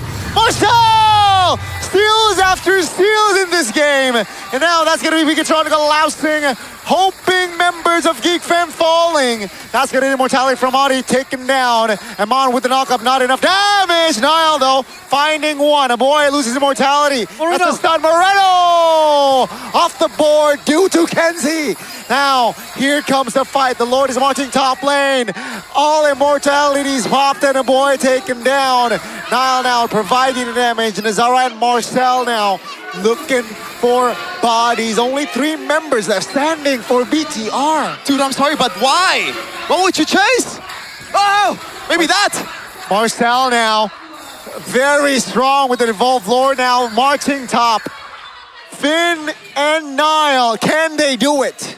3v2, this should not be enough for BTR. We might be looking at game number 3 right now. Marcel, Nazara, and Kenziski, they have enough to burst on the base. Yep, now about the win of nature now with the Lord already touching practically the base. Kenzie taken very low. Oh my goodness, the minion spawn in the right timing. 7 seconds on Moreno, but ladies and gentlemen, the Geeks, they will not back down without a fight after an action-packed game number 2. Definitely, folks, we deserve a game 3. Oh my God! What the heck did I just see? That is, I can't really describe that. Man, you talk about third time being the charm. They doubled down yesterday and it didn't work out, but today, the strat has paid off. It wasn't easy, but they have pushed for a game 3. Oh my God. I was a bit dumbfounded by the fact that Geek somehow still fights, even though the Lord is still there. I can see the idea. You have Marcel, you have better AoE, you have better sustain, but BTR just micro that one perfectly to an equal fight. It was 3v3 until the last moment. Marcel single-handedly won them the game right here with this Lord. Oh. It might be more luck than skill, but obviously in this kind of games, you need a lot of luck to secure the game. Sure, it's a game was, of inches. The steals alone from both teams, man, that was crazy. The fact that they were this late in the game and they made it that close of a team fight, ridiculous, man. Geek Fam too. Oh my god.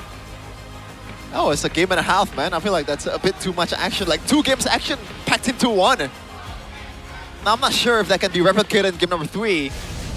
It feels like BTR is forced to play Geek Fam's game. I'm not rocking with the choice there from BTR. Thoughts, Mr. Analyst, because Kenzie did a lot in that game, whereas Amon, you know, the head-to-head struggled. Well, you gotta remember, some of the early game picks were off the way of the dragon. And from the gold lane, he was rotating all the way to the mid and sometimes close to the EXP lane with that mobility, right? That's a long journey. I think at that point, they got gapped. They got caught, right? They saw the chip and the Masha and they're like, dang, we didn't think about that. What do we do here?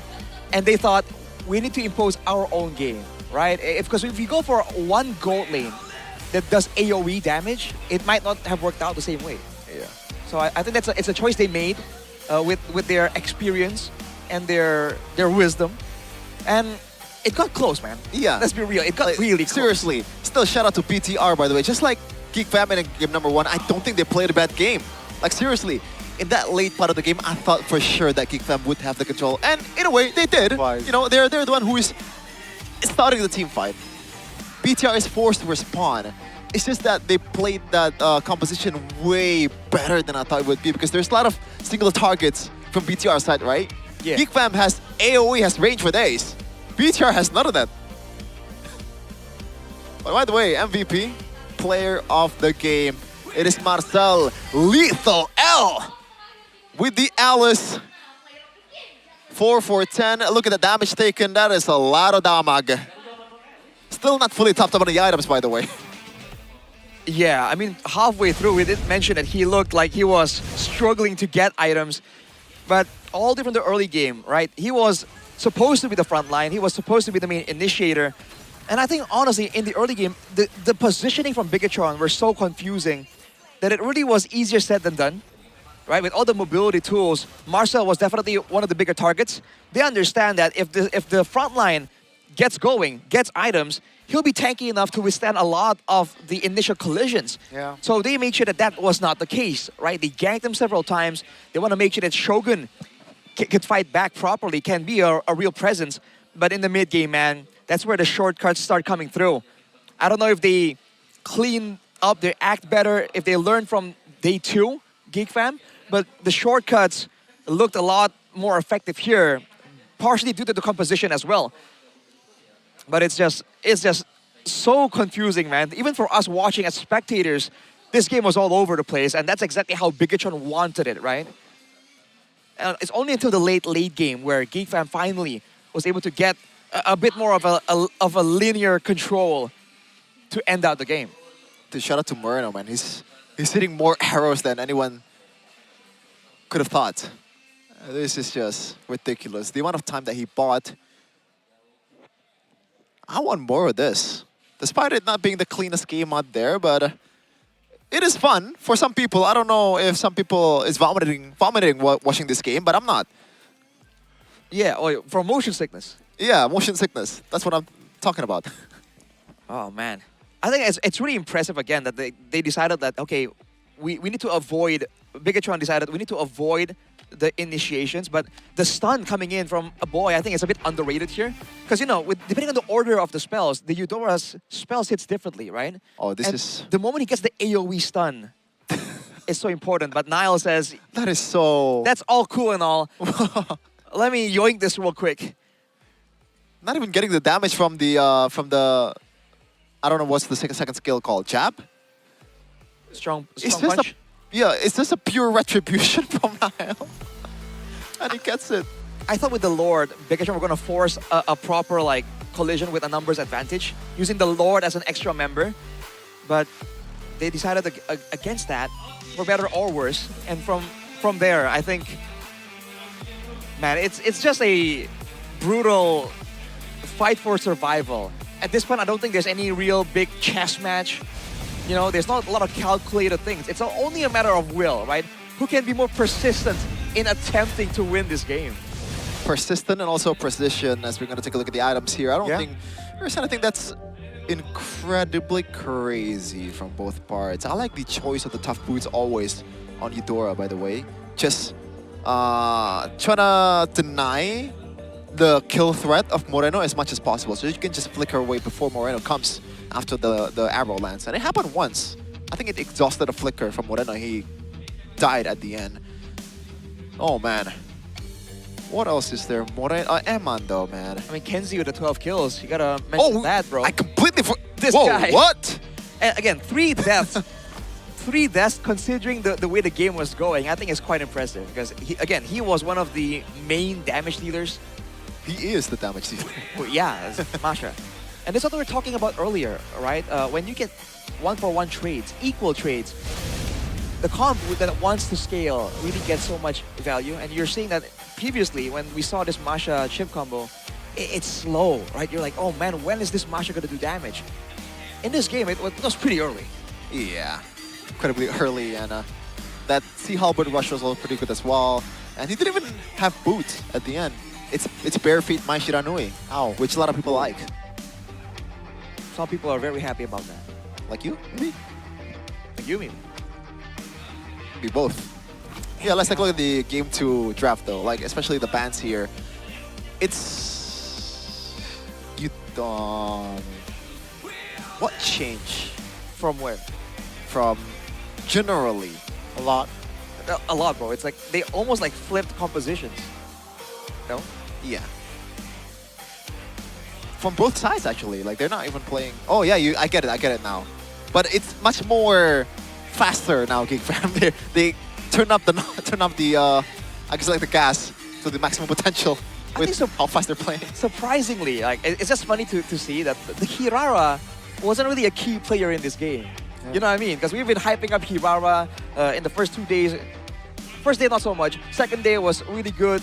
Almost some people feel it's OP, but in this game, really not so much big moments from the Hirara. It's everyone else. I think the Eudora in particular. Yeah, I gotta keep calling back to it. I think it's a bit of the unsung hero in this game, because like the point and click stun was definitely a big problem for Moreno, for Eman, for Niall too, right? These are heroes that you want to have mobility and outplays with, and point and click stuns really mess with that. I think it's just like the way to describe that is the Masha, the chip, and also the Eudora is the pizza. And what? The pizza? Yeah.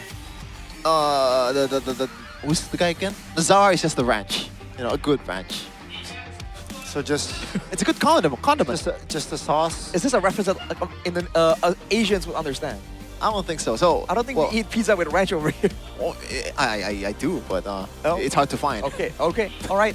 So what would be the proper comparison, Connie?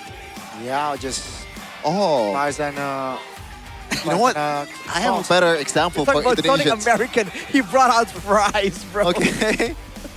So the Masha, the chip, and also the Eudora is like a full course nasi padang. But usually you want to have as much of broth as possible, or like the liquids thing. Is it called broth? It's called broth, right? Gravy?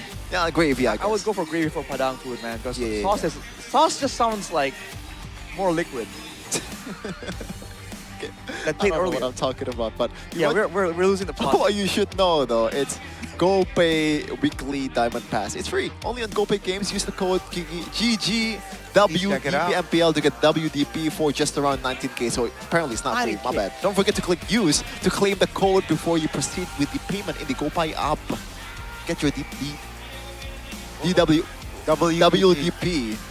right now. You're having a seizure. No, like the stutter is fine. the accent changed. I was like, go pie. I'm like, whoa. What happened there? I like saying go pie. Go pie. Yeah. Yeah, use the hashtag as well. Go posh. Yeah. Posh. Go pie. Go posh. Wow, okay. Hashtag PastiGG. But here's the thing, all right? If you guys haven't downloaded the GoPay app, go. All right, download it. Then go to eWallet for MPL with plenty of damage. Plenty of damage. Together with the MPL GG party. All in this. Everything together. is Pasti Gigi with the Pasti GoPay. Gigi. Just like last season, pretty much. You can vote your favorite team. What's so funny? In every MPL ID season 18 match, You can win throughout up to $1 million. Oh yeah, $1 million. Wait. You can be diamonds. Diamonds. Okay. You can get sued for that, brother. 1 million diamonds, all right? Oh, and you can my get the God. fairy rings too, by the way, which is pretty priceless, right? Does the ring kit comes with a fairy? Technically. Oh, I got a free fairy? Yeah. Oh. You get up to 1.8 million GoPay coins as well, though, every day. Whoa. I love that. I'll get the ring and also a stinker bell. Well, just make sure you vote on the icon there. You can search for MPL GG Party in the search bar and click the MPL GG Party icon. And then check in daily and make sure you do the votes before the match. Not during. Before. Yeah, I think they lock it. Underline. It's Bold, italic, before. Buy MPL tickets. You don't have yet. Invite your friends. Play Ular Tangga. That means snakes and ladders. Snakes and ladders. Together and farm those rewards. Like me farming these awkward moments on desk where I don't know what to say. I love It's it. because you're not posh enough, Shevin. Anyways, game 3. Go watch Bridgerton, bro. What now? I think that's more of your cup of tea. Bridgerton? Yeah. It's a show. Ah, okay. And moving on, Shevin. Moving on. Moving on to game number 3. Yeah. The chip is still gonna be available, no? There's no way that BTR will ban it. I don't think they will. Yeah, I don't think they will It's too. for better or worse, I don't think they will. And it's such a niche strategy. Yes. Right? If Bigatron did not commit to such a pick-off, single target strat, right? If they went for a more well-rounded composition, I think that the chip could have failed, man. It really could have failed. But they saw the picks, they saw like, hey, this is like a all-in pick-off comp. Let's make that almost impossible to do normally. Yeah. It's impossible to do normally. Just like us in the casting desk, it's impossible for us to cast without Todak chair. That's true. When it comes to performance, it's not just what happens in game, Goni. It's also the chair, the comfortability that you have when you're casting the game and also playing the game. Yes, sir. Todak Throne is a gaming chair that doesn't just bring the style, but also delivers when it comes to performance. Currently offering a special MPL edition release, Goni. How much does that cost? And what are the features? Here's the thing, it's super affordable. The feature, everything from gaming chairs to fully exclusive adjustable apparel, which you can check out directly at the Todak booth. And if you're curious about the full collection of Arashi, make sure to visit the website, www.todak.id. All right, to check out a full catalog and ongoing promotions, because Catalog. here, Chefin Arashi, maybe you're not cultured enough. But it's just not about performance. It's also about style becoming part of your identity. Culture by Todak. Culture. Great pitch. All around you. What? No, it's a great pitch. It's all about that style, man. Hey, it's all about that style. It's the same way like skins get wins. I don't think so. You don't think so? You have good skins, but you're not winning. I'm winning. Are you? You don't know me, son. Okay. I Do think you I know him? you enough. Chefin, hey, do you know Arashi? Or do you know Bryden? Whoa, getting doxxed. That is Steve. No, we already said your name multiple times the first day. I know, Chahyo Bimegantoro. We also dissed your name. Why? I think it's you dissed her. Hey, do you want to name your kid Brian or Brandon? Oh, let's go Brandon. Oh, that's a good idea. That's what he said the first day. That's what he said. Sorry. My parents picked that name. I'm sorry. That's messed up. I'm sorry, Mr. and Miss Muslimta. That's my bad. That's my bad. Are I'm you sorry. really sorry? Do you accept Is my he apology? really sorry though? I am sorry. I'm sorry. Vote in chat. How sincere is this apology? I am always sorry, bro. Remember, like I've never. Wait, if you're always sorry, then you never are. That's true. That's true. If you think about it, You're taking the word sorry for granted, Chefin. Damn. Words have meaning. They do have meaning. And what does it mean for both of these teams? That was not a good bridging. But I expected BTR to win like a 2-0 though, not gonna lie. So I guess the change, don't give Eman the show. Don't give Eman the show. For a random chatter that's chatting currently, I prefer the second option. All this specific reply, Chefin. Yeah. Vas, But yeah. Vas is das. All right. No, we gotta, I guess, again, highlight again for those of you who haven't followed all the way. GeekFam finally tripled down on the chip strategy and it worked out, finally. Will they do it again, though? Like, usually it's a cheese strat. That's why Bigatron didn't see it coming. But now they've done it 3 times. 3. Is it still a cheese strat at that point, or is it just a GeekFam? Hey, that's where they struck you, man. The reverse psychology. There's no way they're gonna do it again, man. Like, there's no way. And they strike back again with the chip. Come on. I think I do that a lot too, man. They're showing their identities here, right? With the chip. Again, teams are, just showing their cards. Why are you whispering, bro? Yeah. Talk normally. No, I think because you've lowered. Oh your no, I think volume. you're trying to sound dramatic, and it's kind of working. But we're not talking about anything too dramatic. It's actually very loud on my like. Oh, Really? okay. Yeah. You're loud. Sorry. Well, loud and proud, man. Loud and proud. What do you think, Chefin, as a GeekFam fan? No you like, more Cho for Eman. well, That's my do note. you like the direction that GeekFam is going with? I like that they are aggressive. I like they're taking their chances. I like that they want to dictate the game. But sometimes, it's not working out, especially against the LID. The past is in the past, though. The past in the past. Is that a TL thing or is it a GeekFam thing? Both. You know what I mean? Both. All right. They have to put their victories in the past. BTR by Vitality. So do you think they're going to quadruple down with the chip? Maybe. Will they find a different combination to use with the chip? Maybe. I'm being a politician right here. Careful, man. Only answer with me. Finally, drafting phase! Oh my god. That took a while. Prediction? Water. Earth. Danger. Fire. Long ago. sorry. Let's go. You seen the movie yet? I have not. Okay. Want to watch it together? I am very interested. What? He asked you something, Arashi. It's that elemental show. You know what I mean? He didn't catch it. Yeah. Yeah. His hearing is starting to, you know what I mean. I mean, he's old. He's got Glass houses, bro. All right. Atlas and Freya. Off the board. As always. 3 games in a row, no? Oh my god. Oh. The drum. The drum That is startled me. support, man. Okay, my bad. It spoke to Chevin. My bad, chat. Okay. That is Now, the Geek community, Chevin. yeah, if right we're- behind us are your people. Yeah, my people. Let's go, Geek Fan. But maybe just tone down with the drums. So, Marcel. Why? Because it startled me, brother. I don't want to get a heart attack mid-game. And you're calling us old, like, wow. Oh! It Never is a mind. chip ban, wow. That's their answer. They're banning the cheese here. Seems like the instant respect towards Audi. I mean, yesterday they banned 5 heroes of Audi, right? Perhaps you might see that.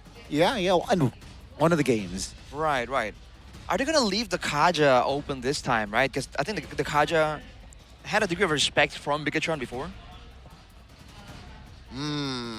But it was beatable, though.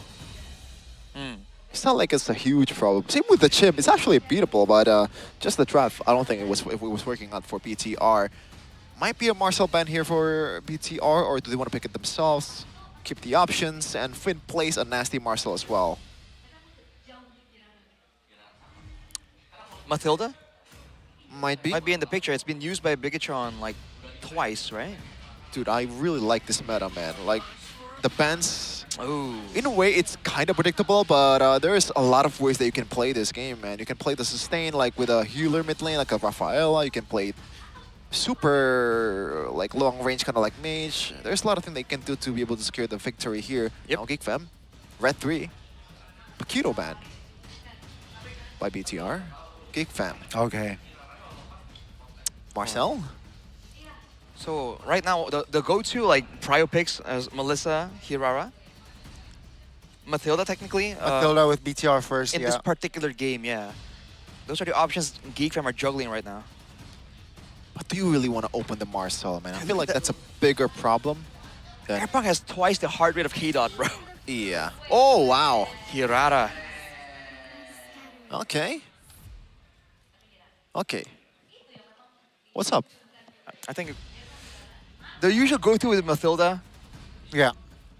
But in this situation, like the Melissa will be fine as well, right? If it ain't broke, don't fix it. They won with the Mathilda first pick. Should they go again here, replicate that style? Ixia again, if Mathilda gets locked in, Ixia. I think Marcel is a better option for BTR, especially with how aggressive Geek Fam has been playing it so far in the series. It's a good way for you to disengage and play it safely. Yep. Oh my god, Airpunk. I just realized it's literally double. You mentioned it earlier, Rashi, but I didn't expect it to be actually double. Yeah, it's literally double. 130. It's going up, by the way. So he saw the Marcel and he's like, oof. Is that Geek Max Moore earlier? Magmur? Yeah, Max Moore. Yeah. Yeah. All right. There's no rush for the Mathilda here for Geek Fam. There's no rush for a roam pick. So they can play it a bit more conservatively here in the draft. Pick something that can really go wrong. Something like maybe Melissa. Yes, the Claude is still wide open, but... Yep, the Melissa and... Uranus? Oh. Yep. Good call. Great call. Uranus again. Remember in that first game, Shogun was practically unkillable on the Uranus or Uranus. So Geek Fam taking it away. Now BTR, do they secure? I don't mind a Nova pick here. Novaria. I like a Nova and a marksman here, right? To secure that gold lane before. So like Claude Nova? I don't mind the Claude. Because I think in a weird way, the Claude has more flexibility than the Brody, right? If you want to try and shut down the Melissa, I feel like you need way more before committing onto like a Brody, but they go for the Brody regardless. Okay. Brody Nova, a lot of burst built in here against the Uranus. There's some concerns there. What is gonna be... I feel like they need something that can deal a lot of damage and somehow dive too. Maybe something, I don't know if it's Harley angle for Nazara. I don't know if that's the right pick. K-Dot, look at the heart rate, it's starting to go up, Arashi. So he's feeling the pressure right now. So maybe he's also second guessing the picks here. Could be it. If they want to go for Assassins, by the way, we've seen both teams bring out Assassins that aren't exactly like the go-to, like just the Hiraras only, right? We've seen Hayabusas already earlier. If this is gonna indeed be the Mathilda though, Geek Fam, copycat. Hey. Taking a page out of Bigatron's book. It's not a copycat, it's called being smart. Being observant, Arashi. It's Gotta called... be observant, more observant, Arashi. It's called being... Whoa. Observant. It's gonna be Hayabusa though. So now they're trying to make sure that the Melissa can actually deal damage undeterred. Yeah. Will it be a Ling ban next? Ling? Oh, never mind. Game 1, they used Ling. Don't think that's gonna be necessary, man. No, yeah. Yeah, Niall's hero is a bit... There's not much here. For both sides, actually. So they're exhausting all the jungle, but unfortunately, though, Airpunk has a say on which hero will he pick first. It's true. I think they bet the Hayabusa because of the dive threat, yes. Yeah. But I think it's also because of the invulnerability, right? The Hirara was also really good because of the damage and mobility, but also the invulnerability, right? I think that's what he's trying to deter here. He saw how effective the retry can be from Niall, so making sure that he feels the pressure time and time again will be beneficial if they want to play for a front-to-back or a neutral objective slow take for Geek Fam. Definitely slow. It's gonna be going Nolan instead. So 2 assassins off the board here, just limiting the options for Niall, right? And now with the last ban, Guinevere off the board. Oh yeah, I just realized the Guinevere Mathilda combo was always there. It's a very cheesy combo, by the way, and Brody cannot rock a Purify, so it's almost guaranteed a knockup with the Circle Eagle Guiding Wind combo. I just realized that. So it's a way for you to go into the back line and get a 100% connected knockup CC chain. Well, it's not available right here. What alternative do they want, though? Utility hasn't really been all that good. Eudora. Getting rid of, like... Are they gonna... Nah, I think it's just so that the Marshall can have, like, space to play. Okay. Right? The targeted stun, it can be a huge problem, so... Good pick. Harley it is, Shevin. You called it out earlier. Yeah, it's a way for you to not be punished easily. That's the only thing that's available. Now, this is tough for Nael. Do you want to throw it back to, like, the Suyos? Oh. We didn't see it come through for Albert. Against Harley. Yeah, you need someone that is able to do it all. At least in my perspective. I think Suyo is not that bad of a answer here. You have some iframes as well to play with. That's always a good thing. More concerned about the EXP lane, though. The usual go-to for Uranus would be an Esmeralda to match the sustain. I'm not fully opposed to that. The Lapu Lapu can counter the Melissa. That was an option we saw as well. Oh, but I don't know in the grand scheme of things though. Lapu Lapu, oh my god! Whoa, Ruby and Suyo. It's more crowd control with the Don't Run Wolf King on top of the I'm Offended. But it's not really as... You can't really move that fast. He's going to be very flicker reliant, this Ruby. Yeah, I think the idea is to make sure that Nazara is not playing as freely as possible, because when you get caught up by the I'm Offended, then it's going to be chain CC with the Don't Run Wolf King, and he's dead. He's out. Definitely trying to break the momentum of that Melissa. Hovering around Tushin. A little bit of eeny, meeny, miny, mo there. Yeah. Tushin or Sutian. Yeah. I mean, Sitian worked wonders for the side of Bigatron in that first game. It seems like Geek Fam, they will lock in the Zushin instead here for their final game of the day. Okay, it's kind of a not really fully deja vu of the first game, but it's now it's flipped back for each team, because I feel like for KDOT, for BTR, they have some sustain to work with. They can play it slow. They can play it like with some kites with Novaria. Against a Mathilda Uranus, though, there's good sustain of their own for Geek Fam. I think there's such a big balancing act between like punishing your opponents and avoiding getting punished. I think that's why they went for the Tushin.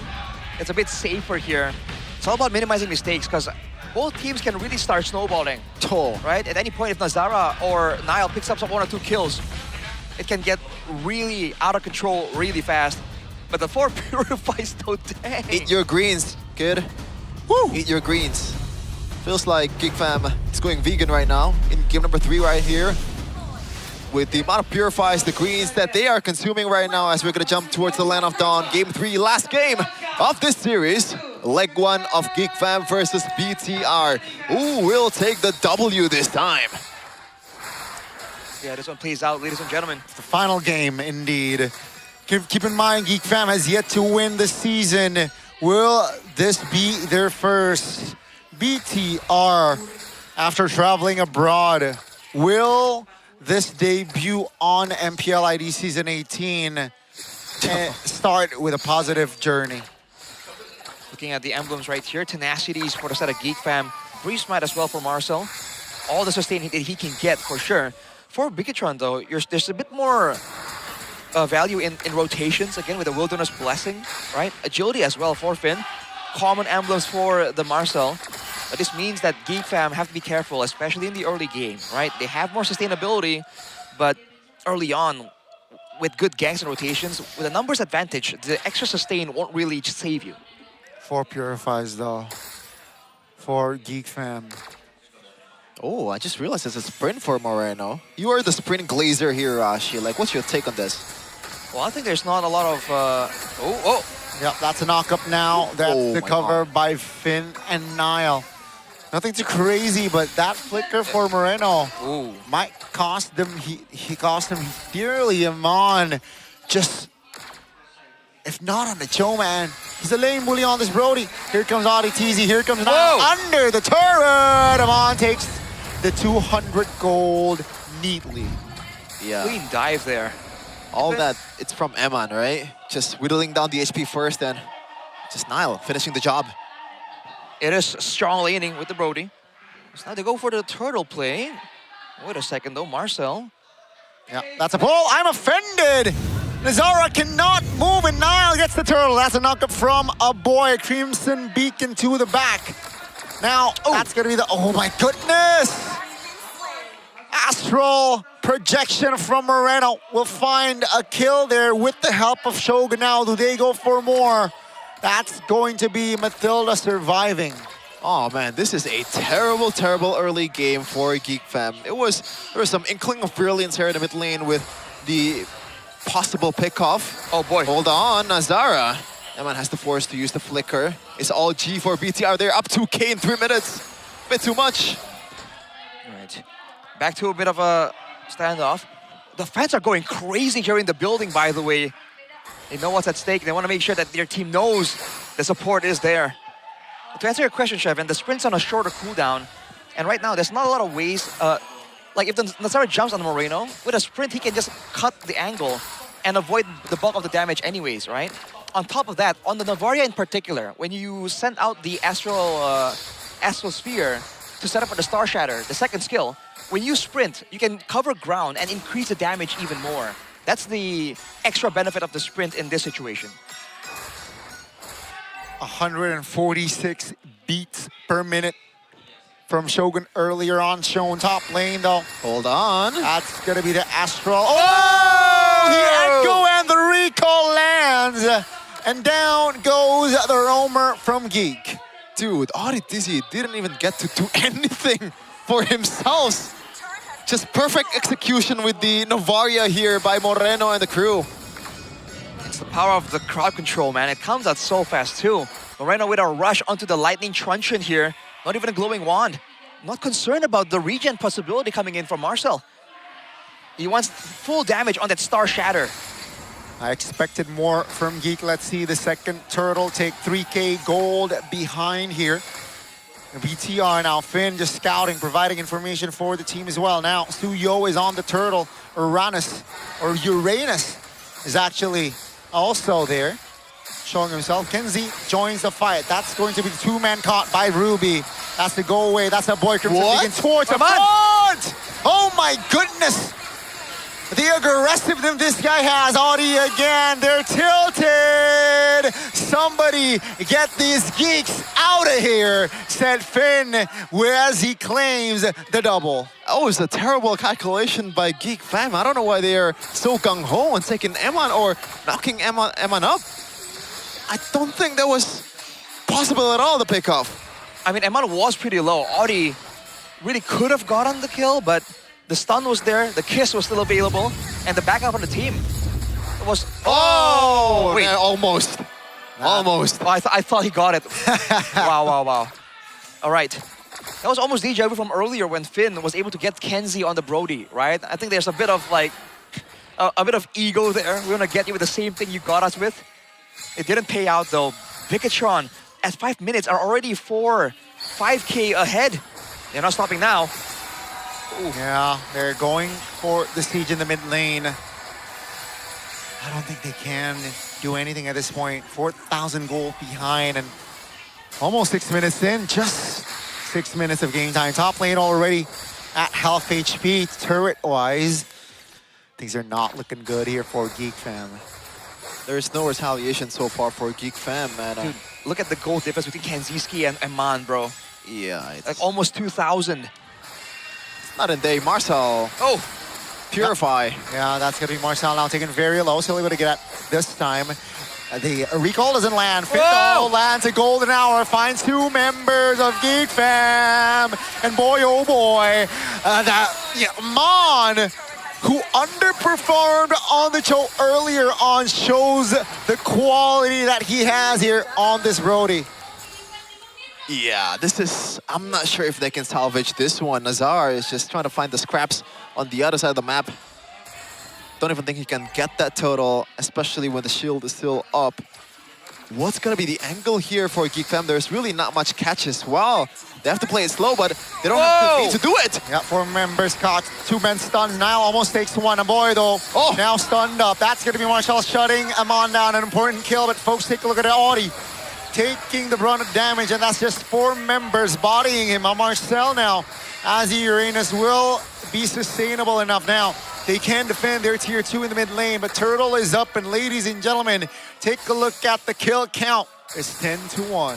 Look at how much they have to sacrifice their, not just resources, but their bodies as well, just to get a single Ammon in the backline. Oh my goodness, this is looking pretty bleak for Geek Fam currently. But surely they're not out of it just yet, as the term geekable would say. Again, this relies on Geek Fam being able to utilize Marcel. Oh, Finn! Mazara almost finding an angle there, but... All right. Not enough. The advantage here is that Moreno, again, went for the Lightning Truncheon, so there's no Glowing Wand to lower the regen. But just by pure difference in Snowball, Audi and Marcel have not been able to survive from the damage coming through. Snowballing Brody is always the trouble. It's a winning lane. It's like 1.5k gold lead over Kanziski. There's no way Geek Fam is fighting on this Gambit. They're gonna be forced to find something on the other side of the map with Kanziski. I'm not even sure too that this time around they can secure the second tier turret, as they're gonna back up. Yep, nothing they can find. BTR gets the Lord for free. Nothing they can do either, right? They're getting scraps here. That's just BTR by Vitality. Take a look at the gold gap between head-to-head, Arashi. Yeah, especially in the gold lane, like we said earlier, but also in the roam and mid. And usually the mid lane is a bit more utility-based, but oh, hang on! Torn apart memory. Luckily, it's the Uranus. They're okay. Here comes a re-engage, though. That's the Echo, finding 3. Marcel now taking a lot of damage, guiding Win and circling. Oh! That's a lot of damage here. Nile, calm, compose. Cold-blooded jungler showing class again. I didn't expect that Geek Fam was able to fight that well, but the elephant is still in the room. The Lord is still marching up at the top lane. And there's no gold shield, there's no holy shield at all for Geek Fam to count on. This should be a inhibitor take for BTR.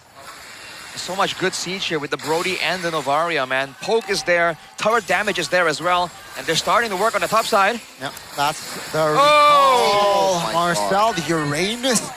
It feels like a marksman when 5 members of BTR is providing the damage now. 4 members only left standing here. Geek Fam finally taking care of the Lord Amon now. Takes a couple of shots on the main base of Geek Fam. Still able to clear though. But that's the base turret top lane already deleted as well. Now BTR, they will go for the siege in the mid lane now. Geek Fam will defend with 5 as Marcel now rejoining the group. That's going to be the base turret in the mid falling. And boy, oh boy, nothing they can do now. Backs away. 2 base turrets off the board. Look at how methodical BTR is playing it right now. Just one by one, all the inhibitors are going down. I don't think they can secure this one here. Geek Fam did a good job defending this one. But all the resources from BTR is also exhausted, though, so they have to back away. Yeah. Now, thankfully, the only turret that's available in inhibitor is on the far lane for Geek Fam. Despite the advantage is definitely still on BTR. It's not much, but it's on its work. Yeah, that's the ult from Novaria, finding all members.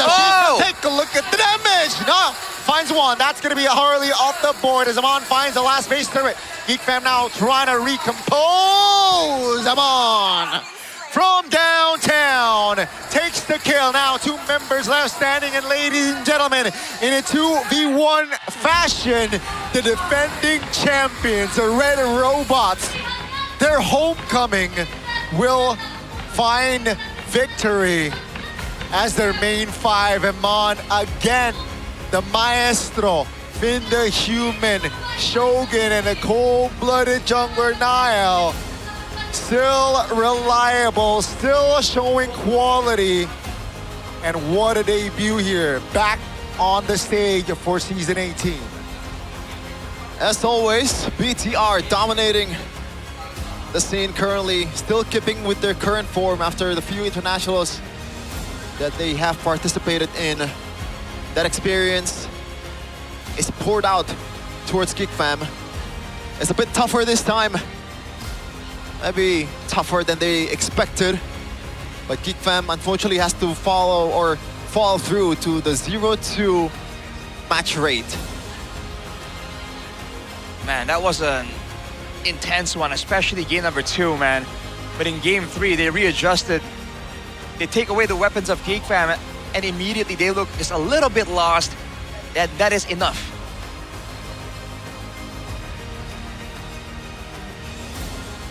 Just look at the kill count, bro. Look at the gold lead. Look at how easily textbook BTR played this game. Just a few mishaps. You can't even count it in one hand, the amount of times they make mistakes. Hell, you don't even need one hand to do that. Maybe a couple of fingers, but we're gonna see the winning interview right here with BTR up on the stage with Bude, Clara, Mongstar, and also Sabdo. Bigatron by Vitality is back ke MPL Indonesia dan mereka mendapatkan kemenangannya ditambah lagi. Plus. Yes, luar biasa banget. Memang kita masih melihat ya ini angin-angin juaranya tuh masih kerasa banget loh Bude. And the winds of victory is still teman-teman Bigatron, gimana kabarnya? How does it feel? Tapi kan? BTR, how are you guys? Eman, Eman. Aduh Eman. Eman is not feeling too well. Eman, lagi gak enak badan kah hari ini? Are you not feeling well, Eman? Sakit kepala doang. Just a bit of headache. Siapa yang ngajarin pakai koyo di kepala? Who taught you to put some hot patch in your head? Gak ada. No one? Aku. It's just me, myself. At this point, he's Indonesian, Bude. Gak bisa tahan, sakit banget. Oh, sakit kepala. It felt so bad. It hurt so bad. Sekarang GeekFam dengan formula baru, how do you feel fighting against GeekFam? But now GeekFam with the new formula, how do you feel fighting against GeekFam? Agak susah sih soalnya mereka ada cheese-pick-kan gitu. It's a bit harder with the cheese picks, gitu kan.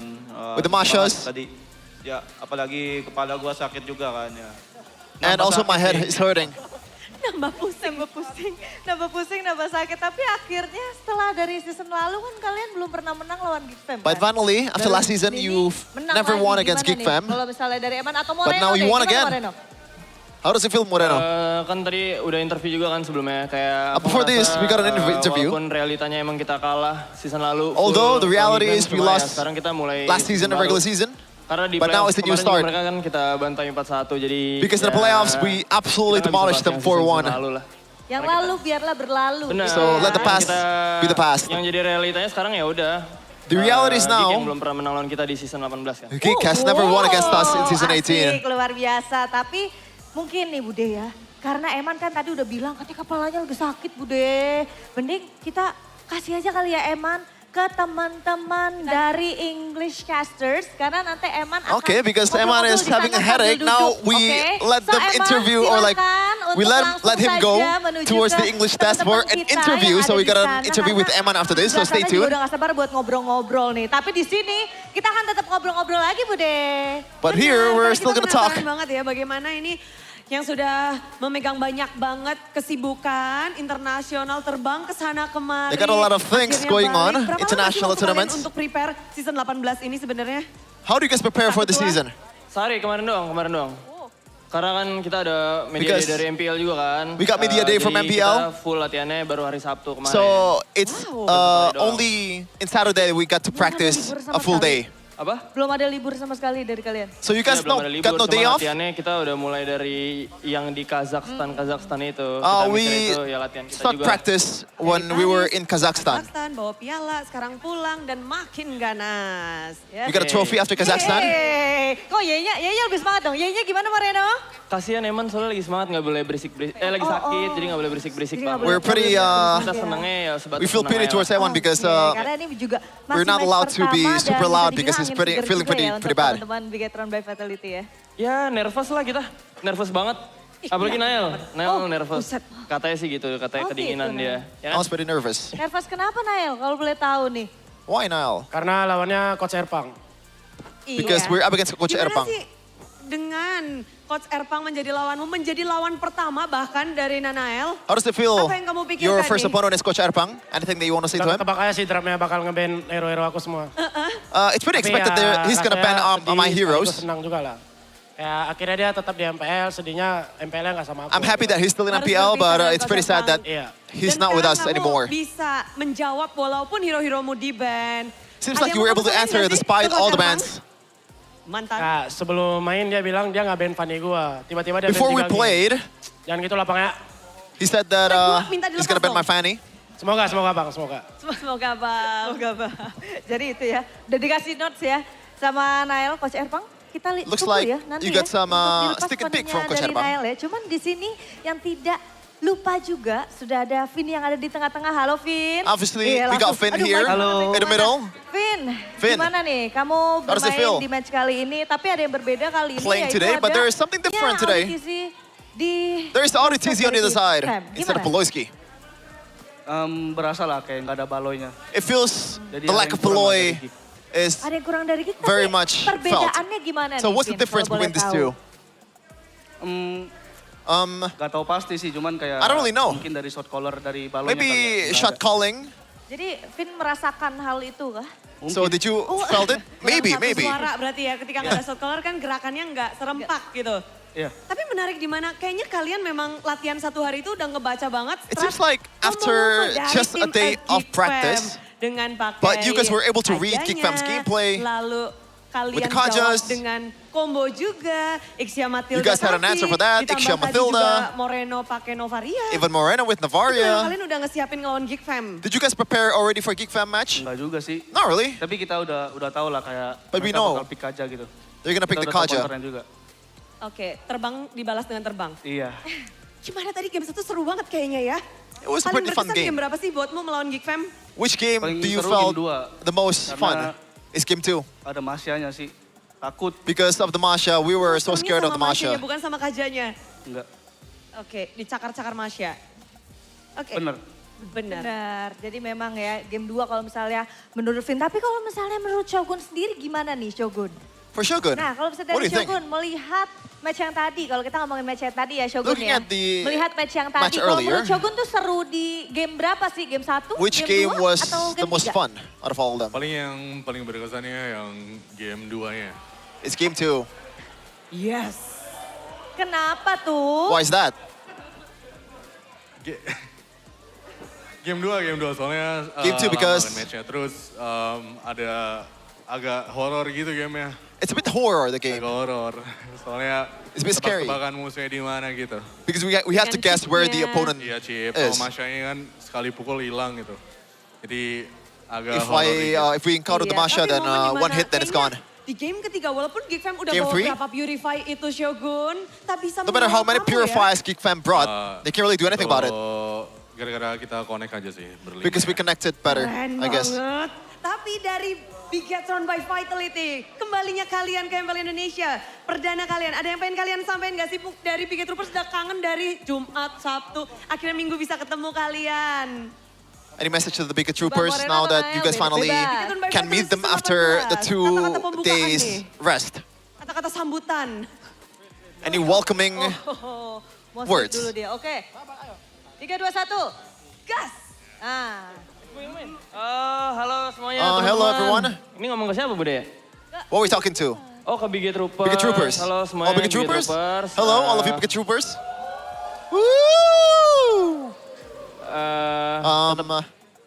Tetap dukung. Iya benar. Always support. Dukung kita terus di season 18 Always ini. support karena us in kita season 18. Memulai season 18 ini dengan momentum Because kita. we karena start kita habis season 18 with juara a juga better season momentum lalunya, after jadi ya, winning regular season. mohon Oh, bantu winning semangatnya the season. Terus, dukungan terus dari kalian semua, keluarga, So thank you for teman, all the support, pasangan, Big Troopers for family, semuanya. Terima kasih.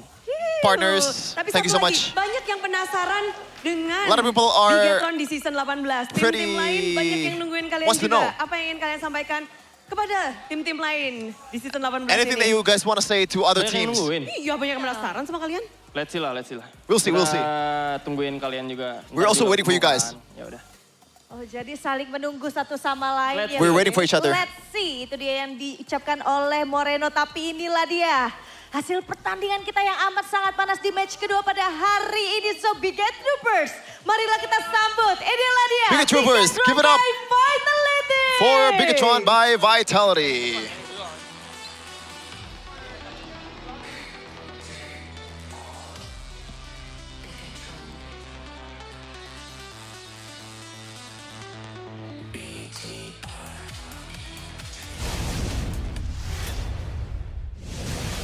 That's the winning interview up on the stage, but we also got our own winning interview here in the English desk with the Red Raider, Eman. Hello. I want to say, how are you doing? But it seems like you're not doing so well. Is it because the amount of games, the amount of tournaments that you've participated in the last few months? I don't know, but maybe I think it's just my head is hurt earlier, so I will just put they call this Koyo. So I don't know how to heat patch explain it, actually. I mean, get well soon, Aman, and congratulations on your first win here on the Season 18 stage. It's a 2-1 fashion, not a 2-0. What happened game number 2? Maybe we heard already, like a sneak peek from, you know, your teammates, but I want to hear from you. What happened to your Cho there? How was your experience playing Cho in that game? My experience in early game, I just felt like it's very good in early game, so we want to punish them in the early game, but we have a lot of mistakes, so I think Cho is playable there, but in terms of late game, it's hard for us to catch up on them because Chip is all around, you know. Yeah. Yeah, we need to think where he position is, yeah, like that. And then if someone will check there, yeah, someone actually they can burst easily. Yeah, was there a Ruby angle instead of the Cho there, or? I'm thinking Cho because I can dodge the enemy skills like Alice, Eudora, but if I use Ruby there, so I think it's hard for me because they have a lot of change. Crowd control. Yeah.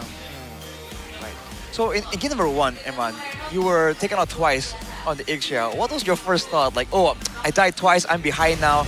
What is the first thought of Eman, you know, when that happens? Maybe I just need the Matilda on me and then I can double in so I can catch up on gold. Yeah. And you did that. Yeah. Right.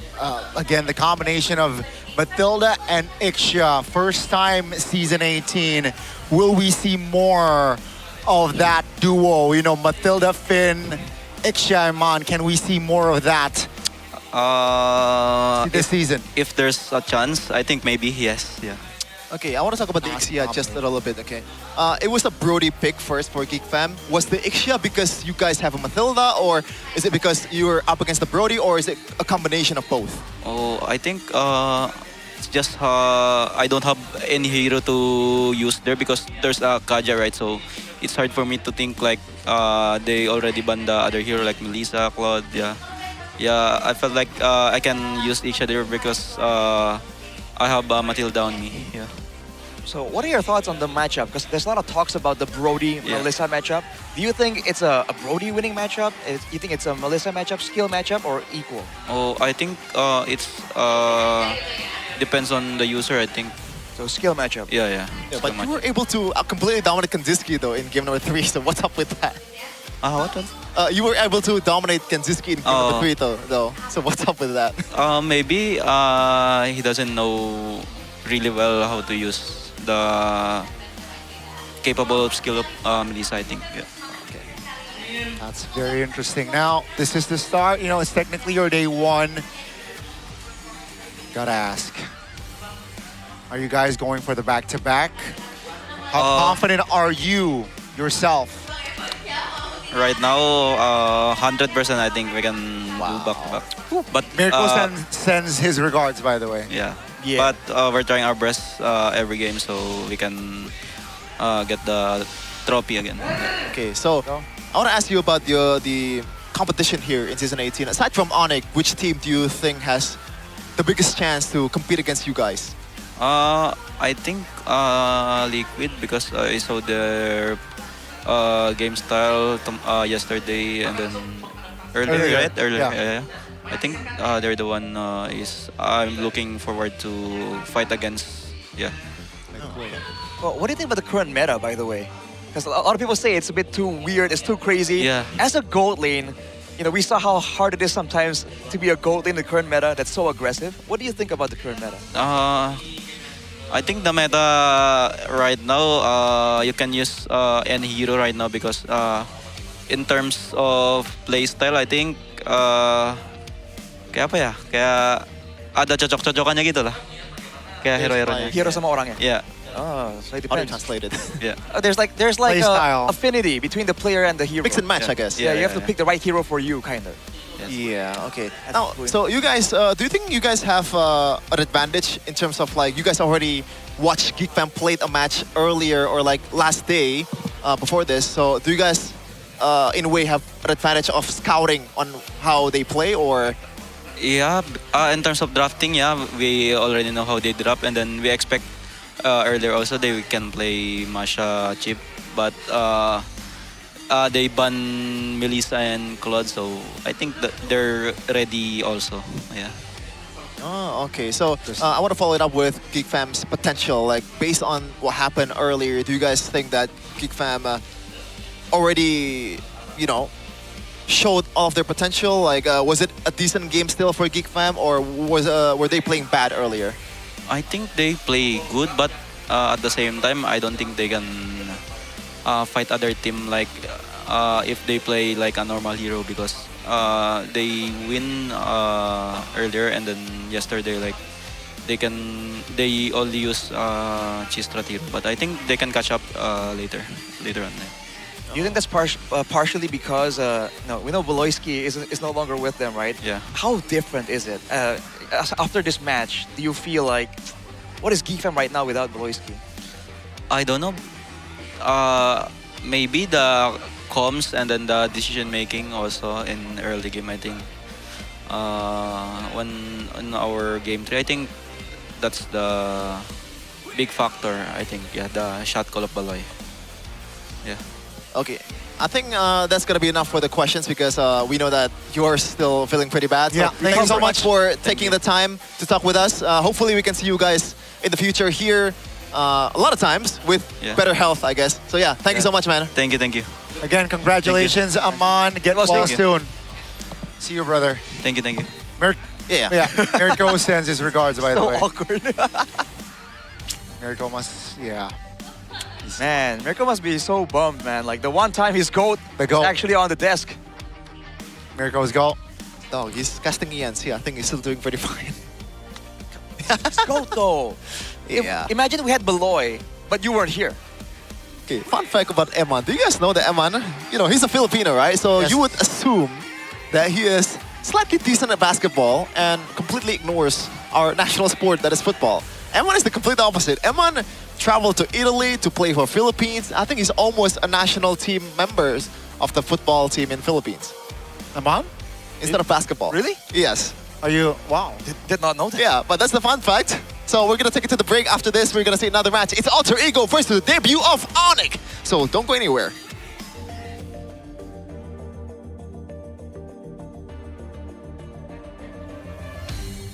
Aku kan berdiri dan terus berlari, terus ke arah puncak tertinggi.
own this, cultured by Todak.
Di tim yang paling susah itu nyatuin semua di tengah perubahan yang nggak ada habisnya. Kami bukan lemah, kami cuma belum searah. Menang atau kalah itu biasa, tapi ingat satu hal, kita itu keluarga. Waktunya konsisten saling percaya. Sejak kapan Navari jadi CEO? Hah? Lalu dia Ming. Mending lihat ini. Yang ini murahnya beneran. Bantu kita naik level barengan.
Divine judgment!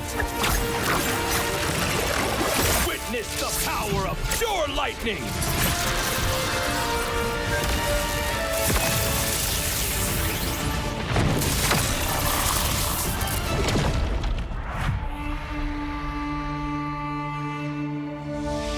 All that lies below is under my vigil.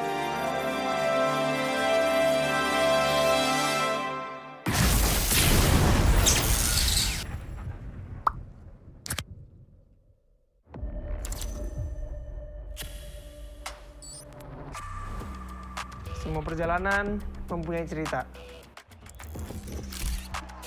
Dan semua orang ingin menjadi pahlawan dalam cerita itu. Menjadi seorang pahlawan bukan hanya sekedar menang perang, namun mampu mencari modal untuk berperang. Oke. Hanya modal gold. Pet sekarang modal gold gampang kena comeback. Pahlawan itu butuh pengalaman. Pengalaman berseason-season adalah hal paling berharga. Alah, pemain tua, mekanik tua, masih main raja-rajaan. Orang bilang gue jadi pahlawan cuma karena hoki. Gak gitu, bro. Masihkah hoki? Hoki, faktanya gimana? Untuk menjadi pahlawan, harus bermental baja biar bisa menghadapi segala kondisi. Mental baja? Berarti gue udah bisa jadi pahlawannya dong. Gue baru masuk aja, udah dapat Rookie of the Season. Sebagai anak baru, gue udah cukup hebat kan? Hebat kata lu, dalam hal apa? Kill banyak. Untuk bisa memberikan itu, perlu sosok pahlawan. Kalau sosok itu nggak ada, tim lu nggak bisa apa-apa. Hah? Cut. Rani doang, hanya bikin mati konyol. Masa pahlawan kayak gitu? Kita juga harus bisa menjaga tempo agar semua bisa berjalan dengan lancar. Lah, talent gue kemana? Kak, cukup kak? Oke, thank you. Gagal lagi jadi pahlawan di MSC. Ah, iya ya. Keburu pensi nih. Tapi, setidaknya gue masih di atas lo.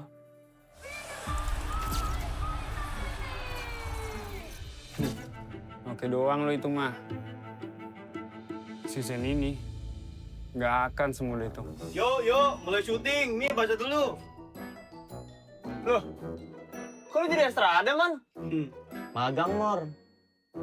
Wih, serius kita bakal main di sini? Yes, approve. Kalau emang di sini akan lebih pantas buat ngebuktiin siapa pahlawannya.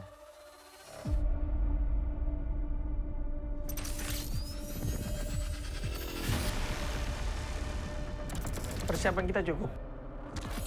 Kita berpengalaman.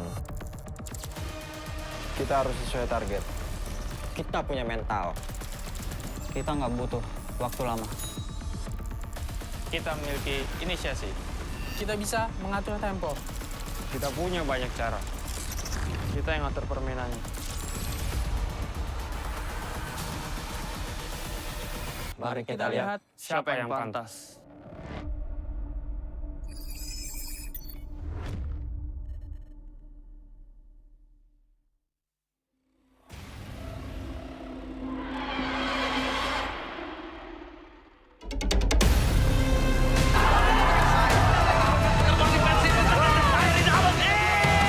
Dari MPL lagi bermain yang berkairi. Indonesia untuk bertahan tembakan media oleh tim Ori.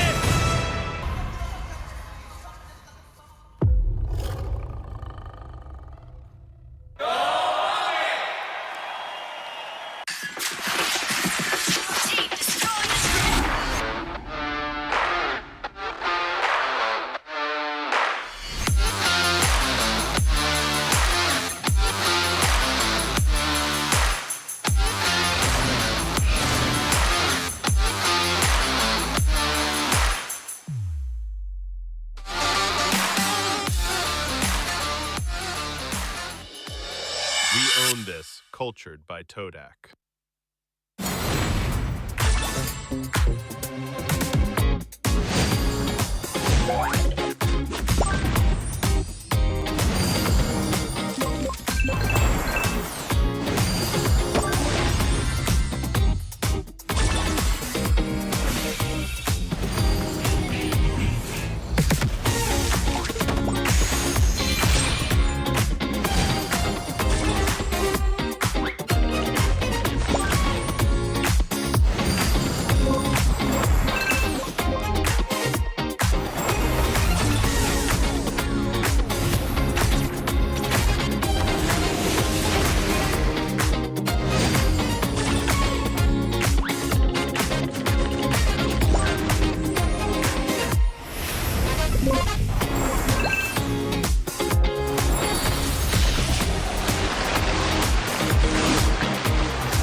Di tim yang paling susah itu nyatuin semua di tengah perubahan yang nggak ada habisnya. Kami bukan lemah, kami cuma belum searah.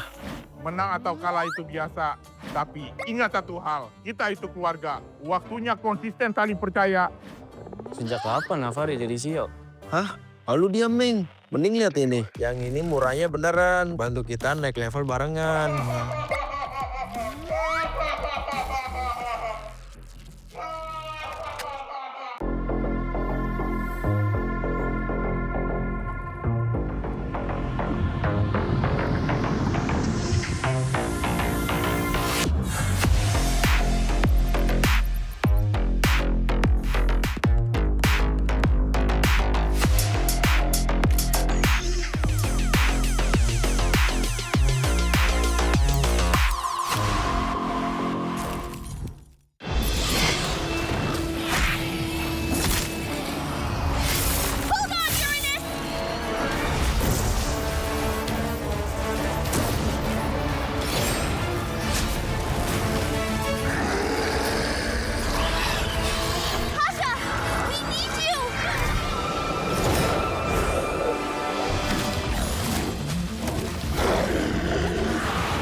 Divine judgment!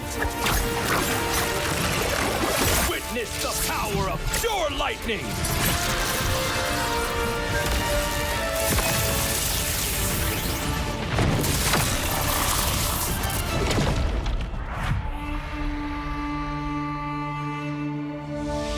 All that lies below is under my vigil.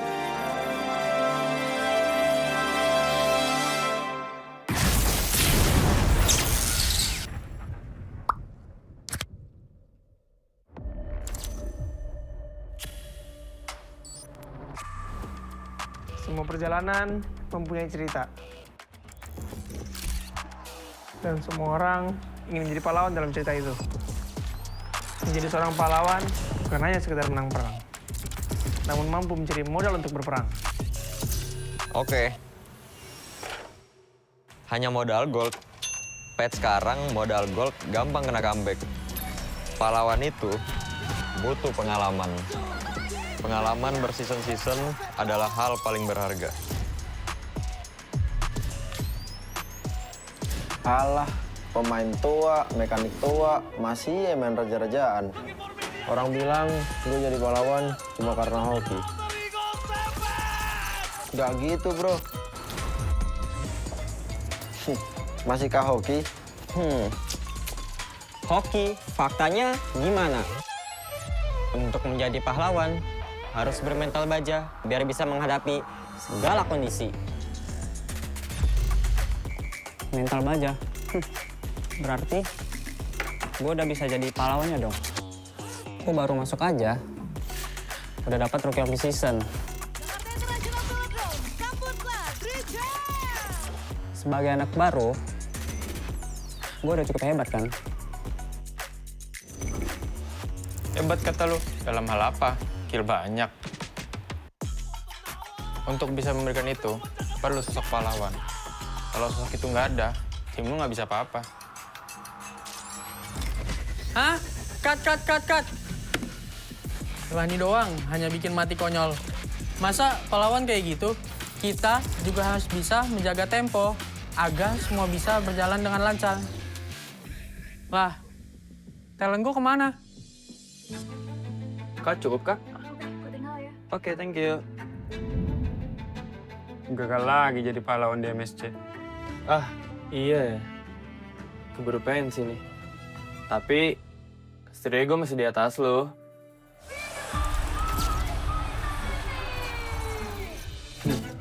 Oke doang lo itu mah.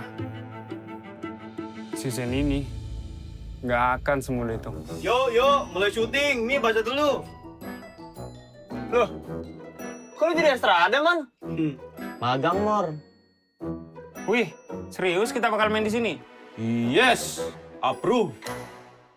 Kalau emang di sini, akan lebih pantas buat ngebuktiin siapa pahlawannya.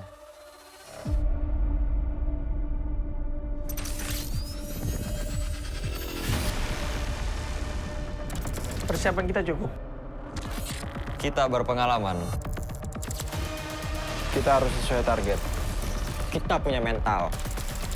Kita nggak butuh waktu lama. Kita memiliki inisiasi. Kita bisa mengatur tempo. Kita punya banyak cara. Kita yang ngatur permainannya.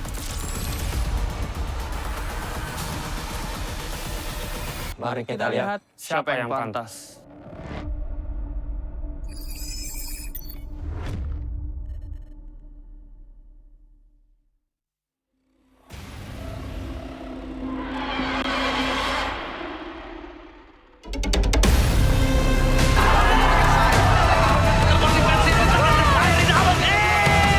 Dari MPL lagi bermain yang berkali. Tidak mencoba untuk bertahan tembakan kiri.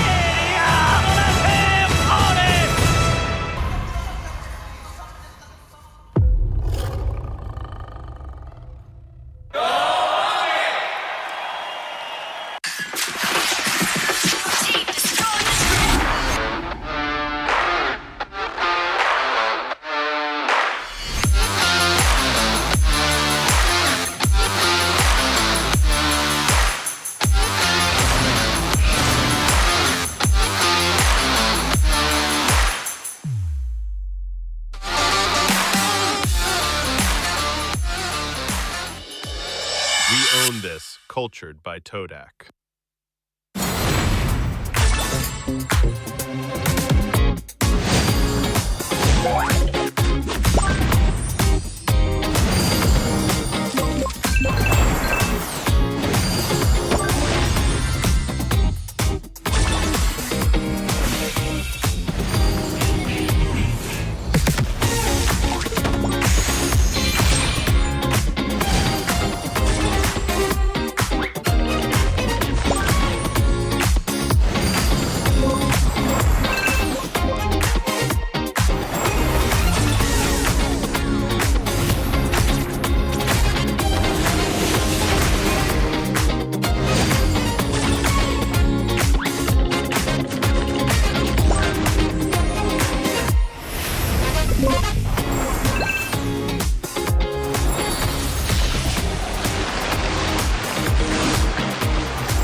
Di tim yang paling susah itu nyatuin semua di tengah perubahan yang nggak ada habisnya. Kami bukan lemah, kami cuma belum searah.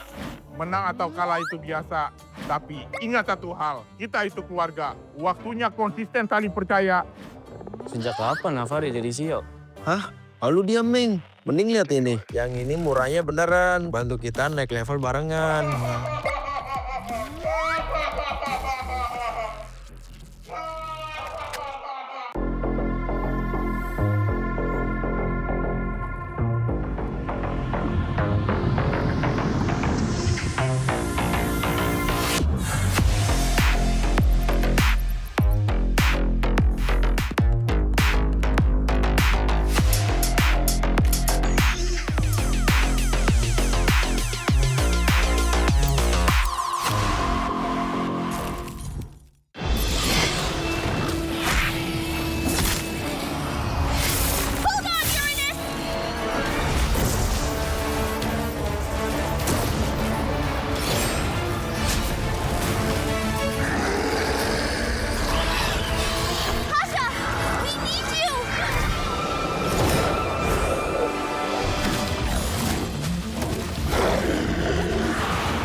Divine judgment! Witness the power of pure lightning!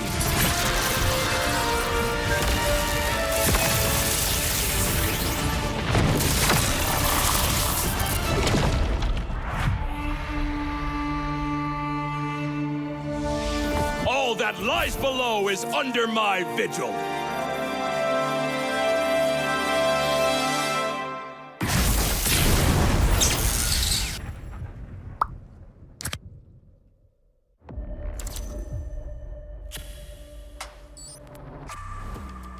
Semua perjalanan mempunyai cerita.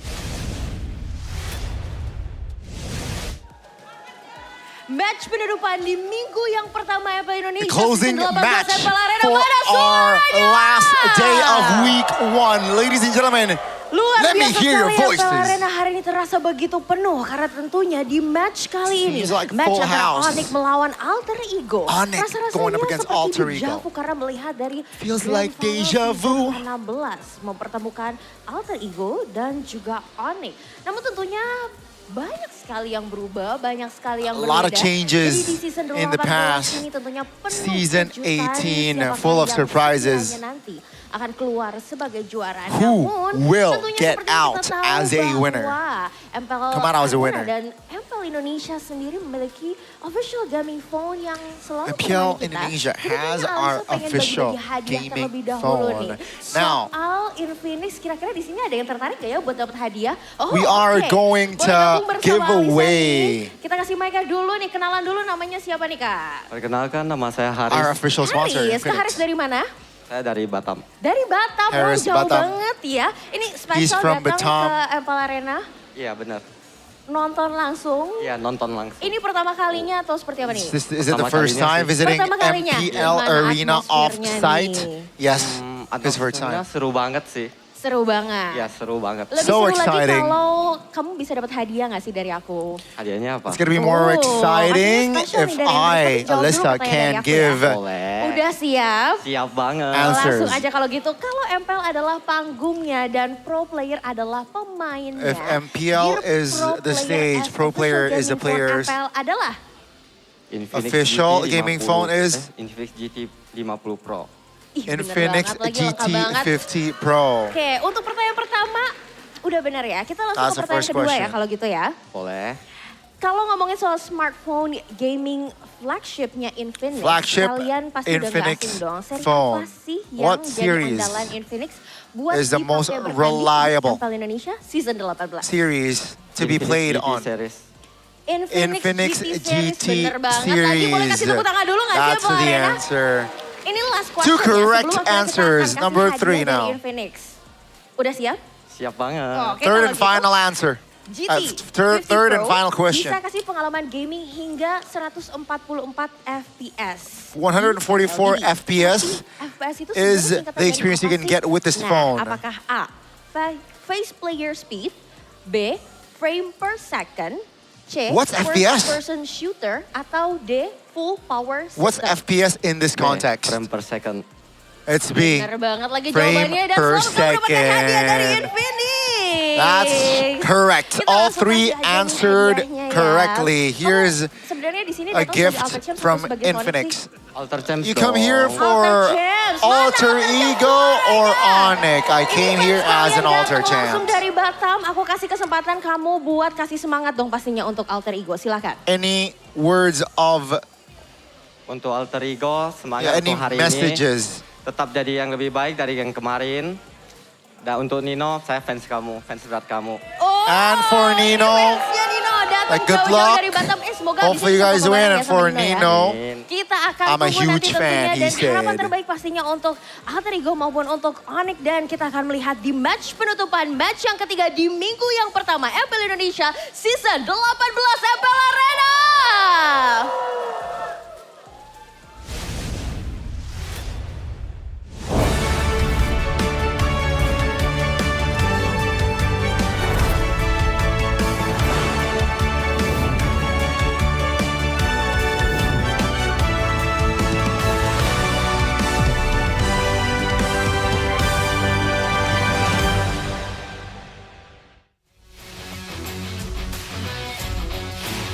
Live from MPL Arena, Jakarta.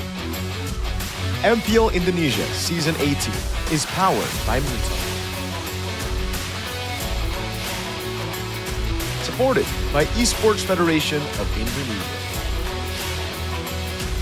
Presented by official gaming phone, Infinix. Official e-wallet, GoPay. Official gaming chair, Toda. Partner in esports, Aqua. Good time. So good. We own this.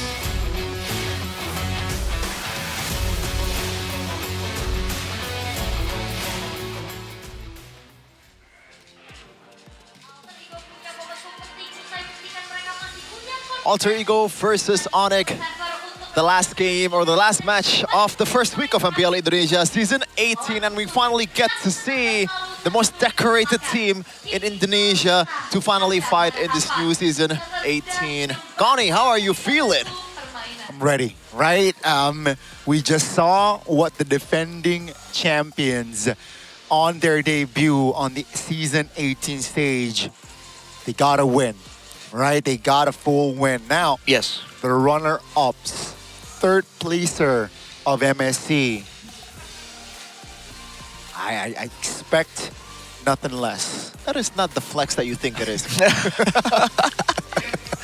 He doesn't make it all about, yeah, all about him like that. But I think expectations are definitely high. You want to talk about creativity? Onyx was the OG team. They started being really creative, really unpredictable, right? This meta, in theory, should favor them. Yep, and not forgetting the very, noticeable star power here in your screen right now. A lot of people are waiting for them lining up, like girls lining up in Ghana's DM.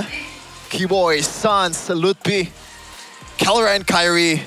That is too much star to work with, brother. And now they add, they shamelessly add Pelosi to the lineup. Why? Why? For what reason? For what reason? To get into his big brain. Look, if you had a team, would you not want Beloy? At the end of the day, it's Beloy's decision to make. Yeah, that's true. Shout out to Beloy, but I still hate Onyx. I thankfully this is. You hate every team, bro. You're like the token hater on the English desk. Yeah, this is a known fact. Except GeekFam. Except GeekFam. But you hate on GeekFam too. Well, I hate GeekFam the least. When they're winning, you're like, I don't believe they can do this again. I don't think that's hate. I think that's just stating the facts and also, saying what I think. Is that not allowed? Okay, Huh? okay. Then what's your second least hated team? Navi. Okay, there you go. You might jump ship. No, I don't You might jump ship. I'm gonna jump ship, especially to a yellow team. It reminds me too much of Onyx color scheme. So, I get a bit giddy thinking about it. But yeah, let's go back to an actual proper discussion. Yes. Onyx versus Alter Ego. Alter Ego, obviously the last M series, it was such a memorable runner-up in M7, and now they're somehow looking to recreate the glory that they had back then, with a different meta that might suit them more. But before that, audience topic voting by Infinix GT50 Pro, facing Onyx in their first match. Can Alter Ego secure the win? Tough, Onyx will dominate. Number B, depends on in-game execution. What a centrist answer. When you get the word depends, you already know it's going to be a centrist. That's literally your calling card, Rashi. Play aggressively, Alter Ego will win. You are a politician Hey, here. I'm forced to consider You live in the gray area. I'm forced to consider multiple possibilities, all right? Speaking of gray, that's a gray hair. Not really. Is that blonde or gray from Ray? No, that's blonde-ish. That's blonde, bro. Ah, okay. There is a chance that he will play though with Ivan the Goat. All right. Yeah. On the other hand, though, Gani, I know you're confident, but again, this team, they're the ones who pioneered the Uranus Gold, right? They did crazy things when the meta allowed for it, particularly in the gold lane. Right now in the gold lane, the Paquito is back in the picture. For instance, right? Who's to say that other things like the Lapu, like all these other fighters that made Alter Ego such a powerhouse can't make a recurrence? Yeah, that is definitely a possibility though. It's a versatility showdown though in the jungle. Yeah. Between Afan, or better known back then as Yazuke. Yazukers. If you're not keeping up with the scene right now. Almost looks the same too. They're both pretty charming. I mean, I can't disagree, right? And we saw what Afan did day one of this week. His defense, crazy, right? So again, the quality is definitely there here. And again, it's just an interesting matchup. You're right, a real versatility, total unique heroes. It's actually, Afan has an edge. Total unique heroes. Unique heroes. Okay, yes. but the win rate is literally 100 bomb versus Coughing Baby. But maybe the sample size is really not enough, and we don't dictate by the statistics here. No. In MPL, as Mirko That's said, Arashi's job. It's either it happens or it doesn't. Right, everything is a 50-50. Yeah. Although, it's also a 50-50 if that's actually Kyrie. He looks different. Yeah. Right? Are you saying he looks like you in that picture, Arashi? I don't know how you got that. How you got that from what I said. That's But Kiara. looking at some of the moments here, oh boy, where do we even begin, right? All the praise we sang for Bigatron just earlier technically has already been said for Onyx throughout the years, right? They've been on top for a long, long time before they were toppled over. Toppled. Yeah. Speaking of top though, right now Onyx, Beloyski. It's not really in the greatest of conditions. Despite them winning it out against Aurora Turkey, I feel like there is some doubts or whether they're still the clear-cut S-tier team in Indonesia. They are still an S-tier team, but I feel like BTR toppled them in terms of power ranking. So I want to ask the Onyx Glazer right over here, like, what do you think? Is this Onyx, the current Onyx, the best version of Onyx there is? Or like the better version of Onyx compared to last season? Well, we're about to find out, right? We have Wow, dude. Really? That's what you answered. Dog, where was the confidence? But What please was that? answer. We have yet to see their performance, is what I'm trying to say. Perhaps this is- after a match. This is a blind prediction. Okay, That's the whole point. That's the of whole course, point. I'm confident they're gonna improve. There you go. Right? There you Same roster, same addition of Beloyski, right? In the coaching staff, I want to see instant impact. You're gonna let him rub salt on Positive the wound impact. like that, Shevin? Huh? You're gonna let him rub salt on the wound like that? Nah, at this point, Talking about Beloyski. I mean, the wound is already dry. healed? It's already healed. Let me cut it Ew, open. ew. Let me cut it back. How? I don't know. By Onyx winning. Oh no, Onyx has been winning for a longest time, but I don't think it's gonna Let's cope. cut more wounds, man. It's just the normalcy. Let's cope, Shevin. Let's cope, and you know it. You cannot hurt me, brother. Oh. I'm hurt enough. That was pretty cringe. But yeah, Onyx versus Alter Ego. There's still a lot of good matchup that we're gonna see though in this game, especially in that roaming area. Now, Keyboy has been. Do you agree that he's been a bit shaky compared to the prime Keyboy that we usually see? Yeah, definitely has been out of form, right?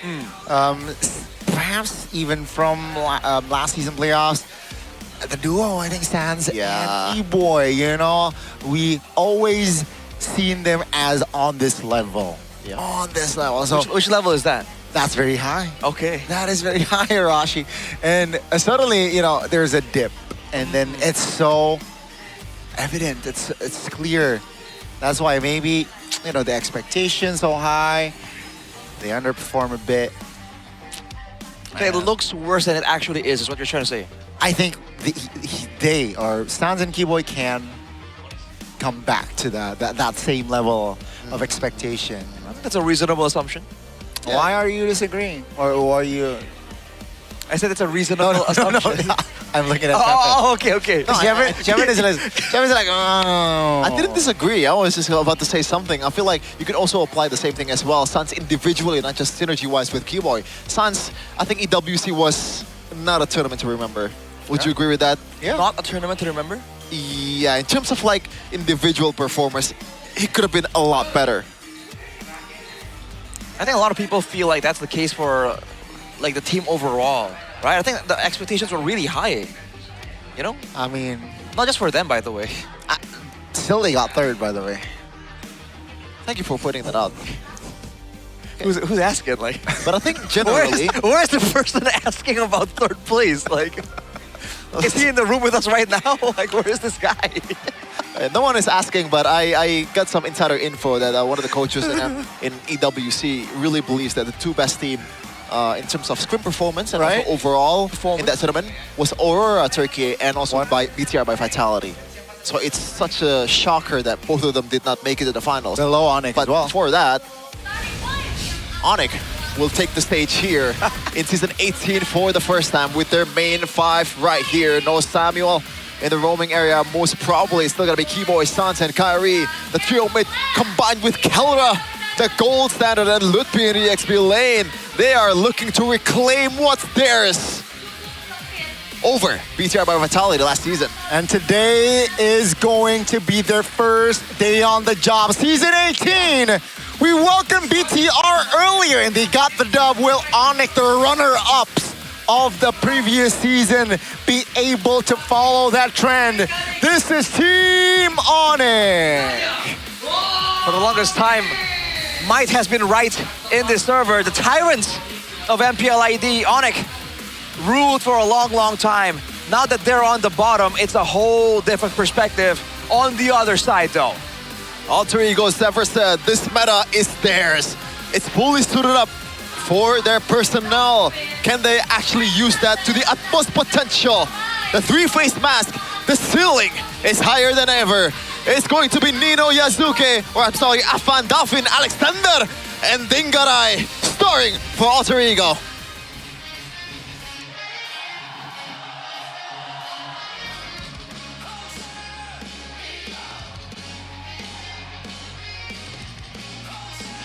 On the first opening day of Season 18, they got the win that they wanted. Now, can they follow it up today against a Titan, against the Sky Kings? Will Afan be able to carry that momentum? Please welcome Alter Ego Esports. It was a display of friendship, the power of friendship, if I've ever seen one. They're here to show that in the chaos of the current meta, they have what it takes to shine. Up against the Tyrants, the infamous team in ID. They're gonna attempt to be even crazier. And crazy is the name of the game for Professor X. CW is gonna be solo coaching this time. Baloyski is not available just yet. Maybe he will be in the week number 2, so please be patient for his debut. But obviously CW, after multiple appearances in the internationals, a lot of experience under Yep's tutelage, should be much more used to coaching these dudes, which back then, it was just like his comrade in arms.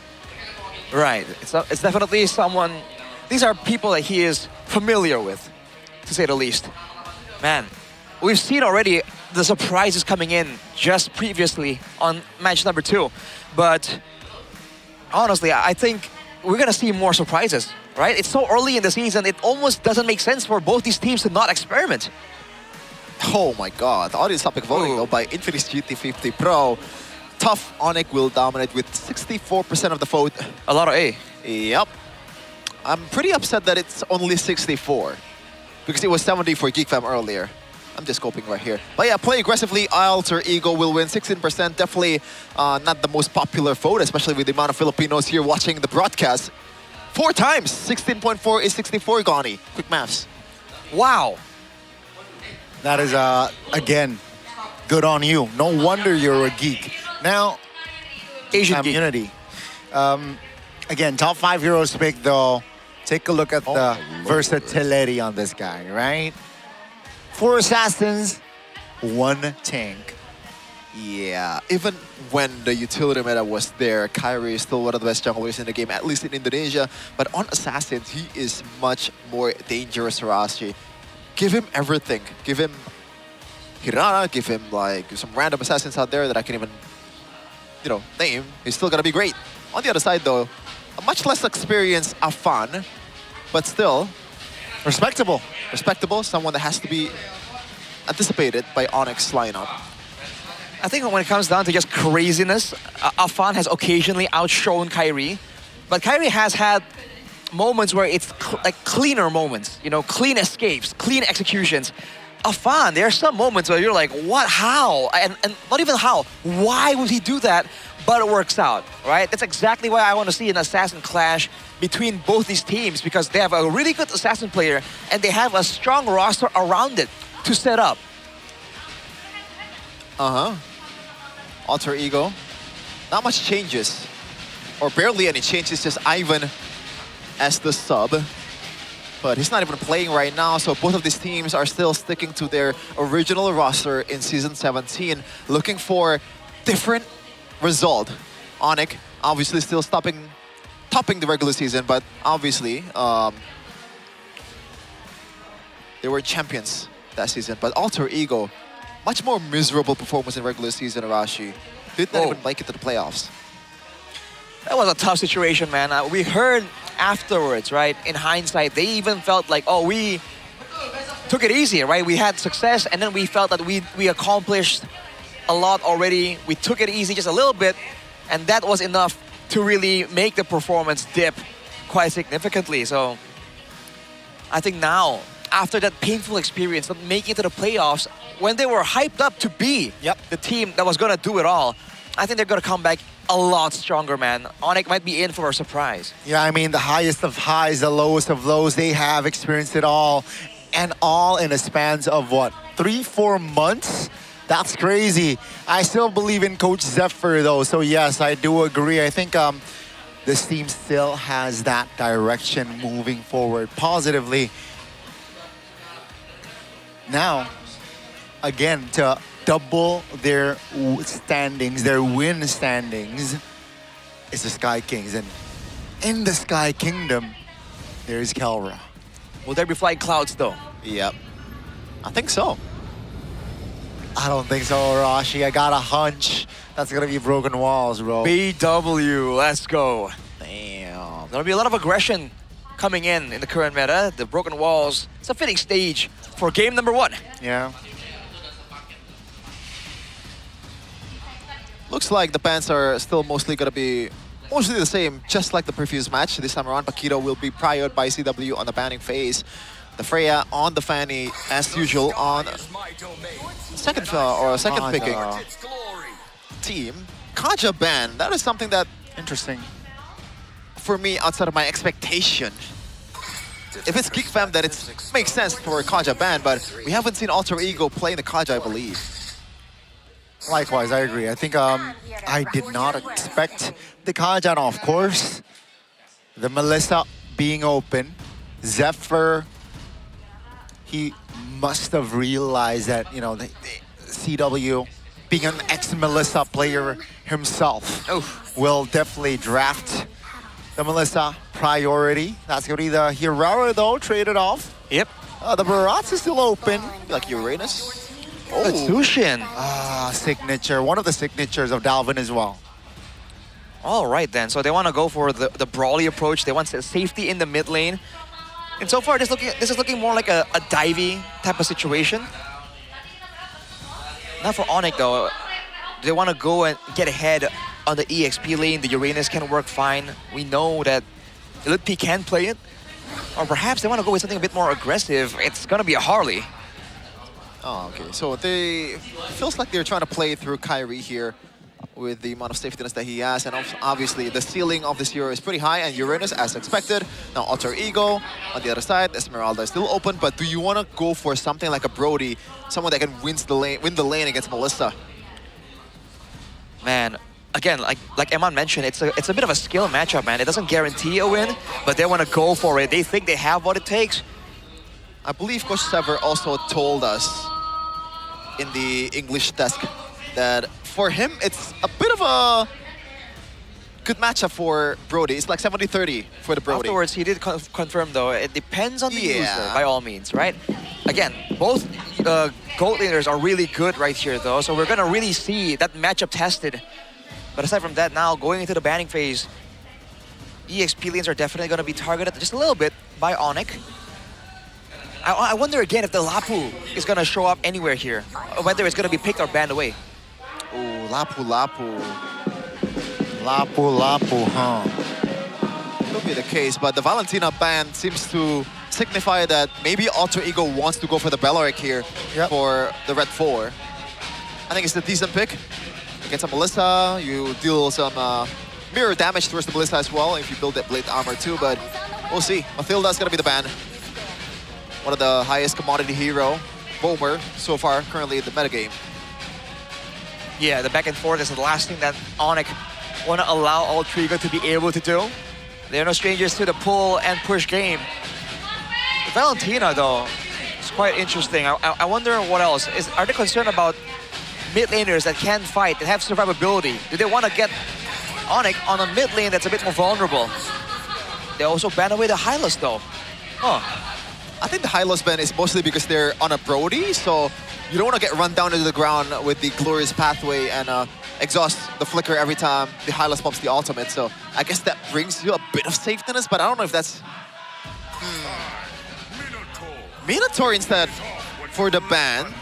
So maybe there's some divey kind of heroes from Onyx side, and this should just be a Bellaric for Alter Ego. Oh, let's go. Well, I thought that with the Melissa, they wouldn't be all in on the dive idea, but I guess card control in general is something they're concerned about.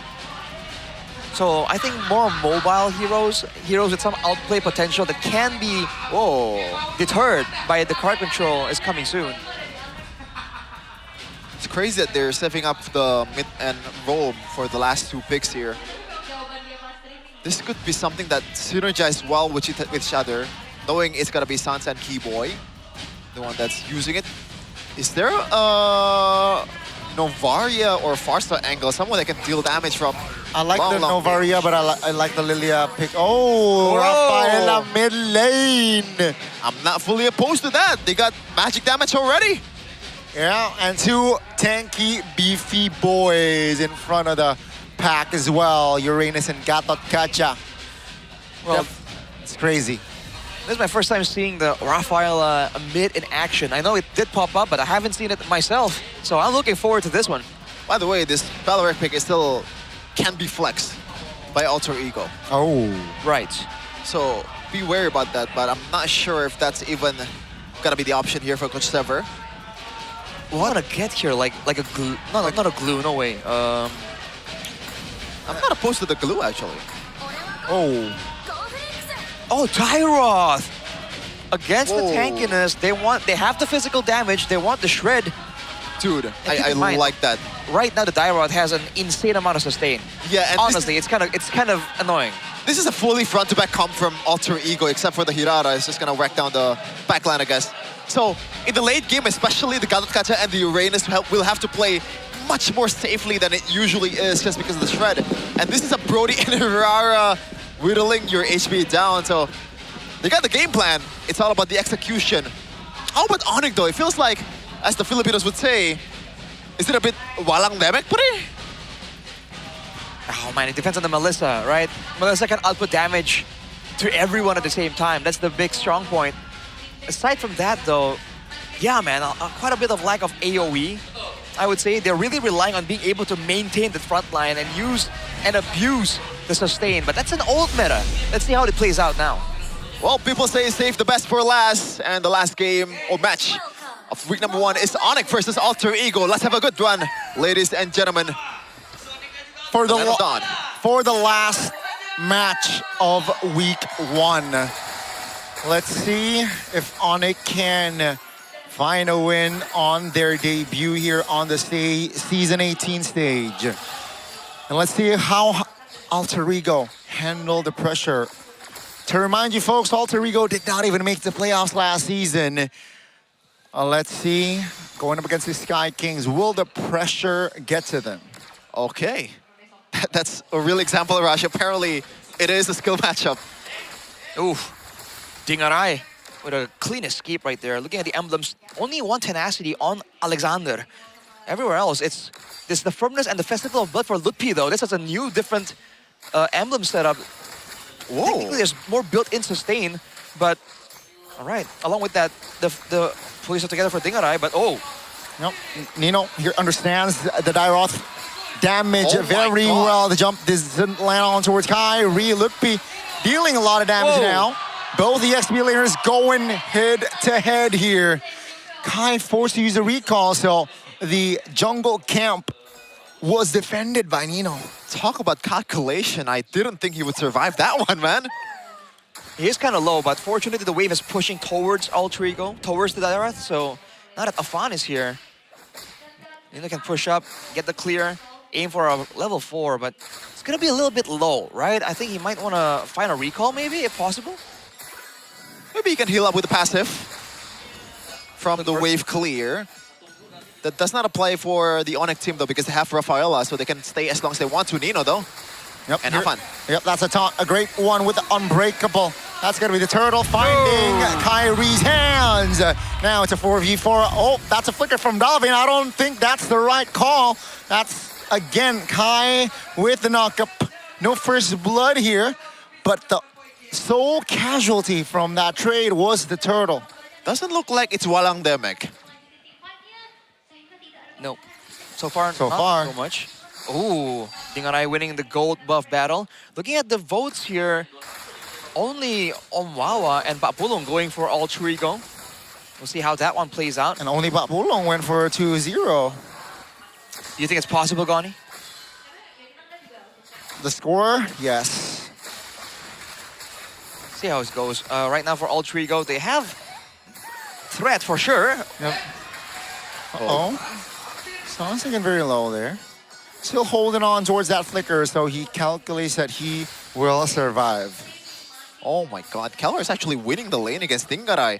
I like the early laning phase though. Kelra is staying. Oh, hold on a second. That's a jump on towards Lutpi. Trying to hold on, try to buy time here. I don't think he can survive with 3 members jumping him. Finally, the first kill on the board, and it will fall to Afan. But again, the quick resurrection from Sans to just resurrect Lutpi. 3 guys on Uranus, that's a bit too much even for Lutpi right now. The gold lead is not really too crazy just yet for Onyx despite the objective take because Alter Ego has secured a kill for themselves, but it looks like so far, in the grand scheme of things, Onyx has a bit more control than Alter Ego.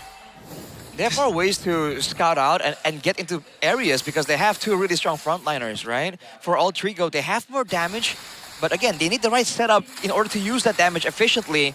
And particularly Afan on the Hirara hasn't really been shining so far, but this might be it.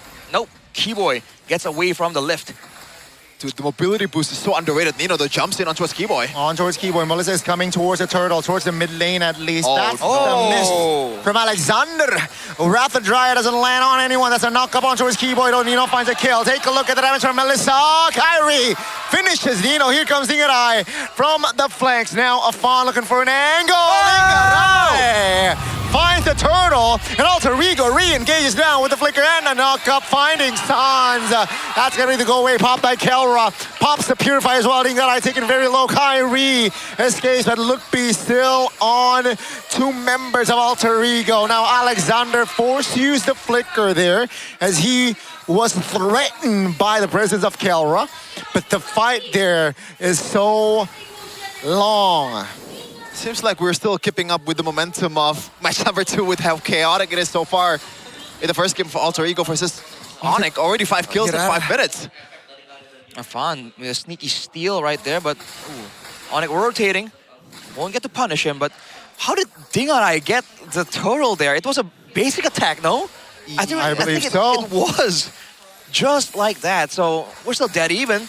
Nino trying to get something more, but the backup is always there, man. With the crowd control tools available, Afan! That's a solo kill from Kai!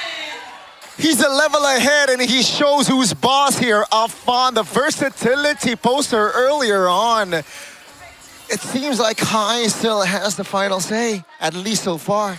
That's the experience talking, Arashi. Yeah, man. You would think that with the invulnerability tools, it would be difficult, but Kyrie found the window right there. Crazy. I think Afan definitely did not see that one coming. There's a quick clear attempt from Dingarai. There's a lot of emphasis here on ganks, if you notice, right? There's not a lot of solo kills. It's always maneuvers around the map so far. Kyrie gets the steal, man. That's value, especially with the next neutral objective coming up soon. Onyx can look to try and find something with that. Oh, this is tough for Alter Ego, man. The supposedly winning lane was kind of losing. Even on the XP lane, it's not really utilized to the utmost perfection. Yes, Lupi got taken down once, but that's about it. Yep. Onyx is even owning the mid trio here with how mobile, how dynamic Kyrie is playing right now, and Sans being the healer that he is, Keyboy just holding the ground so far for Onyx. And right now, Afan is a level up below. That's going to be Lutpi getting jumped on 4 members, still able to get out with the consecration. Take a look at the turtle now, already touched by Kelra. Nino showing, providing the information. 5 members, Alter Ego investing on 5 members here. Let's see what they can do. Kai is in the vicinity, trying to find a steal. Kai calmly takes the retribution now. Ingarai, rapid dry at the taunt as well. That's going to be the stun of Fawn now, taken very low. Will not escape to the hands of Sans. Now, only 4 members remaining here, 4 out of Alter Ego with the respawn. Kibo is back in the game now. Kelra is in the mid lane. They want to siege. Nino is trying to hold on, but the call from Alter Ego is, let's go. Let go of the tier 1 in the mid lane. What Onyx wants, Onyx gets. Did you see the reaction time from Kyrie there? Evading that flicker by the Dryad with this second skill of a Harley. That was pretty fast coming in from Kyrie, but we also got a fact here from Gope. We noticed this marks Nino's debut on Dairoth, making the first, or making it the 51st unique hero he has played across his 12-season MPL Indonesia career. That's a lot of heroes. 51? All right. That's Arashi's age. What? Okay. Well, now, this is the problem here. They have the Dairoth and the Brody for burst damage, but they can't shred the front line. Sans is keeping everyone topped up. And that's how Onyx are just able to power forward and allow Kelra to do so much damage. And again, he's hitting multiple people at once. He is single-handedly carrying these team fights. It's crazy that with the amount of damage that Alter Ego has in their kit in the draft, it seems like the ones that lacking in damage is Alter Ego themselves. Onyx, they can stay in their team fight as long as they want to with the Revitalized, with this Ravaela. Can go in and out with Kelra and Kyrie just being a nuisance. Lutpi has a built-in healing. So how do you deal with this also as Alter Ego? Is it just a pure catch from Alexander? Well, you're seeing some options here coming in from Dingarai. He goes for the Sea Halberd. He might go for like something like an endless battle as well. Get more true damage, penetrate some of that beefiness coming in from the 2 frontliners. Aside from that, though, I think Afan might have to do a bit more flank-wise, right? He's coming in and playing with the team, using the utility to help with the team fight. But if he can zone Kelra, that will be even more value for his team. 2.5k gold lead. Seems a lot more than it seems for Onyx currently. As another turret got taken down. That long lane is working so well for Onyx. Still a second-tier turret. Only inhibitors left. For Alter Ego, a big knock up on towards the Gatot Kacha. Still able to, again, disengage. Take a look at Kelra, free hitting. 3 members down, almost taken low. Dalvin now, the recipient of the ult of Harley. Now Onyx, they know that Alter Ego's members, they are low on health. They shift their focus on towards the Lord. Kai is also 2 levels above Afan, so again, they are confident on that Lord take. Just crisp, clean Lord coming in from Onyx. Just the execution is immaculate. The way they zone out people, the way that Kelra procs that models to multiple people. And once again, he's just doing it again. Might be getting that gold shield down before the Lord hits, but no. Alter Ego clears that one for themselves. All right, LG. Let's see. That's going to be Onyx just applying pressure in the mid lane. They know that the Lord is coming top. Yeah, that's a big item though from both sides. The chastised cauldron from Nino. So it's got to be a full-on utility enabler Dairoth instead of dealing damage for himself. So Nino, in terms of what he can do, is very, very limited. Hell, I don't think he can do anything by himself at this point. Not even a solo kill towards the Assassins.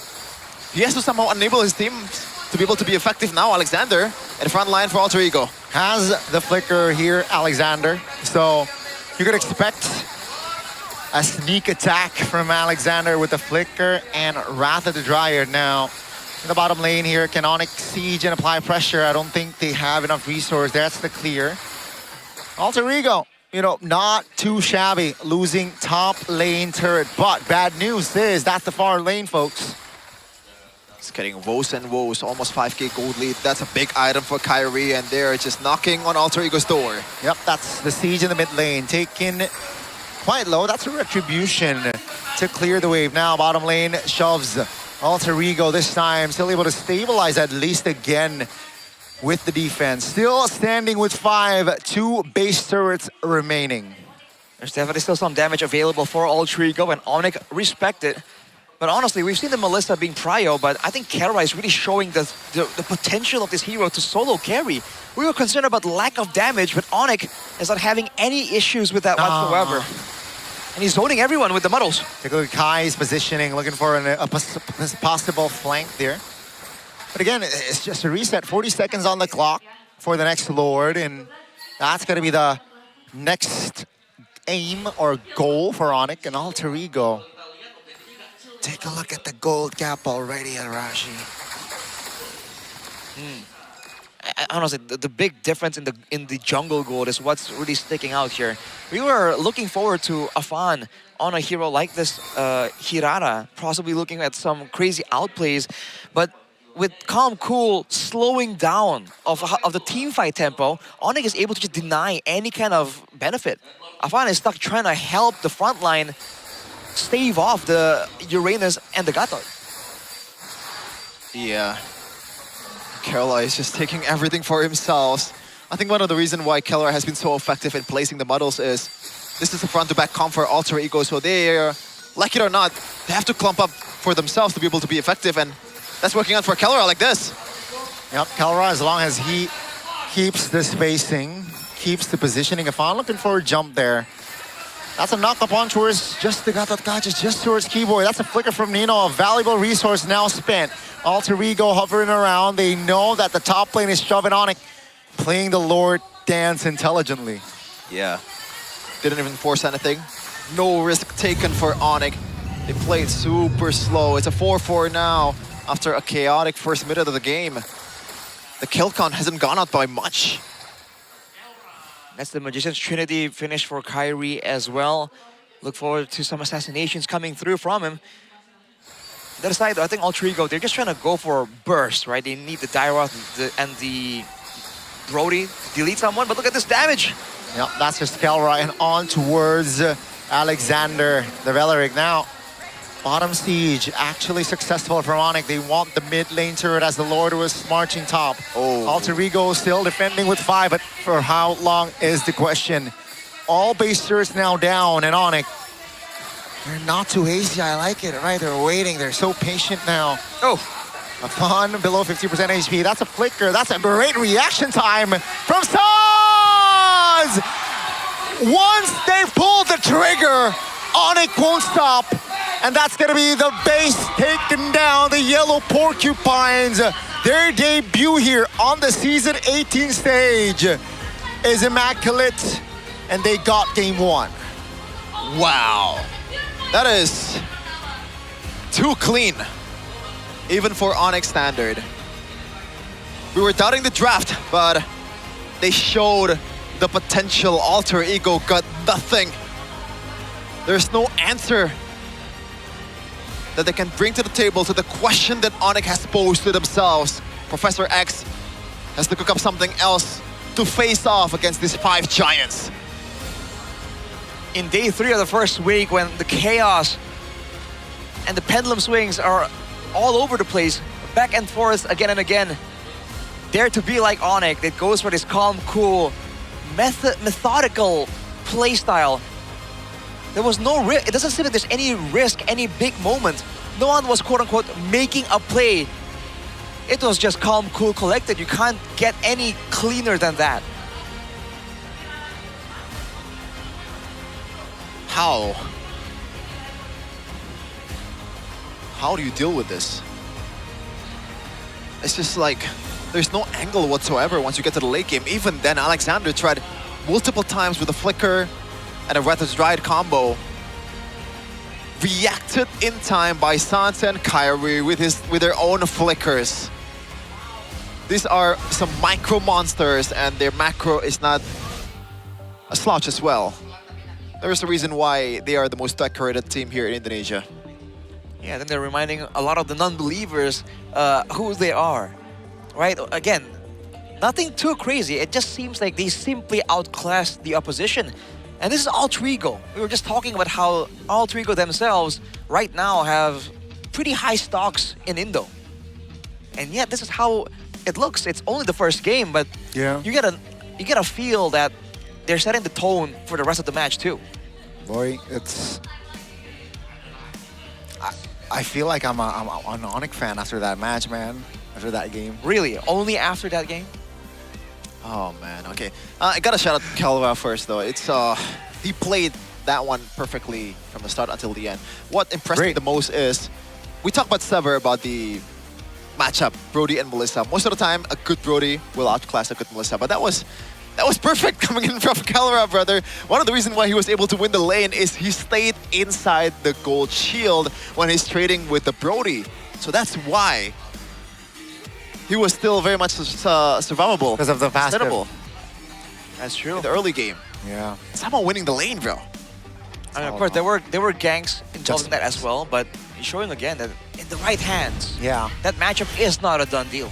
And Melissa, when, you know, gets the priority items... 100,000? It's just so hard to stop, bro. And 100k seems a bit too high for a 103 KDA, but there's a reason for that. Onyx kind of lacks the finishing touch in terms of like the kill, you know, the kill pressure, right? Yep. As we said earlier, kind of walang damage, but you know, when you can just zone out people and take the objectives and try to build your advantages slowly but surely, there's really nothing to worry about. That one steal on the turtle by Dingarai was the only moment they had, pretty much. Everything else was so slow and methodical, and right here, they're able to first get a punish, and afterwards, you can see that even when they want retaliation, Alter Ego, they went in here and they used the Wrath of the Dryad to get the fight started. But afterwards, right, it doesn't leave much to do. There's not much left to use to try and stop Kelra. He has a Purify, and he used it here, and immediately turned it around. It's almost like they need two crowd control tools to stop the Melissa. And again, particularly for Afan, right? I bet somewhere in his mind he was thinking, I need to flank. I need to find ways to get to Kelra to stop him from being able to do damage so reliably. But when there's a Rafaela, Uranus, and Gatot Kacha playing bodyguard duty, that's a lot easier said than done, man. Yeah. I think the real highlights are the lack of highlights itself from Onyx. Because it's just textbook MLBB. Yeah. Very macro-based, very objective-oriented from Onyx, despite having a really good team fighting composition, but they use the team fight just to zone out people. Looks like Dingarai actually gets that with a first kill, maybe, instead of the basic attack, but it still does not matter at all for Alter Ego. Only little advantage that they have in this early of a game. Amazing. Amazing. Man, I wonder if they're rethinking, like, oh, should we have gone for a bit more shred? No, like, if they want to play front to back, right? They can either go for the Dairoth physical defense shred to try and nuke someone down, try and get some early game pressure, or they can try and match the Melissa DPS with some kind of shred, right? Yep. But they didn't go for that, and I wonder if they're thinking that they should have, considering that it really devolved into a front to back the whole game. There was no flank whatsoever. Even Dingarai prioritized the DHS over a lot of items out there because he knows that he needs to whittle down the frontliners, but there's the items on the opposing side. Look at that. Chestas Cauldron and also Anti-Caress has been secured by both of the frontliners of Onyx. At the point, it's more than tough to actually break through that. So they have the Rafaela, who has the Flask of Duise, so that's a lot of healing onto the tanky boys, like we mentioned on the draft. Best wingman is 4 assists. It's pretty crazy. Doesn't sound like a good wingman, but that's the title. There's only 11 kills in the game. Yeah, right? I know. I'm just making a joke, brother. 4 is almost half of that. Okay, I'm just making a joke. I'm just saying too, like, that's probably why, man. This is a low tempo game. And yet, you know, usually we see slow games and it's just slow. But it wasn't like there was no action in this game. Alter Ego, I would say, did a great job avoiding, mitigating a lot of the deaths to Onyx, considering the circumstances, right? Yep. That time and time again, they tried to contest the neutral objective against a comp that does it better, and they were able to escape with minimal losses. That in itself it's weird to say that they deserve credit for that, but I think that's why the game felt really, really slow. If they were a bit more impatient and they gave off more kills, I think the game would have looked a lot more snowballing. Like the previous for Onyx. match. Somewhat. The chip, all the TZ with Somewhat, the yeah. Masha. Sort of. Yeah. Wait, didn't they win the game, GeekFam, in that game? Yeah, but like tempo-wise, you know, it's more. Oh, okay. Yeah, more- I don't know if more we'll get to chaotic. that point, but it's definitely will be a bit more chaotic. But yeah, we're gonna see the gold graph here though for, I believe, Onyx overall, and it's just they're going up and up and up. Wow, it's just blue. Hiking up the mountain like Arashi. Whoa. Arashi would stop here though. FYI, since you like talking about this so much, it's more like here, bro. Okay. FYI. There you go. Chefin, check. These are big check words. These are big words for someone who wasn't up the mountain with us. Check Hey, your I tried to facts. go with you Okay? guys, but unfortunately I was not invited, okay? I'm not part of the Gotta crew. I'm check not your part of the facts. circle, Sure. apparently. We invite you to hang out all the time and you never come anyways. Maybe we can hang out after this. Okay, Oh, no? for this topic, I think it's because Chefin lives out of city, bro. You gotta. All I hear are excuses. I'm in the sticks, bro. We were heading to the sticks too, so like, what's your excuse? Okay, let's go back to Let's dial it back down here. Let's actually go back to the game though, because But it's Onyx, bro. I feel like also Alter Ego in the game, they were trying to force a lot of fights, right? But Onyx backed off in the perfect time and also dealing damage at the same time. Yeah. Their kiting potential is ridiculous, bro. Multiple times. They have movement speed boost. Yeah, I think that's probably the most underrated part about Rafaela overall. And they got range for days. Kyrie can go in and out and never got caught in the red hot dried flicker, which is kind of ridiculous, by the way. You shouldn't be able to react that fastly. Yes. Man, I mean, I feel like that Barrick pick was just so like difficult. It's like a forced hand almost. Yeah. Apparently, we're forced to throw it to Alyssa. Oh. So, what is up with Alyssa? I don't like to be forced. Who we got bro. here? Mana suaranya? Ih, masa nggak ada suaranya begitu? MPL Arena sekali lagi, mana suaranya? Masih bersama Alisa tentunya di keseruan match penutupan kita di minggu yang pertama. Dan tentunya kita bisa melihat 1 poin kemenangan sudah didapatkan oleh Onyx. Dimana memang kalau kita lihat dari sejarahnya antara Onyx dan juga Alter Ego. Sayangnya Alter Ego ini memiliki sedikit kelemahan ketika melawan Onyx ya. Salah satunya ketika kita bisa melihat di Grand Final Season 16. Dimana Alter Ego juga kalah akan Onyx. Sehingga Onyx keluar sebagai juaranya. Tapi kita akan coba tanya-tanya dulu kali ya sama Sonic dan juga Alter Champs yang udah jauh-jauh datang nih ke MPL Arena. Langsung aja di sini sudah bersama Alisa ada PKM. Halo, tos dulu dong. Mantap. Wow, ini lengkap sekali ya. Iya. Satu setelan, boleh muter dulu gak sih? Fit check dulu, fit check. Nah loh, tim Onyx Official. Ini pin-pinnya melambangkan apa ini ya? Melambangkan yang gak dipunya orang-orang. Oh, yang tidak dimiliki orang-orang apakah dimiliki oleh Alter Ego juga apa nggak dimiliki Alter Ego nih? Tadi sih dengar ceritanya sih belum punya ya, jadi kita pamer aja. Oh, jadi pamer dulu ya. Iya. Ada MSC yang paling Tuh. terbaru ya, Paris ya Iya. kan? Terus ada apa tuh? Loyalis. Koleksi MPL kita kan banyak, yang lain ya belum. Ini sombongnya ya. Mas Pakel nih emang pengen jadi maskotnya Onyx atau mau jadi jimat keberuntungannya Onyx apa gimana sih hari ini? Karena ya kita jadi presiden aja sih, menaungi semua Sonic. Oh, menaungi semua Sonic ya? Yups. Karena Sonic ini semua hari ini datang dukung Onyx. Iya. Walaupun betul. baru minggu pertama. Betul, match pertama pula bagi kita. Match pertama Iya. juga ya. Kira-kira gimana nih keseluruhan dari season 18 kamu ada prediksi-prediksi gak nih buat Onyx?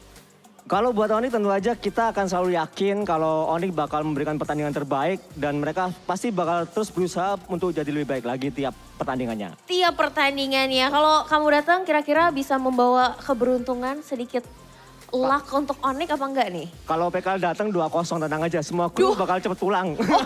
Oh, ini doa para kru di balik layar ya. Dan juga saya supaya nggak lembur ya saya. Betul. Tapi gak apa-apa, kita akan lihat ya apakah 2-0 atau justru 2-1 akan dimiliki oleh Alter Ego. Thank you so much Thank you, Mas PKL. Alisa. Jadi kita akan Kita gini. Oke, kita akan lanjut ya ke Alter Champs di sini karena kayaknya Sonic udah sombong banget nih. Jadi sudah bersama Alisa di sini ada Mikel. Udah bener belum Mikel?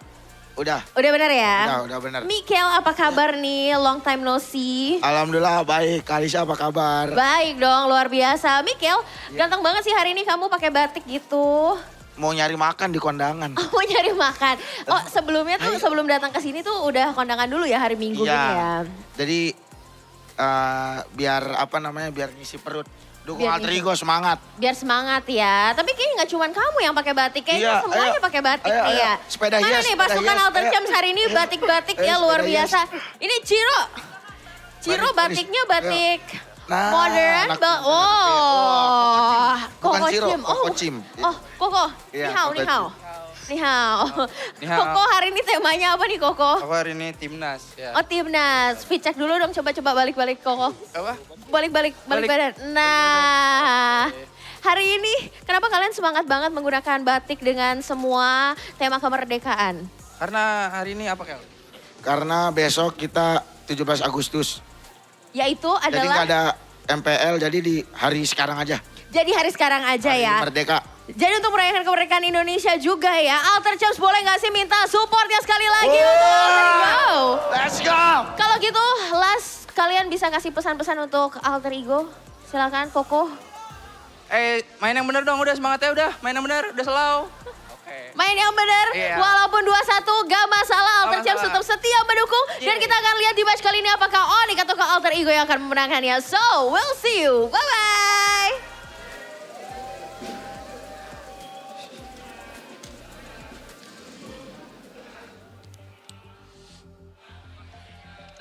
That's Alyssa for you. Thank you so much for that interview. And we are going back to a camera that's showing CW. CW. And Professor X. Do you know why it's called CW? Calvin Winata. No, because he's seeing the W in front of his eyes. Dang, okay, that's reading a lot into his name. By the way, that was pretty cool earlier. There was a guy in like uniform with like Onyx pins. That's pretty cool, honestly. The pins remind me of what's the kid name in Up? I do not know his name. Wow. Yeah, the chubby, The cute Boy little Scout kid. kid. Yeah. Yeah. The Got a lot of badges. pins, you know, and you're looking for the last pin. Maybe the last pin is M series, because Onyx hasn't got that. Oof. Don't remind them, Shevin. I mean, they're still in a pretty good place, brother. Some Like of they them can won take it. MSCs. Some of them can take it, man. I hate people that's you know, a fan of a really good team, you know, and they're complaining about, oh my God, we're not able to get this international. Brother, you qualify for the international. Be grateful for a second, okay?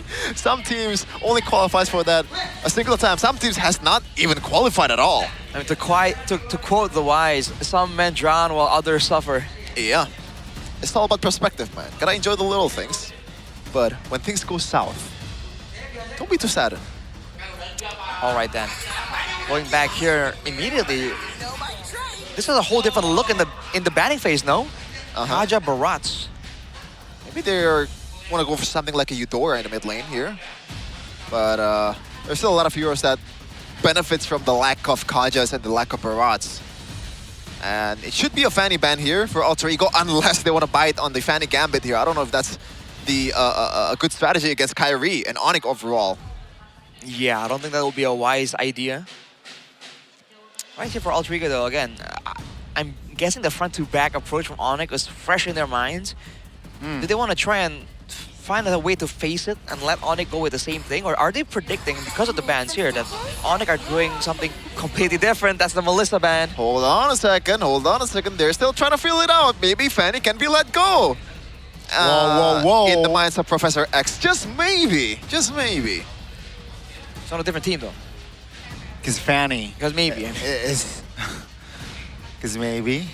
You think you're funny? Oh. Okay. Oh yeah, Alex. I Chat, completely who's forgot about funnier, Rashi or Sheffin? All right, just type it on the How chat. about the Marcel, bro? Yeah, there's a lot of keywords that can still be picked Bromers, here. right? Marcel, you know, the Hirara is still open too. Huh.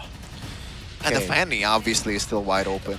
The thing is, Fanny is a purple buff reliant, right? So if, you know, Zephyr can draft themselves that can invade the purple buff easily and neutralize the Fanny. Unfortunately, invades in the first few minutes is out of the question because you are Perhaps debuffed mid-game then. by the game. Mid-game then. In the mid-game, so the thing is, Gani, like, there's a lot of coaches that thinks like you know, we can somehow pressure Kyrie out of the blue buff, but no one has failed to do that consistently. Valoric has been banned. There you go. Hold on a second. Zephyr is playing with fire. I was thinking like the previous game that Beleric pick might have been a way to deny it from Onyx. It might be forced out instead, but it's a Paquito for Onyx. Oh boy. When you got a jungler like Kyrie, when you got an EXP lane like Ludpi. So Swivel, switch rough, flash. but Marcel Fanny for Alter Ego.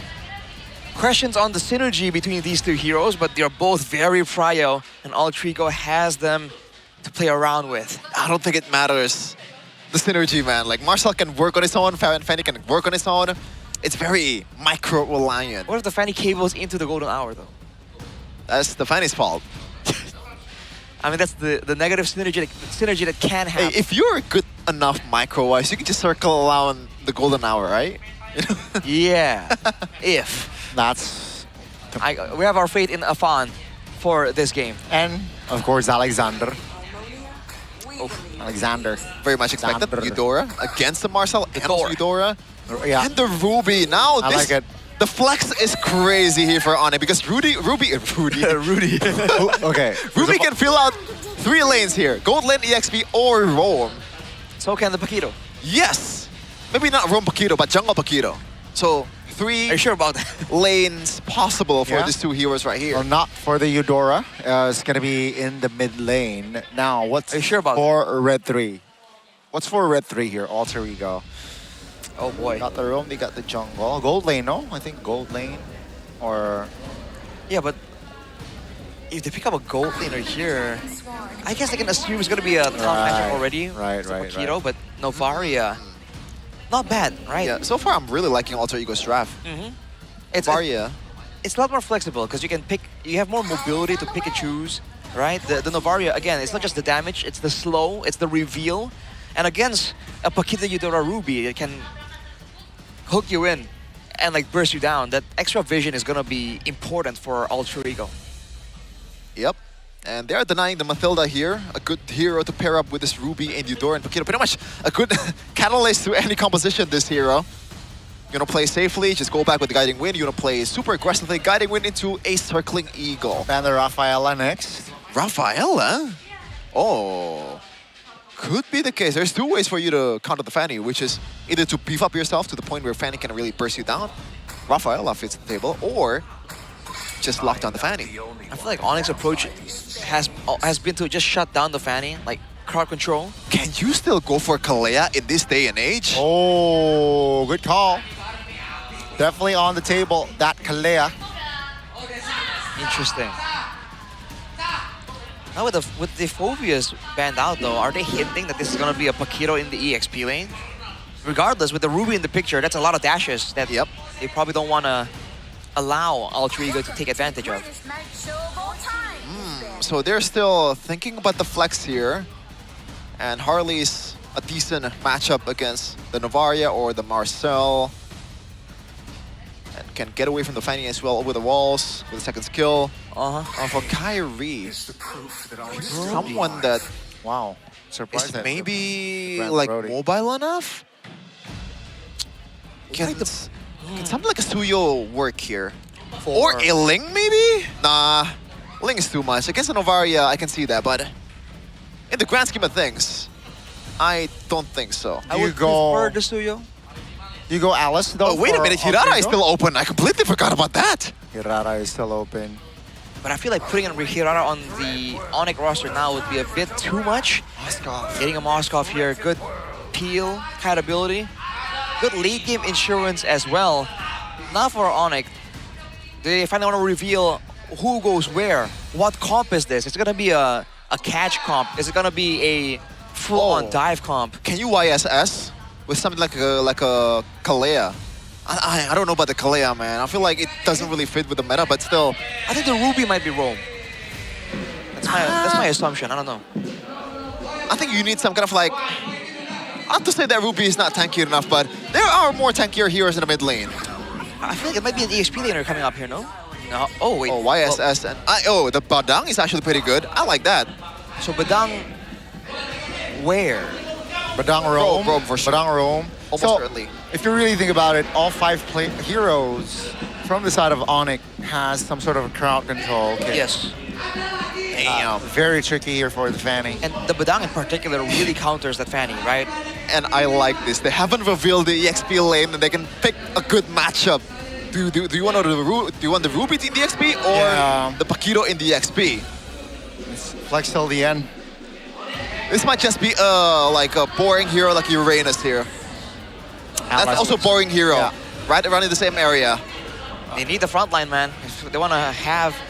And they want the crowd control too, so not a bad option by all means, but when they're both trying to make the opposing team make mistakes, the crowd control from Onyx is gonna swing the balance so much more.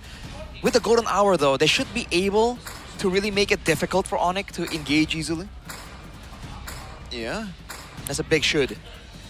The map control statistic says that Onyx will have a say on that.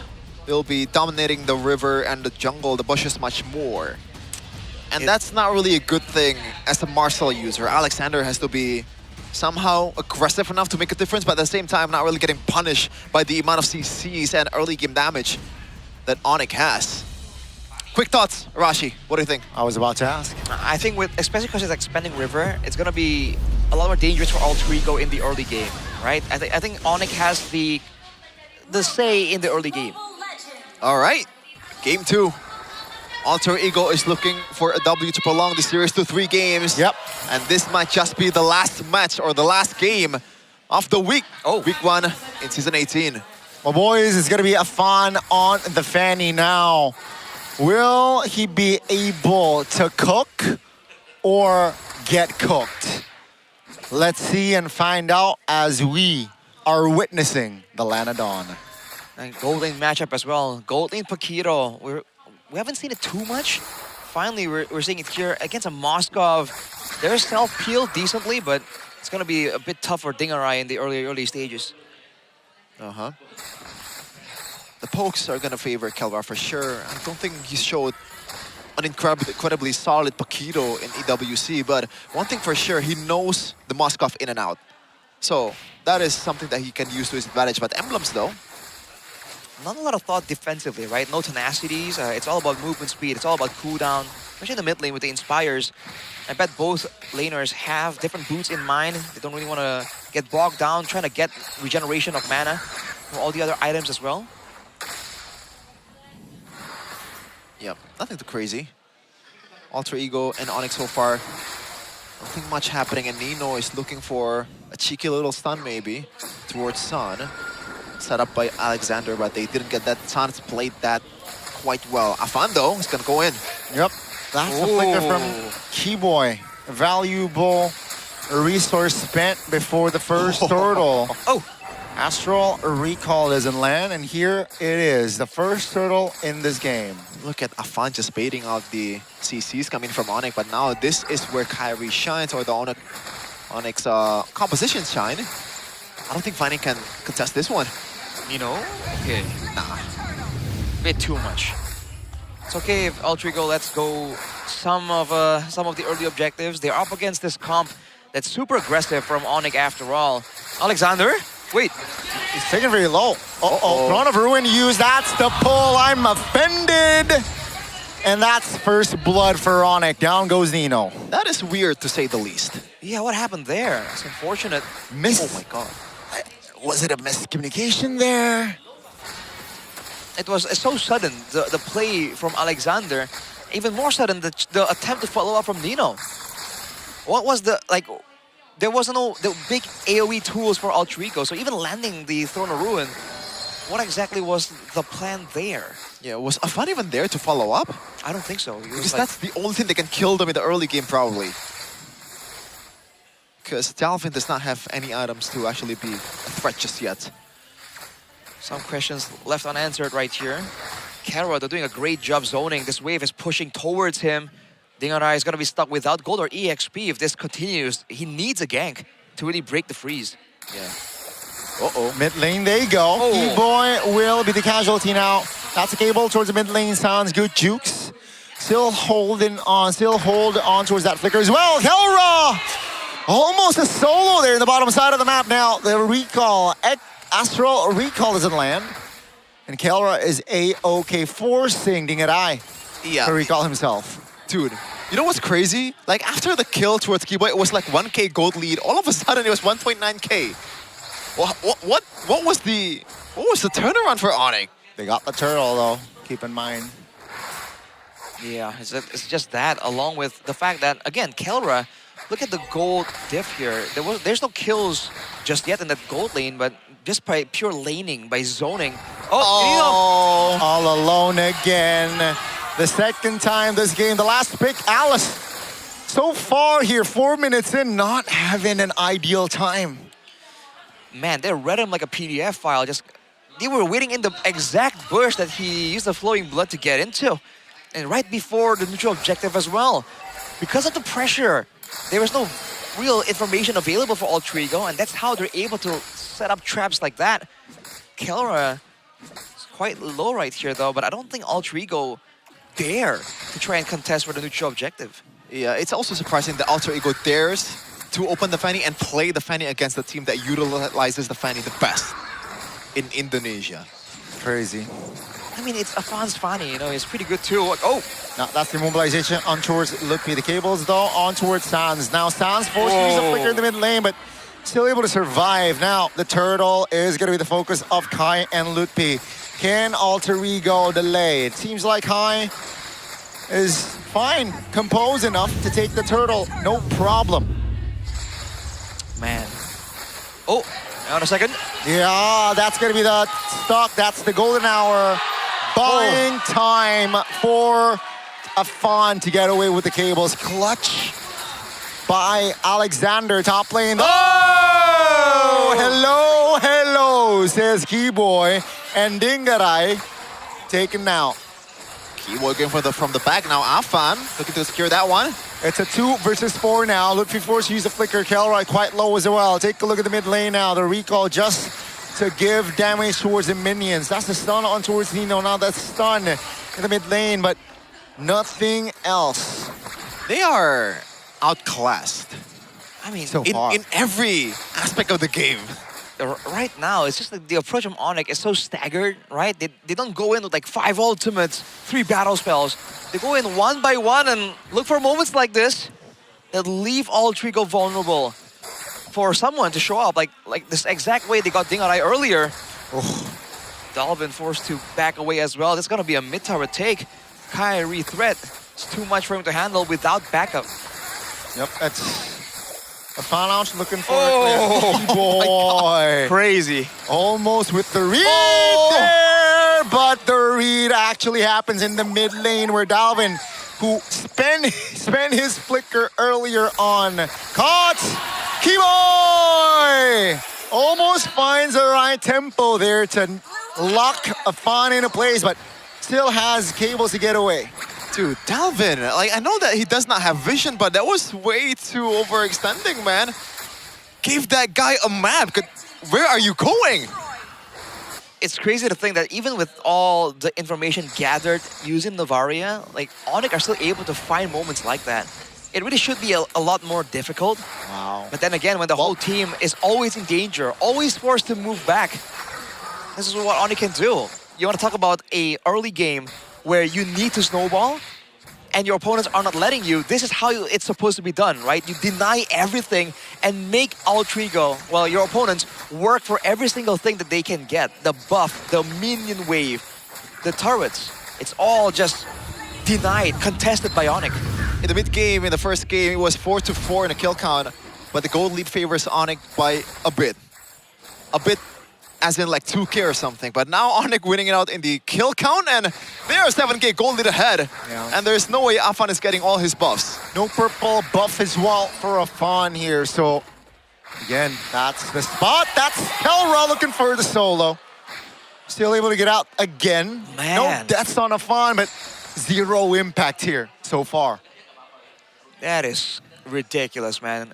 And now, again, in a team fight, there is an angle where Onyx can still win, right? If they get the fist crack with a full rotational combo from Sans Eudora, there's still a lot of AoE damage. But otherwise, even in a split push battle, Kelra is so aware.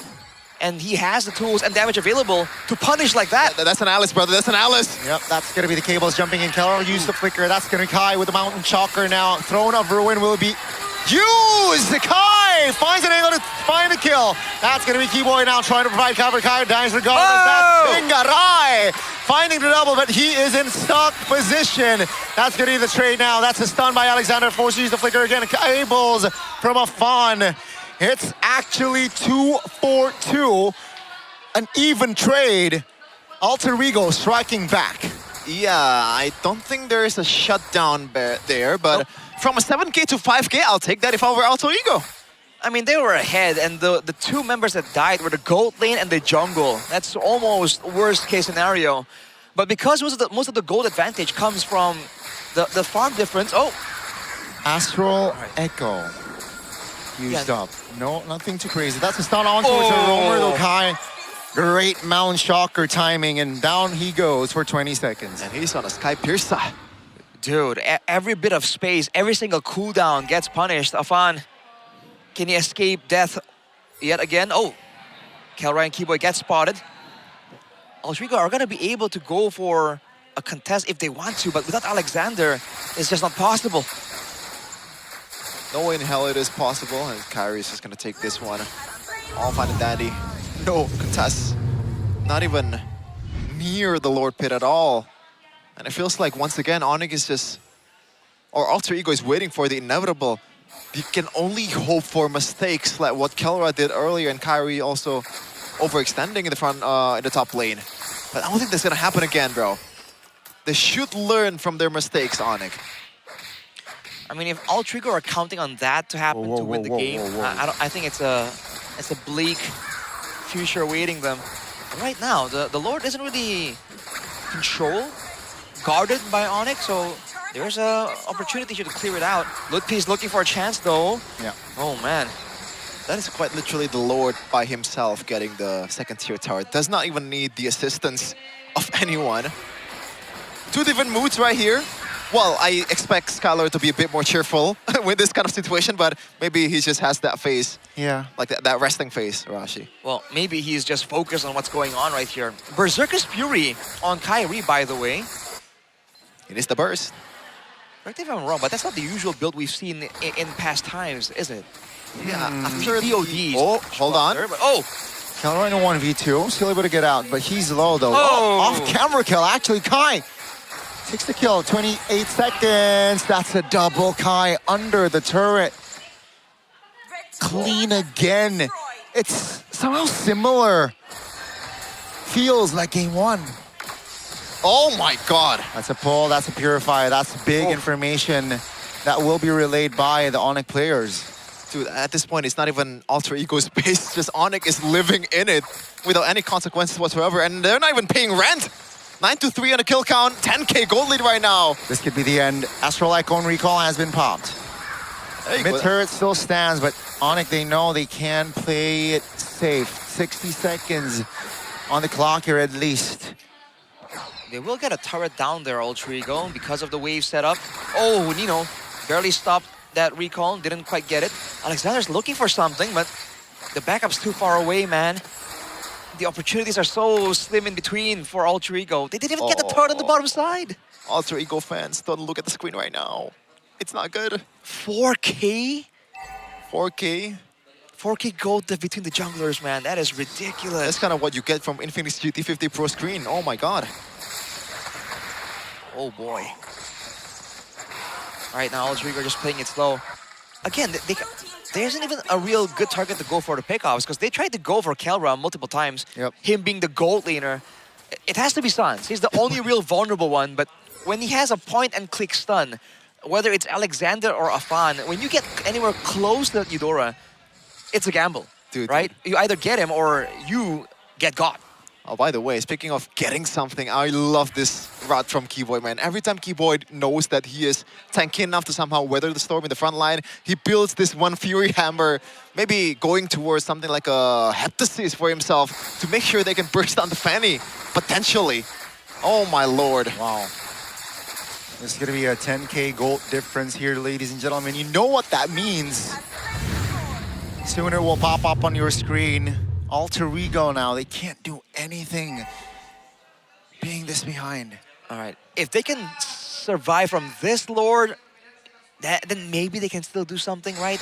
They have to rely on Dingarai, who already has the Swift Trinity along with the Malefic Gun, so there is some fighting chance here. A big if though, with an 11K gold lead. This used to be the mark in gold where you can actually brute force your way with the Lord. Let's see how this plays out. Yeah, Sans on Winter too. Potentially the final push here. Let's see if Alter Ego can prolong the series. That's the pull again.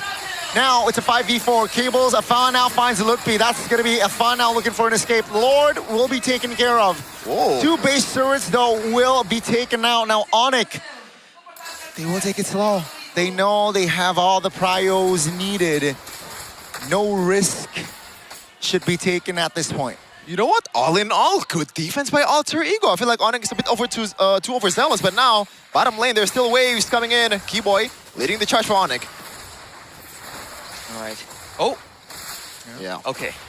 Man, right there, though, you're seeing again that if Dingarai did not have the Purify, it's going to be a tough situation. Now the fights, I think, really rely on that battle spell on Dingarai, right? If he doesn't have the Purify available, there's too many ways for Onyx to try and stop him from doing damage. If he has the Purify though, like you saw earlier, in a split second, he got 3 members so low that Afan can just play cleanup. Some safety items here. Oh, yikes. Yeah, that's a roamer. That's a roamer. That's crazy. Oh my god. And it's not even a full, like, damage Eudora either. Like, it's more of a utility with the glowing one, also Winter Truncheon. Or like Winter Crown. Still deals a lot of damage. Packs a punch over the Radiant Armor of the Marcel. Right. But looking at the defense earlier, it feels like it's somehow possible, despite the odds are not definitely on their side, Arashi. You said correctly, push advantage with the Lord 17,000? Interesting. Well, either way, Alter Ego, they're doing a great job here. Just managing the waves using the macro. They have the Moskov, they have the Fanny. Oh man, Keyboy is trying to find him. But wait a minute, Alexander. No, perhaps this might be the game. Golden Hour on towards 1. Alexander now repeats that. Take a look at Keyboy! Almost there, but Kai finds the kill. Doesn't lock him into place, but Dingarai pops the Purify again. Ooh. Information is relayed. 20 seconds on the clock for the Lord here. 11,000 goal lead, man. They're starting to get a bit desperate. Just a bit, you know? But for a good reason. At this point, you gotta grasp every opportunity that is presented. But the chances are definitely very, very low. You gotta gamble on all occasions, on all the trades that is possibly coming around for Alter Ego. Unfortunate. That's the winner crown here. Nino still die regardless of that WC. The last baser in the bottom lane will fall now. Onyx says, let's just go for the Lord. With the amount of CCs that they have, Onyx, Afan can only poke as a fan. He cannot fully commit towards the CCs, man. They don't want to go for the Lord, they want to go for the end. They want to look for an angle. That's a stun, that's the damage coming through. Monster kill for Kai. Now Afan trying to desperately defend. Here comes the minions, here comes the base turrets. And ladies and gentlemen, the runner-ups of MPL ID Season 17, the Yellow Porcupines, with their debut on the Season 18 stage. Find the mark. It's convincing. It's solid. It is Onyx 2-0 fashion. Crazy stuff. A little too easy for the Yellow Porcupines, and that is why they are once again the most decorated team in ID of all time. Showing their class.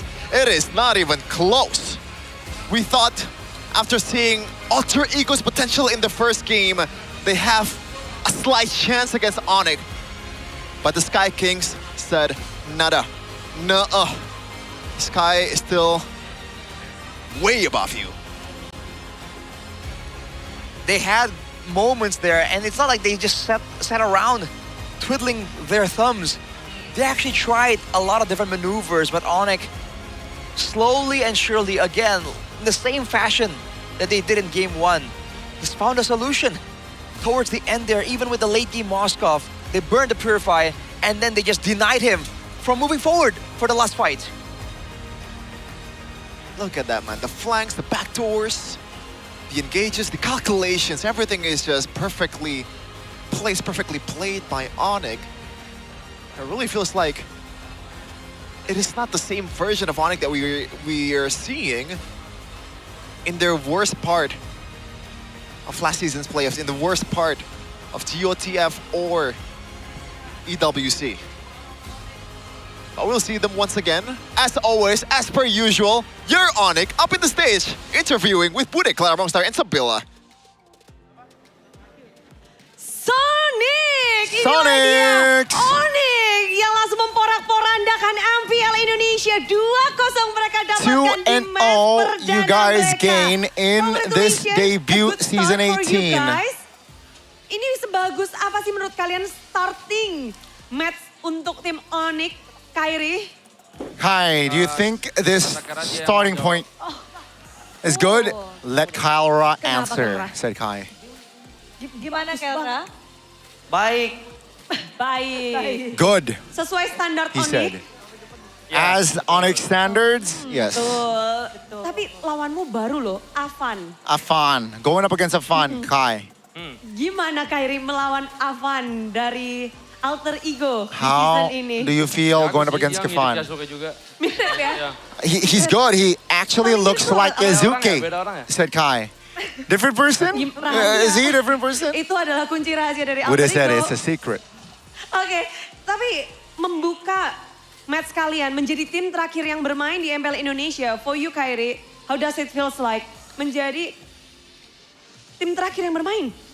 You're the last team to play this season. How do you feel? Enak sih karena bisa liburan dulu kan kemarin dari international tournament. I like it. I finally can take a Sibuk day ya, off sibuk Kairi. Tapi ya after balik lagi kan tadi udah bilang juga. going sempat abroad liburan dulu. for Tapi Kairi, international tournament. But Kai, silakan untuk melaju ke teman-teman casters Inggris karena Please, Kai. terima kasih udah mau ngobrol-ngobrol Go sama kita for- karena di sana sudah banyak yang menunggu Kairi juga untuk bisa ngobrol-ngobrol. Go towards the English Kairi, desk. bisa So, langsung saja guys, spoilers. bisa We will dipegang have ya teman-teman. Kairi Tapi on untuk the kasih English sibuk desk. ya Kairi. Iya, kita kasih Kairi sibuk banget Bude pokoknya. Tapi kita masih akan tetap ngobrol-ngobrol sama kalian teman-teman Onyx di sini dan udah ada Upi. Aku pengen nanya sama Upi langsung di sini. Hai Upi, Lutfi. gimana rasanya Hai. bermain kembali di How do you feel MPL Indonesia season back 18 kali season ini? 18 Kangen here? sih sebenarnya lama kan. I Kita miss 1,5 bulan ya. nggak The main vibe. I think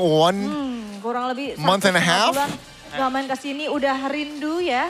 Finally Udah rindu sama coming Sonic back juga. here. You miss Sonic? Rindu Lutfi said banget. yes. Tapi kalau saya dari Upi sendiri pastinya udah ngeliat dong tim-tim lain yang udah bertanding dari hari yang pertama You have sampai seen other dengan di hari teams yang terakhir untuk compete. minggu yang pertama nih. Gimana Upi ngeliatin tim How- lain? What's your apa ya, point of view? Seru sih, banyak yang kayak Quite ada exciting. yang menang, ada yang kalah. Maksudnya kayak rata semua gitu. It's quite Cukup even. seru. Jadi cukup sengit So ya far, menurut at Upi? least Ya, week sengit. 1 it's quite even, said Lutfi. Iya, cukup sengit season ini. It's very even this Siapapun season, yang menang said bisa Lutfi. jadi kalah di esok harinya. Dan sekarang dari tim Onyx dengan match pembukaan Suns. Match pembukaan ngelawan Alter Ego. Biasanya Alter Ego kan mainnya barbar. Alter Ego is usually very aggressive, very chaotic. Combo kalian combo maut banget. Your kayaknya dari combination game this satu. today Pakai healer-healer dari is Suns. very different. Ya, You got itu healers. Kalau dari hero sebenarnya dari coach cewek sih semua. Yeah, I Terus mean, ya, if we're talking about kita drafts, bisa it's all from CW. atasin permainan alter ego yang lumayan We're able to barbar kan. at least Terus kita problem hero-nya solve juga lumayan bagus untuk hari ini. the Jadi ya bisa menang. vibe here, right? Oke, tapi kalau misalnya dari Suns sendiri nih. Ya. Jadwal kalian kan benar-benar padat Suns. banget ya. You have a tight schedule. Cara kalian preparationnya tuh gimana? How do you guys lama prep? persiapannya buat season Like ini? how long? Persiapannya untuk MPL ini sebenarnya kita dikasih libur 2 hari sama cewek, terus ya kita latihannya cuma dari Sabtu kemarin sehari, ya terus ya emang turnamennya emang dekat banget kan. Yeah, the tournament is very packed, untuk minggu ini very doang, jammed. dan alhamdulillah hasilnya Thankfully, the result is not really disappointing. Memuaskan ya. Ya, betul. Memuaskan dan juga awal yang baik untuk teman-teman Onyx Esports, Bude. Iya, berarti sama kayak Bigatron, ini internasional, kalian sibuk banget, padat banget jadwalnya. Same as Bigatron. Ini, The schedule is very tight. Now, energy-wise, tinggi udah cukup. start season 18, is it high? Is it intense? Yes, that sounds. Selalu menyala untuk di setiap Our turnamennya. fire will always be there. Match di minggu selanjutnya sih.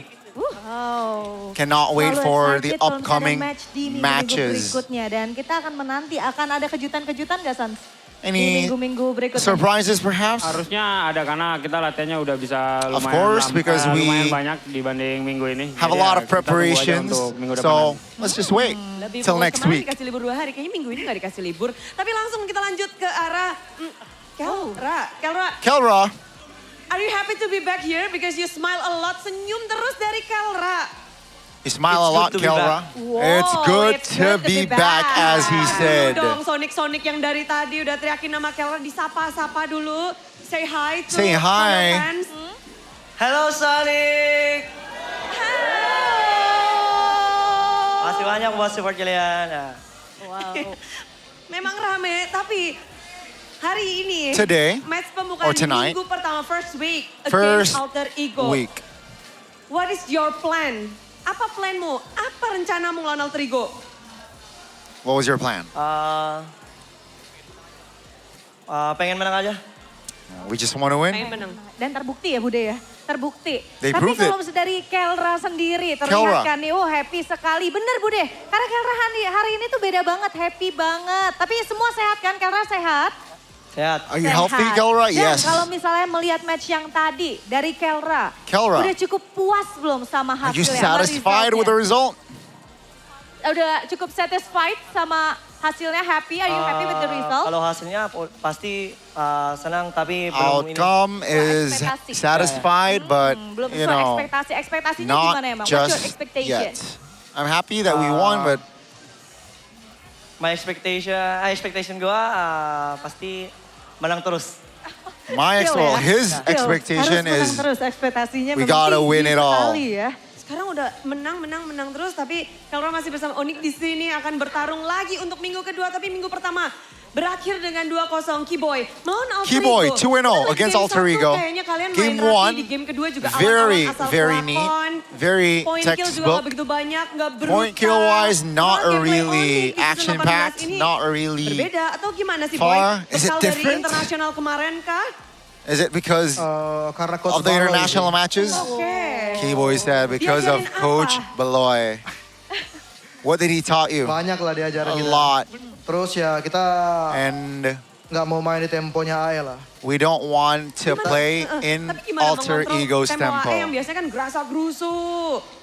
Ya kita mainnya lebih pintar aja lah. Yeah, we played Mainnya lebih pintar smarter aja than dan them lebih sabar. today. Tapi Keyboy, Keyboy, di next match kalian itu kalian Next akan match? bertemu dengan tim RRQ. Y'all will Dimana dari face tim RRQ. ini bisa dibilang banyak banget yang bilang kalau tim RRQ katanya udah bangkit. Gimana nih Keyboy? RRQ is Persiapannya on dan the apa yang rise, bisa Keyboy. buat tim RRQ? Any Ya words kalau RRQ pasti for gue udah RRQ? expect lah karena ada Adi kan. Keyboy said, I mean, I pasti bangkit expect it lah mereka. because Adi Terus is paling, in the dari Gilang lineup. sih paling. Oke, silakan, Oh, silakan. perhaps Silakan, words silakan, from silakan. Sans. Kenapa? Silakan. Next match kan kalian bakal ketemu sama RRQ. Nah, gimana nih? Apa yang pengen disampaikan buat tim RRQ? Ya nggak ada sih, pasti Nothing. matchnya bakal super seru banget. Jadi ya It's gonna be very exciting. kita tunggu aja nanti di minggu depan. We'll just wait Minggu till depan. next Ada week. salam-salam mungkin buat Adi atau yang lain. Any special Kayak message RRQ towards ada? Adi or, you know, specific players? Waduh. Sans said, Fokus ke it's tim dangerous. sendiri aja. I'm just gonna focus Tim sendiri on aja. Jadi nggak mau salam-salam buat Adi. my kayak salam team. kangen, That is salam on it. rindu. Nggak ada. No, nothing, no words? Nah, Sans said. Oke, itu dia Bude. Jadi salam-salam juga udah diberikan ya. Dan kita semakin penasaran bagaimana berjalannya next match Onyx ya. Karena banyak banget yang bilang pengen ketemu Onyx season ini. Gimana pendapat kalian? A lot of Banyak banget teams, tim yang bilang katanya they "Aku pengen want ketemu to Onyx." face Onyx. Any input? Saya kurang tahu juga sih. Yeah, I don't really know. Sunset. Ya, nggak tahu sih kenapa pengen ketemu. Yeah, I don't know why they want to bakal meet ketemu us, juga sih. and we Karena will meet kita them. bakal ketemu 2 kali juga. Jadi We ya, will kita meet them harus twice this siap aja regular sih untuk season, yang mau so- ketemu kita. Yeah, I mean, Gimana, just get Boy? ready. Keyboy? Ditungguin banyak tim nih, Boy. Ya kalau ditungguin udah pasti sering sih dari season-season sebelumnya juga. Yeah, I mean, Jadi kita a lot of udah biasa juga. teams Udah biasa. are Kayak Keyboy juga udah expecting biasa or banget they ngasih want to teman-teman play untuk against us. ngedapetin poin kill. Karena dari match tadi, Keyboy itu mendapatkan total assist berapa? Keyboy- 5.050. After that match, Keyboy got a total Manis assist in banget. MPL Karena Indonesia. Keyboy manis banget, Boy nih. Karena main terus aja. Karena nggak jadi streamer aja. 550. Iya, tapi all good 550 semuanya dari total Keyboy. assists. Sehat 5,000, semuanya. sorry. Pasti yang bermanfaat lah, terus masih 5,050 berapi-api lah. total Masih assists. berapi-api. That's crazy. Keyboy masih menyala. Yes, api Keyboy masih menyala, tapi api yang lain The sama fire seperti api teman-teman of Sonic Keyboy juga is tidak still kalah fire. menyala. Karena match hari ini ditutup dengan Let's go. kemenangan yang didapatkan oleh tim Onyx Esports. So Sonic, marilah kita sambut, ini dia Onyx!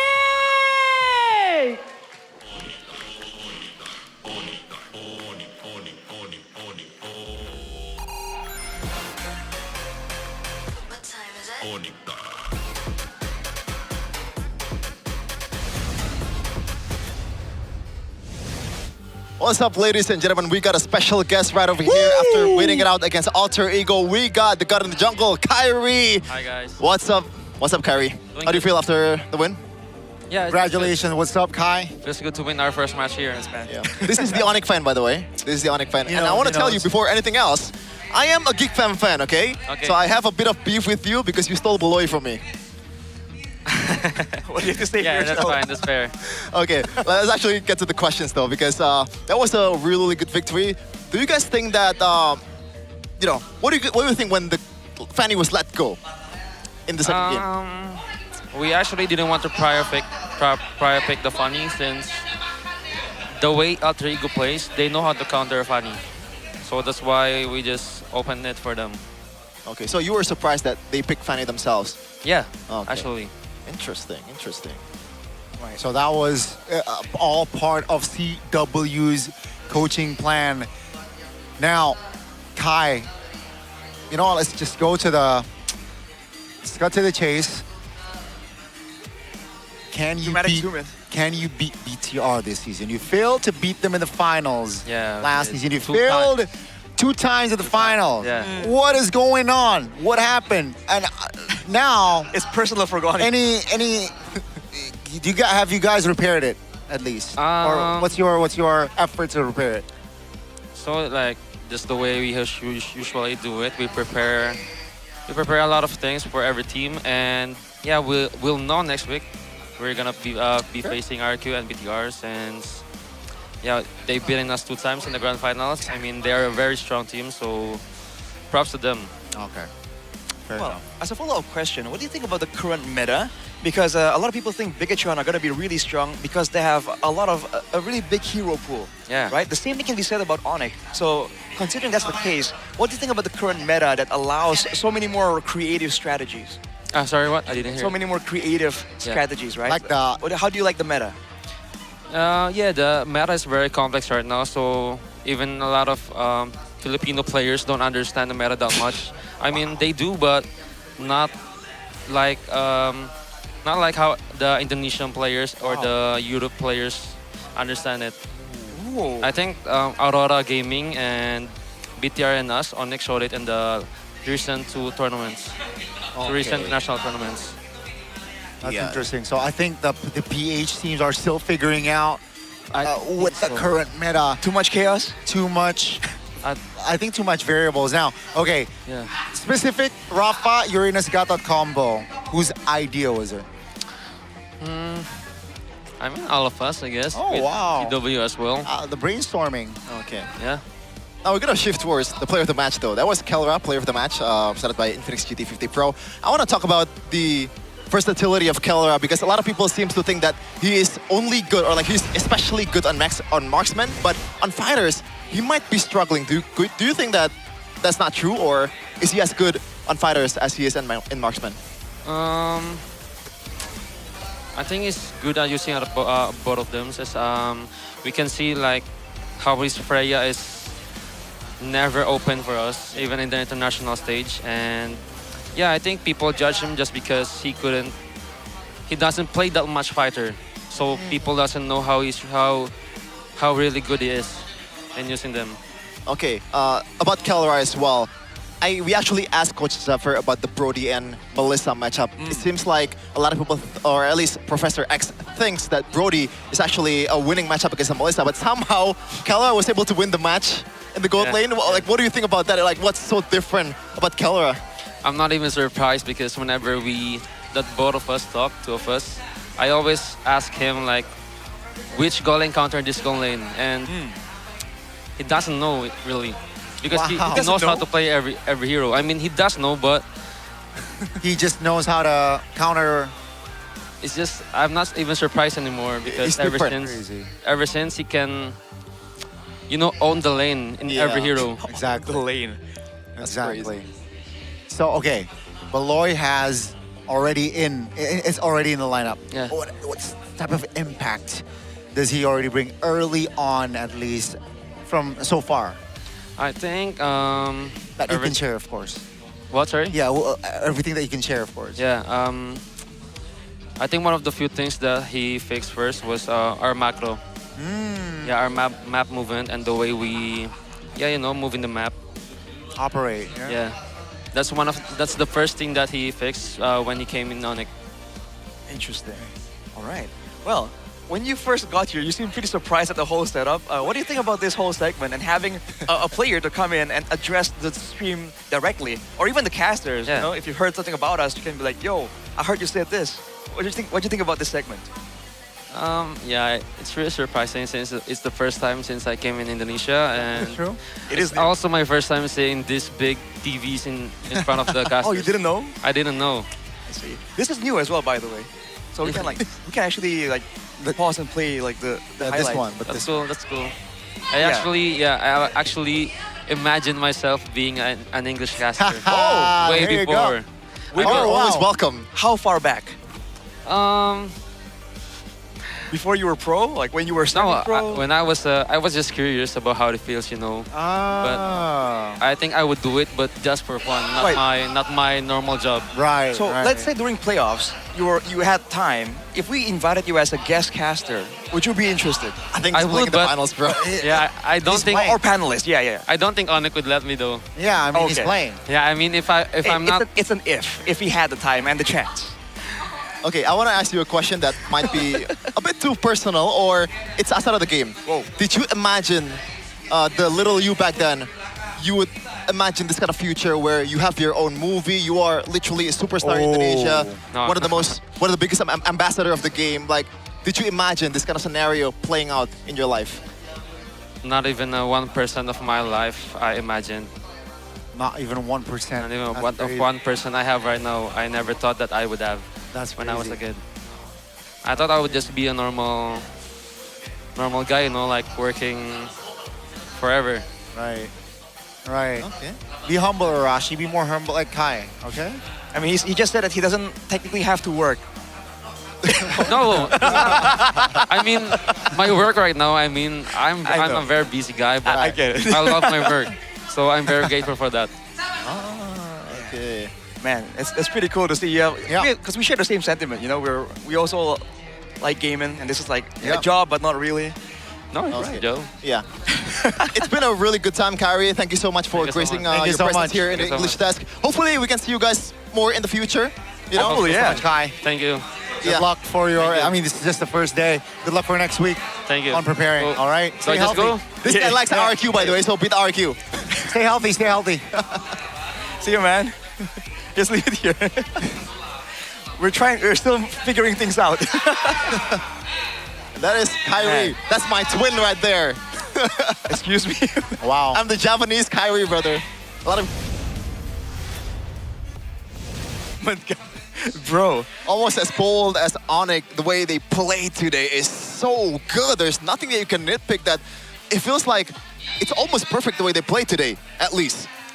Yeah. And that was a scary statement by Kyrie, man. I talked to him about what lane beats what lane. And for the most part, that concept doesn't apply to Kelra, he said, because Kelra understands the lane so well that counter matchups don't mean anything. That's an insane statement, bro. That's crazy. And he's not surprised, Kai said, with the mechanics of Kelra. So I think the answer boils down to, it's just instinct, and he's also different. How unfair it is to have that kind of player, bro. Hey, do you know the matchup? No, not really, but I'm gonna play my best and gonna win the lane anyway. What the hell? Pretty unreal. And you get that player after you win multiple MPL IDs in a row? How is that fair? And somehow you lose the finals. Yes. Oh man, I'm missing Onyx after Kyrie left. Say to his face, man. It's not a diss. It is not a diss. It is not a diss indeed, but 17 minutes was all it took for game number 2, man. After this, okay, game 1, I was a fan of Onyx, right? After that game, after this match, dude, shut the hell up, man. I just want to see you were trying to rage bait, but I'm baited anyway. I just want to see like how long will it take. It's so annoying. By the way, just speaking of like the strat here, dialing it back to the game a little bit. Yeah. I like the approach where they had the burst damage, and usually you would really try hard to really get the jungle, the gold lane, the mid lane, right?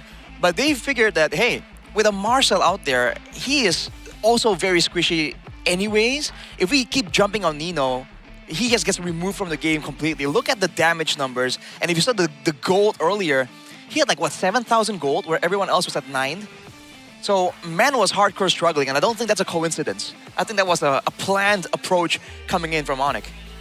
Yeah, that's the face that I would make if I were Nino. I did my best, bro. I'm taking all the damage, you know. What else can I do? What a fitting face to have on the ass. There's nothing I can do about it.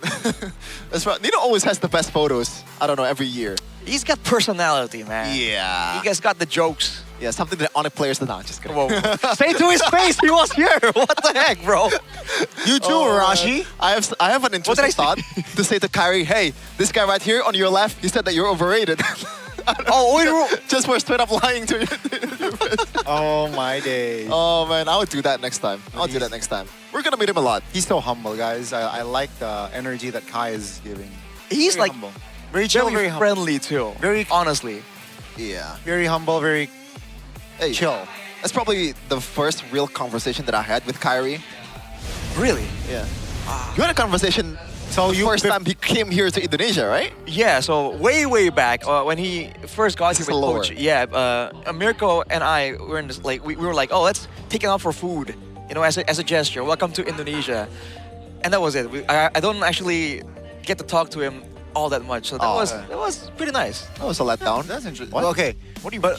So that was your first real conversation with Kai before you were just imagining. I'm not imagining what. I'm not a fangirl. I'm not on a block. I'm not like whoa. No, that's why I was asking for clarification. You know, I don't think confirm that needs a clarification. Whether because you said that was your first real conversation with Kai. What do you think about the guy after this first convo? Was he as expected? Because he didn't look. He always looks like a nice guy, anyways. Yeah, but it's like when you are that big, it's kind of like do I want to approach him or not? You make it weird, okay? No, I didn't say With anything. That look? I didn't say anything. Do I want to approach him? Like I'm just a bother to him. Like I'm just this small speck of dust in this galaxy, and he is the star, you know, in the universe. I can relate to that feeling though. I don't want to bother the players, so I don't usually reach out. How about you, Gon? Yeah. What was the question? How do you feel when you maybe have to approach and talk to someone? Oh, it depends on the context, right? If it's really organic. Yeah, I can definitely make a conversation. But if they're locked in, you know, before match, I would like to. Yeah, you gotta respect the hustle. Oh, look at that! Upper bracket, same as last season. At least, you know, not the standings, but two of them are same. Team Bukit ID and Onyx in the upper bracket. Look away, Geek Fam and Dewa United fans. Holy moly! 0-2. At week 1, not a great start there. That's like Man City right now. You're right. And the defending champions after today's win will sit third. Meanwhile, 4 teams will sit on a record of 1-1. 1 win and 1 match loss. Yeah, still very close. But the one ahead of the pack is TLID. I think a lot of people have been singing praise about TLID, not just with the highlights, but also how they play in general, right? And I think it's definitely deserved, man. Yeah. And I think Eman also said that Team Liquid ID is one of the top dogs, you know? Oh, speaking of! Uh-oh. Rookie of the Week. It's Kevin. Oh, I don't know if you want to show my quote though. Like this feels like a backhanded compliment. A decent showing, especially for debut week. Only where it's up. So wow, there's still a lot of things that he can improve. All right? I'm just being observant. This is an observation, Colin, an honest observation. I mean, if you pair him with Kevin, you know, if Kevin alone, maybe decent, but paired with Kevin, yeah. And we're gonna pair him up right now. Player of the week is Kevin the Jote. Woo! Then we saw a bit of a spoiler earlier, by the way. But yes, it is Kevin and Kevin.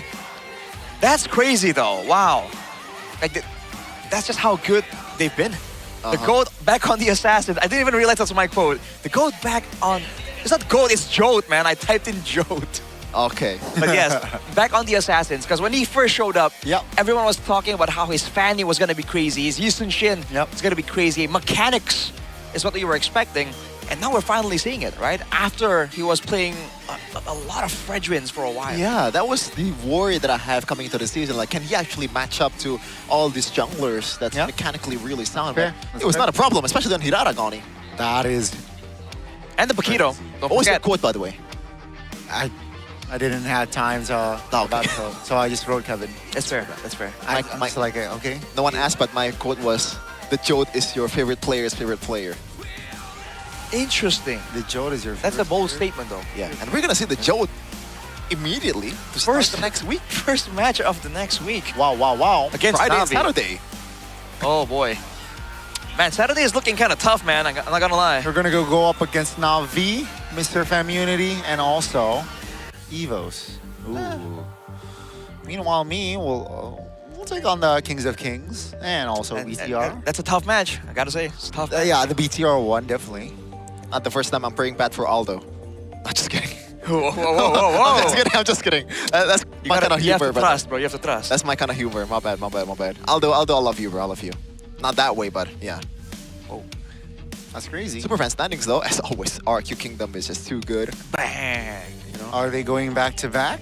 Oh, back to back on the Superfans Cup. That's pretty interesting. That's actually put in the Wall of Fame, bro. We'll wait and see. So if you guys want to participate, you know, get involved, man. There's a real competitive scene going right here. Competitive? Competitive. Okay. Competitive. Damn, there's 3 teams that are still undefeated right now. Okay. Who? Kingdom, Alter Champs, Community. Community! Yeah, it needs the kick, bro. It's just, it doesn't feel right coming out. Sonic Republic is undefeated too. Oh, wow. That's true. They haven't played though. How about this name though? Whoa, wait, what? What? Hello? What happened? Wait. Whoa. Okay, live update apparently. Update. Sonic Republic lost apparently. That was so on cue. Oh my god. Hey, by the way, Sonic Republic is undefeated. Nah, here you go. Goddy, this is the real standing. You jinxed it. No way. Love No it way. when Gonnie's taking an L. Always love it, bro. That is so good. It's a rare. Rarely I take L's, but I'll take that L. Yeah, I'll take that L. Crazy timing on that. Wow. It's almost intentional. I think it is intentional though. You know. Now, after that whole switcheroo, you might be having a bad time, Gonnie. And I suggest. How do I reverse it though? I suggest you take some good time. Take some good time? It's the OG cookies. When you're watching MPL like this, you ever find yourself distracted by the skins of pro players that are using? You probably want to have the same skins but don't have enough diamonds. Well, there is a way for you to fill out your bellies, you know, not until you're obese, but like, you know, fill your bellies enough and also get some recreational flavor in your mouth, that sweetness of the chocolate, a bit of bitterness, in the cookie, and also you get some diamonds from Good Time.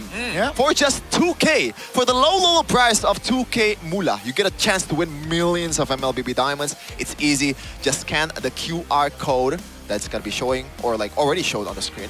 Aside from that, Gani, we had Good Time. What else is good? You know what? I know you finished yours, but Arashi and... It's a spoiler, brother. Exactly, right? I finished. I mean, bro, it's so good. I gotta take mine, bro. Sorry, Arashi. Take the... I'm saving mine for later, bro. Oh, okay. That'll be... You wanna eat it where no one can see? Interesting. No, well, look at the zoom in though. Zooming into the zoomer.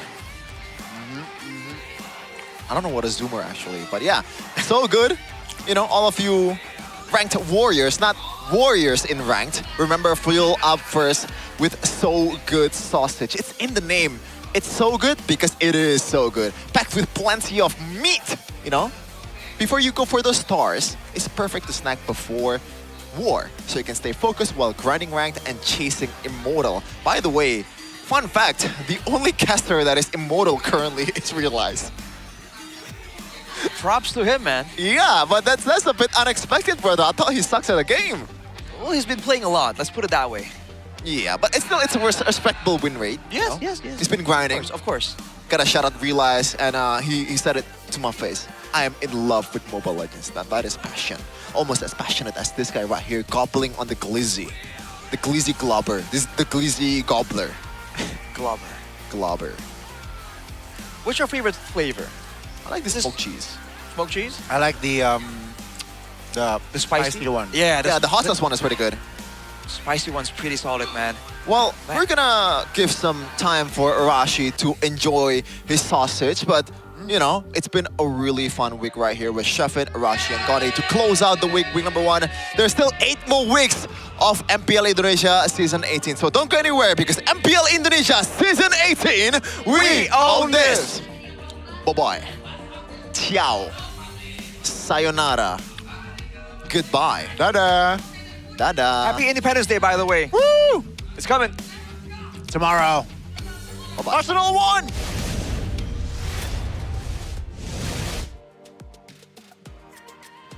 Begitu meriah minggu pertama dari MPL Indonesia Season 18. Season yang baru, season yang lebih menantang. Dan 9 tim, mereka sudah bermain di panggung ini. Yes, betul sekali. Banyak sekali yang kita saksikan mulai dari hari yang pertama sampai dengan hari yang ketiga. Di mana banyak sekali plot twist yang terjadi. Tim yang kalah bahkan bisa menang di hari esok. Tim yang menang bisa jadi kalah di match selanjutnya. Saling balas-membalas, saling tak tahu apa yang akan menjadi hasil akhir bagi mereka. Ini baru awal, masih akan ada minggu-minggu selanjutnya dan juga match-match berikutnya. Semuanya harus berjuang untuk satu titik terakhir di babak playoff.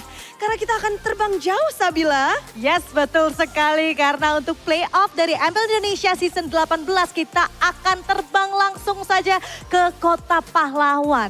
Jadi semakin penasaran bagaimana berjalannya di season ini karena tim-tim sudah semakin bangkit, tim-tim sudah improve dengan luar biasa banget, Bude. Iya, begitu luar biasanya 9 tim namun juga MPL Indonesia begitu mantap dan luar biasa.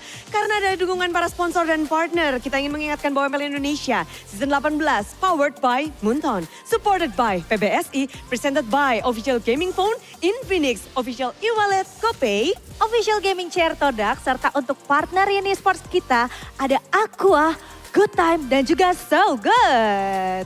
Itu dia ya, kita berterima kasih. Tapi gak lupa juga Bude, kita juga ingin berterima kasih kepada seluruh super fans yang sudah hadir ya. Dari hari yang pertama sampai dengan hari yang ketiga. Selalu memberikan dukungan, selalu memberikan semangat buat kita semua, buat tim-tim favoritnya. Ngebuat berjalannya MPL Indonesia Season 18 ini semakin meriah. Iya, meriah tentunya. Ini adalah season yang baru, harapan juga baru. Dan bagaimana minggu depan?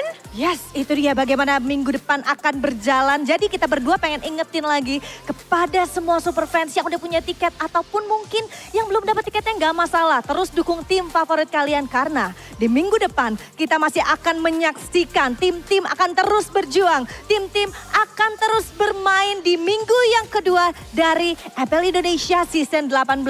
Dan gak kerasa pastinya kita berdua sudah berada di penghujung acara. Kalau begitu aku Sabila April dan juga Bude Clara Mongstar, kita berdua pamit undur diri. Dan kita berdua pengen ingetin jangan lupa untuk selalu saksikan MPL Indonesia Season 18. We on this!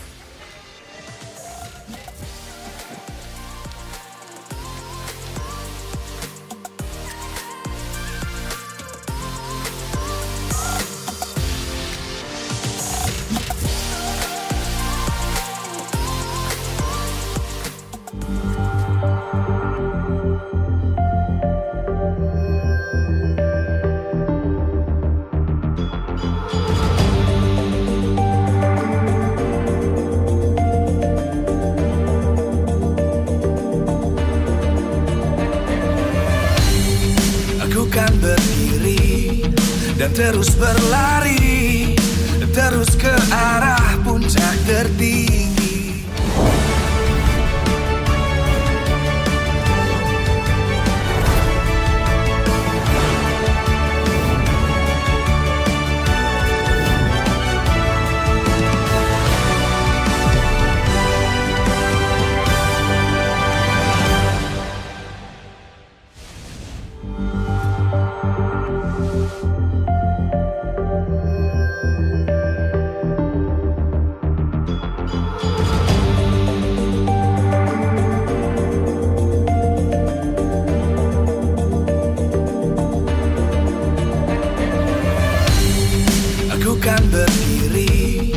Dan terus berlari, terus ke arah puncak tertinggi.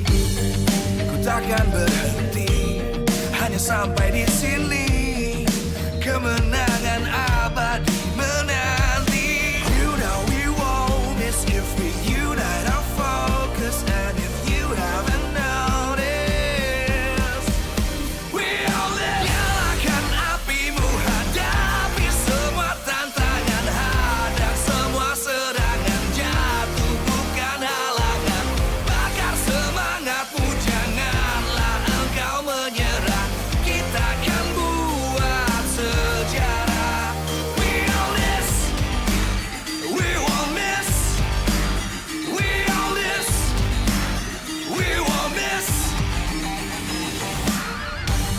Saatnya beraksi, jalani ambisi. Aku kan menyawa